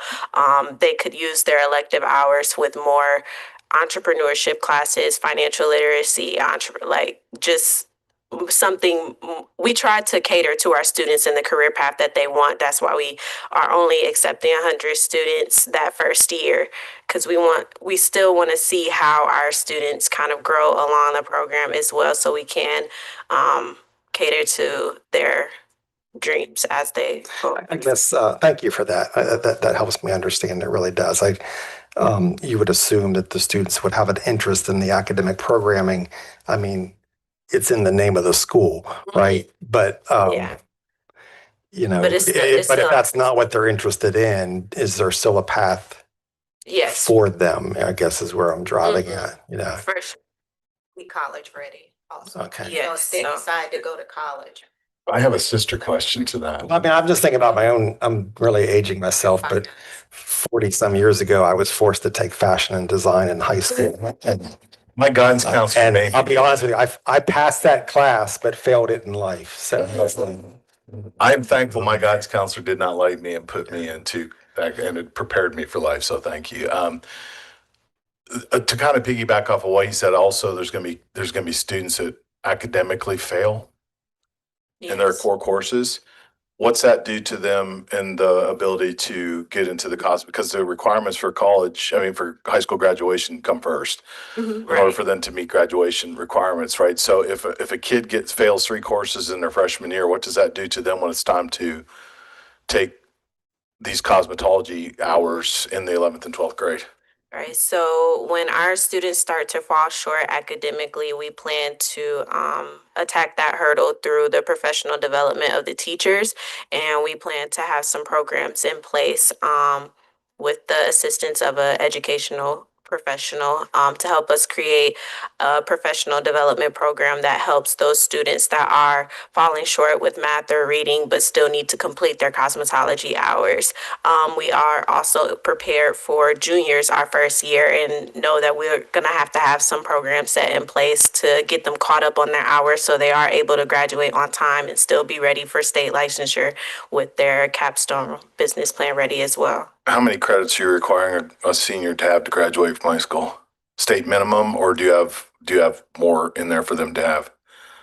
So it's the state minimum, but with the Celeste Beauty Academy graduates, they are required to have a capstone business plan and also complete their 1,500 hours through the CTE curriculum. Gotcha. We have just a few minutes left before our board will have to deliberate. Kayla, I have a couple of closing questions I think will be quickly answered, and maybe Pauline as well. Do you have a board member who has education background? Yes, Tawana Wiggins is a former principal. So that's a new member. We don't have information. She's on virtually. Right, so we don't have the board member information form or the resume or the background check or anything on new ones? We have her background check and her resume and her onboarding is complete. So if she just joined, who wrote the ed plan section of the application? Who planned out the education? We did it as a board. Okay, the board did. Mm-hmm. And Kayla, have you visited a school with this implementation, with this plan? Yes, I have, but I also know that there aren't many schools with this exact niche. So I know a lot of high schools in North Carolina, they have the CTE program. It's like optional, but we are encouraging our students to complete it as required of them to attend our schools. So we can say that we are preparing you for the economy as well with those options of college, entrepreneurship, or going right into the workforce with your license. What school did you visit? Actually, our board member actually graduated from one of the CMS schools that have the CTE program as well. With cosmetology as an option, and it's all in school? Mm-hmm. Yes. You did? So excuse me. So actually, I went to North Mac High School, where they focus on cosmetology. And what they did was they had certain hours. They traditionally gave up to 900 hours during their actual curriculum. Gave them a certificate. I was actually in their hospitality tourism side, so that's how I knew all of that. But what they did was everybody, once upon graduation, you receive your diploma, but you also get a certificate of completion. And then you'll utilize that and take that to the next initial cosmetology school where they will finish the rest of their remaining hours. And once we figured that out, we was like, hey, what about an actual high school so we can cut down on the cost of them paying for an actual cosmetology class once they graduate, instead of them getting that certificate of completion that doesn't technically mean anything. So that's just one thing that we spoke about and one thing that I brought up to them in regards to CMS. Okay. I believe there's only 3 schools in CMS that do it as well. It would be Olympic, North Mac, and West Charlotte High School. Okay, on the budget, Pauline, the admin numbers under personnel, there will be, when you begin year 1, there will be a lead administrator, and an assistant. Is that the plan?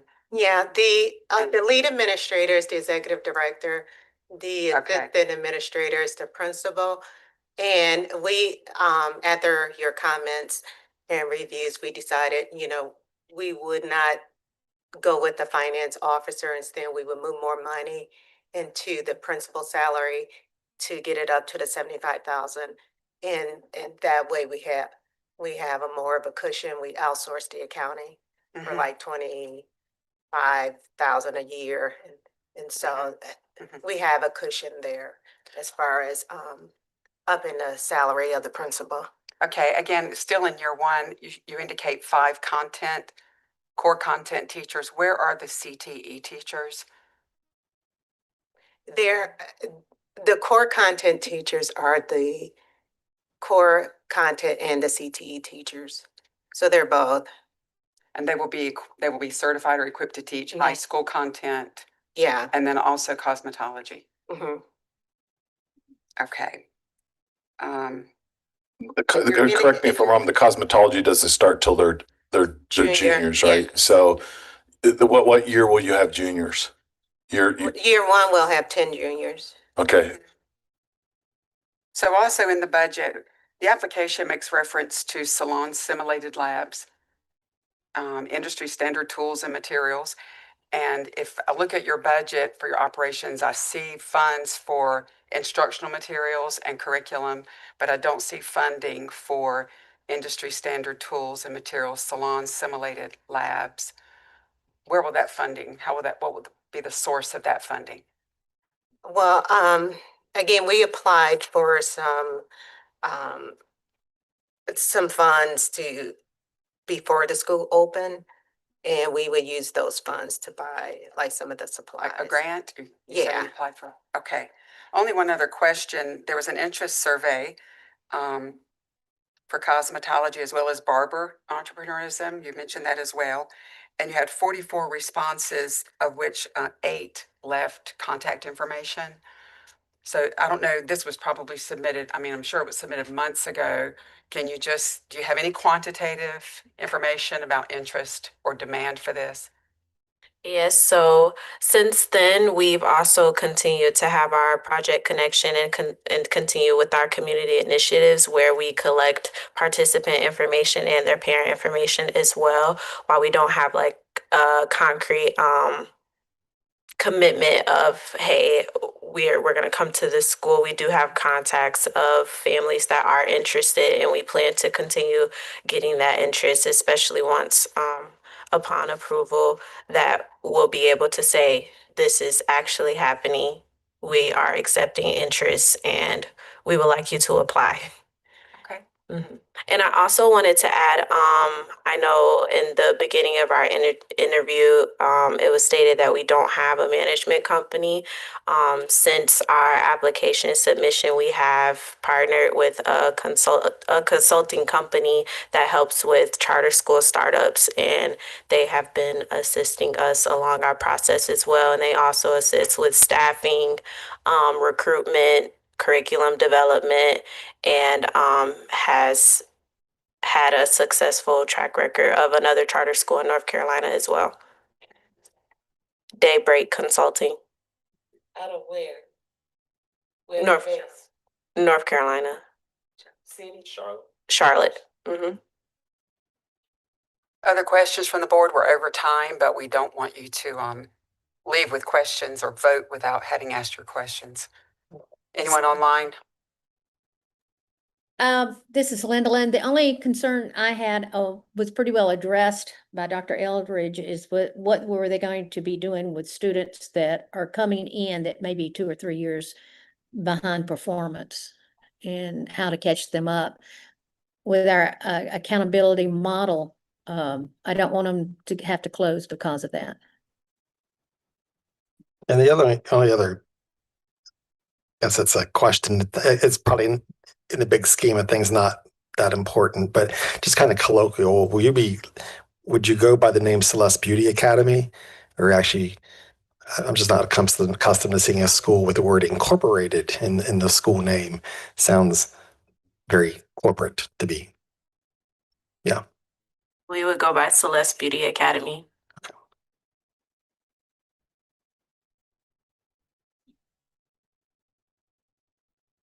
Okay, it's time for us to, oh, I'm sorry, you do have a closing. You have 5 minutes to close out your presentation. 10 minutes. 10 minutes for a closing statement if you want it. You don't have to do it. But If you don't have anything, we're okay, but you have 10 minutes to say what's on your mind. I just wanted to thank you again for the opportunity to present Celeste Beauty Academy today and for the thoughtful questions and feedback throughout this process. We deeply appreciate the rigor that DPI brings to charter authorization because it ensures that only schools prepared to deliver strong outcomes for students move forward. Also want to acknowledge something directly. We understand that the concerns that come with launching a new school and with having a board that's not composed of traditional educators, but what has carried us from our founding in 2023 to this moment is our team's ability to execute, adapt, and lead with intention. We have built community initiatives, engaged families, established our instructional model, and worked closely with strong state board and nationwide advisory team. At every stage, the Celeste team has demonstrated that we respond proactively and effectively to challenges. As executive director, I position myself to lead this organization because my relationships, my consistency, and my drive are the reason Celeste exists at all. I stand behind the work we are doing, not just as a leader, but as an example of what our students can grow into. I graduated from Florida A&M University, earned my cosmetology license through Paul Mitchell, and I continue to pursue further education through the University of North Carolina at Charlotte, aligning myself with the very principles this brand was built on: education, business, and beauty. I want students to see that their dreams too can be leveled up through discipline, opportunity, and belief. And my board and I are committed to growing alongside this school to ensure that Celeste Beauty Academy not only meets expectations, but exceeds them. This mission is deeply personal. My name is on this brand, and I stand fully behind the vision, the work, and the future we are building. With approval, we will move forward with the same determination, transparency, accountability, and passion that brought us here today. Thank you for your time, your thoughtful consideration, and for the work you do to ensure high-quality options for North Carolina students.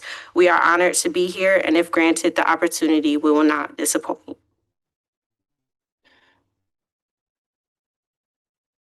Board members? I'm impressed with this group.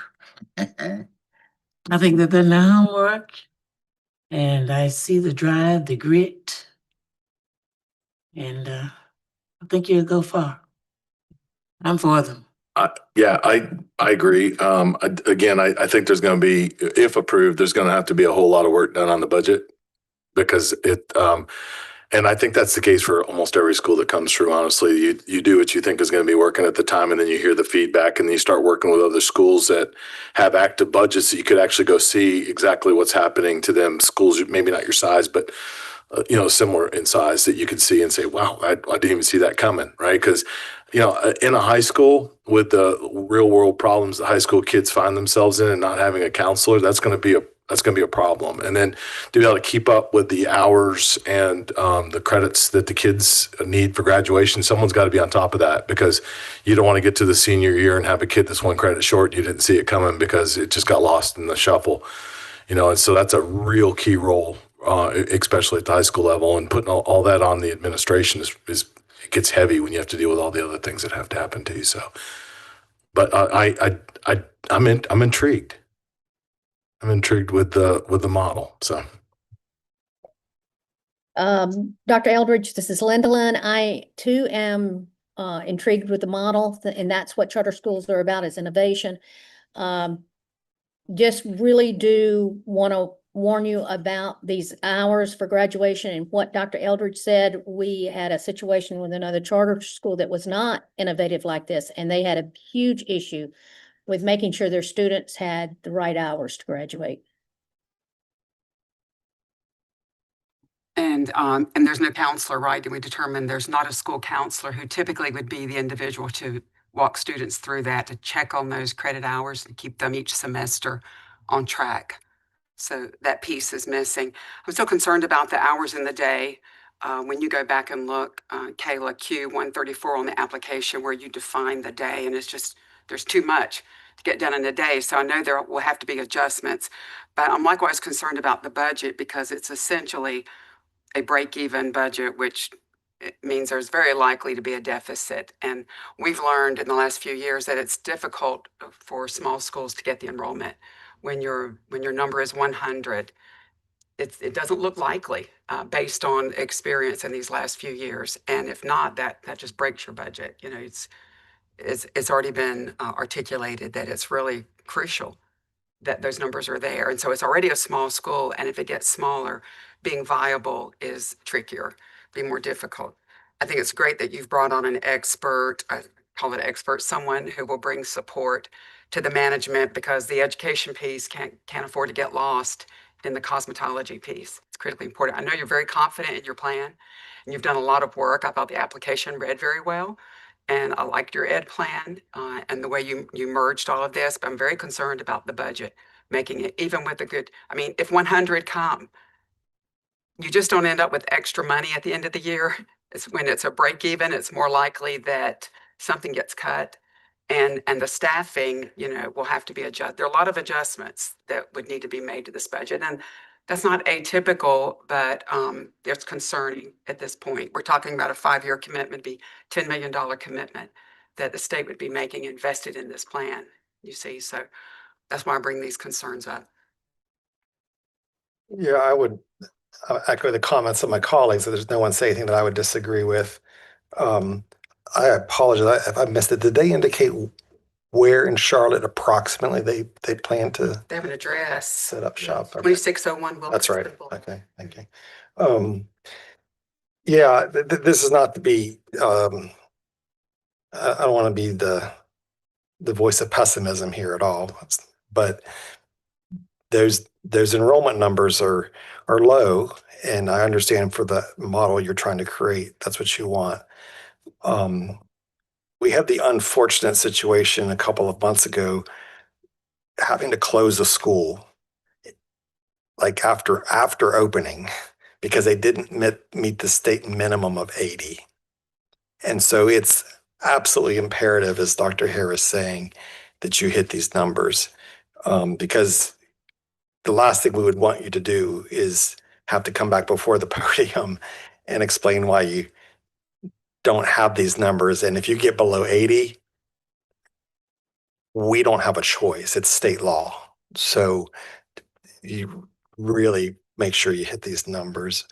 I'll be honest. To me, I sit here this afternoon, and this is why I think in our process of reviewing applicants, why the interview process is so important. Because I was highly skeptical as I read through the application in recent weeks, and was looking at the budget, and I do share the concerns in that budget. But you've swung my vote based on the interview today, and so I want to go ahead and make a motion that we move Celeste Beauty Academy Incorporated to the ready to open process. Second.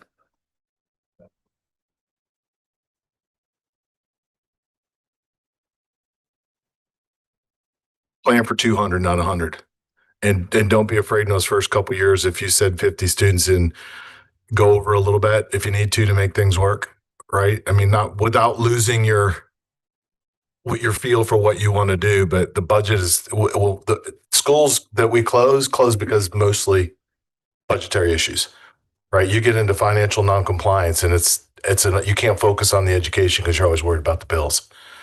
So hit the ground and have 200 kids enrolled, ready to choose from, and have 100 on the waiting list. And you'll never, because if kids leave, even after they come and they test the waters out and 20 days into it, they leave, you're going to get some local money for a minute, but you're going to lose state funding, right? Until you get to that first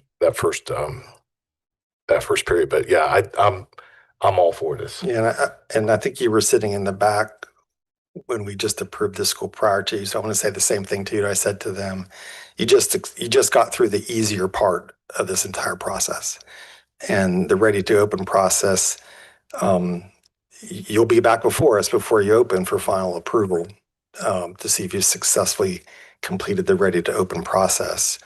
And it's really important that you don't let off the accelerator. If anything, it's even more work ahead of you now. So assuming you get the votes. Yeah. This is we're ready for call. This is Linda, and I just want to say one thing also.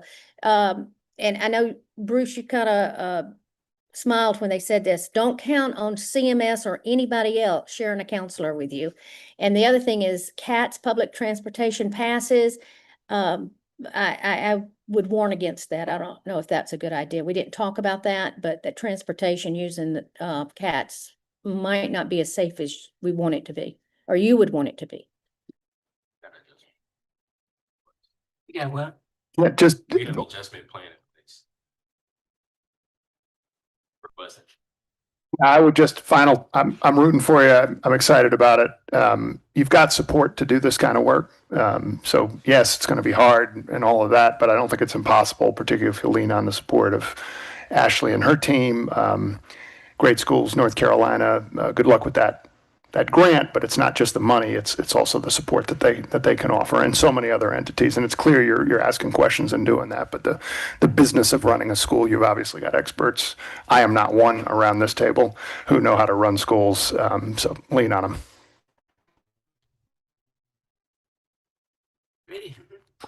Okay. Bruce Friend, Aye. Rita Hare, Nay. Hilda Parlay, hey, oh, aye. Okay. Approve. Todd Godby, Aye. John Eldridge, Aye. Linda Lynn Cacadillas, Aye. Eric Gucan, Aye. Gerald, are you on there? I saw you. Gerald McNair? Okay. Okay, well, the motion passes. So congratulations. You will get an approval letter from our office, and then make sure you're keeping in contact with us for any communication contacts, because we'll loop you into RTO in a couple months. Okay? Congratulations. Please don't go anywhere. I want to speak to you all before you leave. So next up on our agenda is Director's Report. Ashley, is there anything that you wanted to share? Nope, just make sure you're checking your email over the next couple weeks, because January comes fast. I think it's January, is it 12? I thought it was even earlier. Okay. But we'll send out a draft agenda, and we're hoping to maybe make it a one-day meeting, but I'll let you know as soon as we can, okay? Okay, and I would just add for CSRB members, you heard, seems like this was a day ago, but it was this morning. We've extended that timeline for feedback on the RTO process. Please do take some time, if you can, between now and the next meeting, and provide any thoughts to Ashley and team on that. And then last but not least, just hope everyone has a wonderful holiday season. Stay safe. And I think we are adjourned. Thanks, team. And Miss Parlay, happy birthday.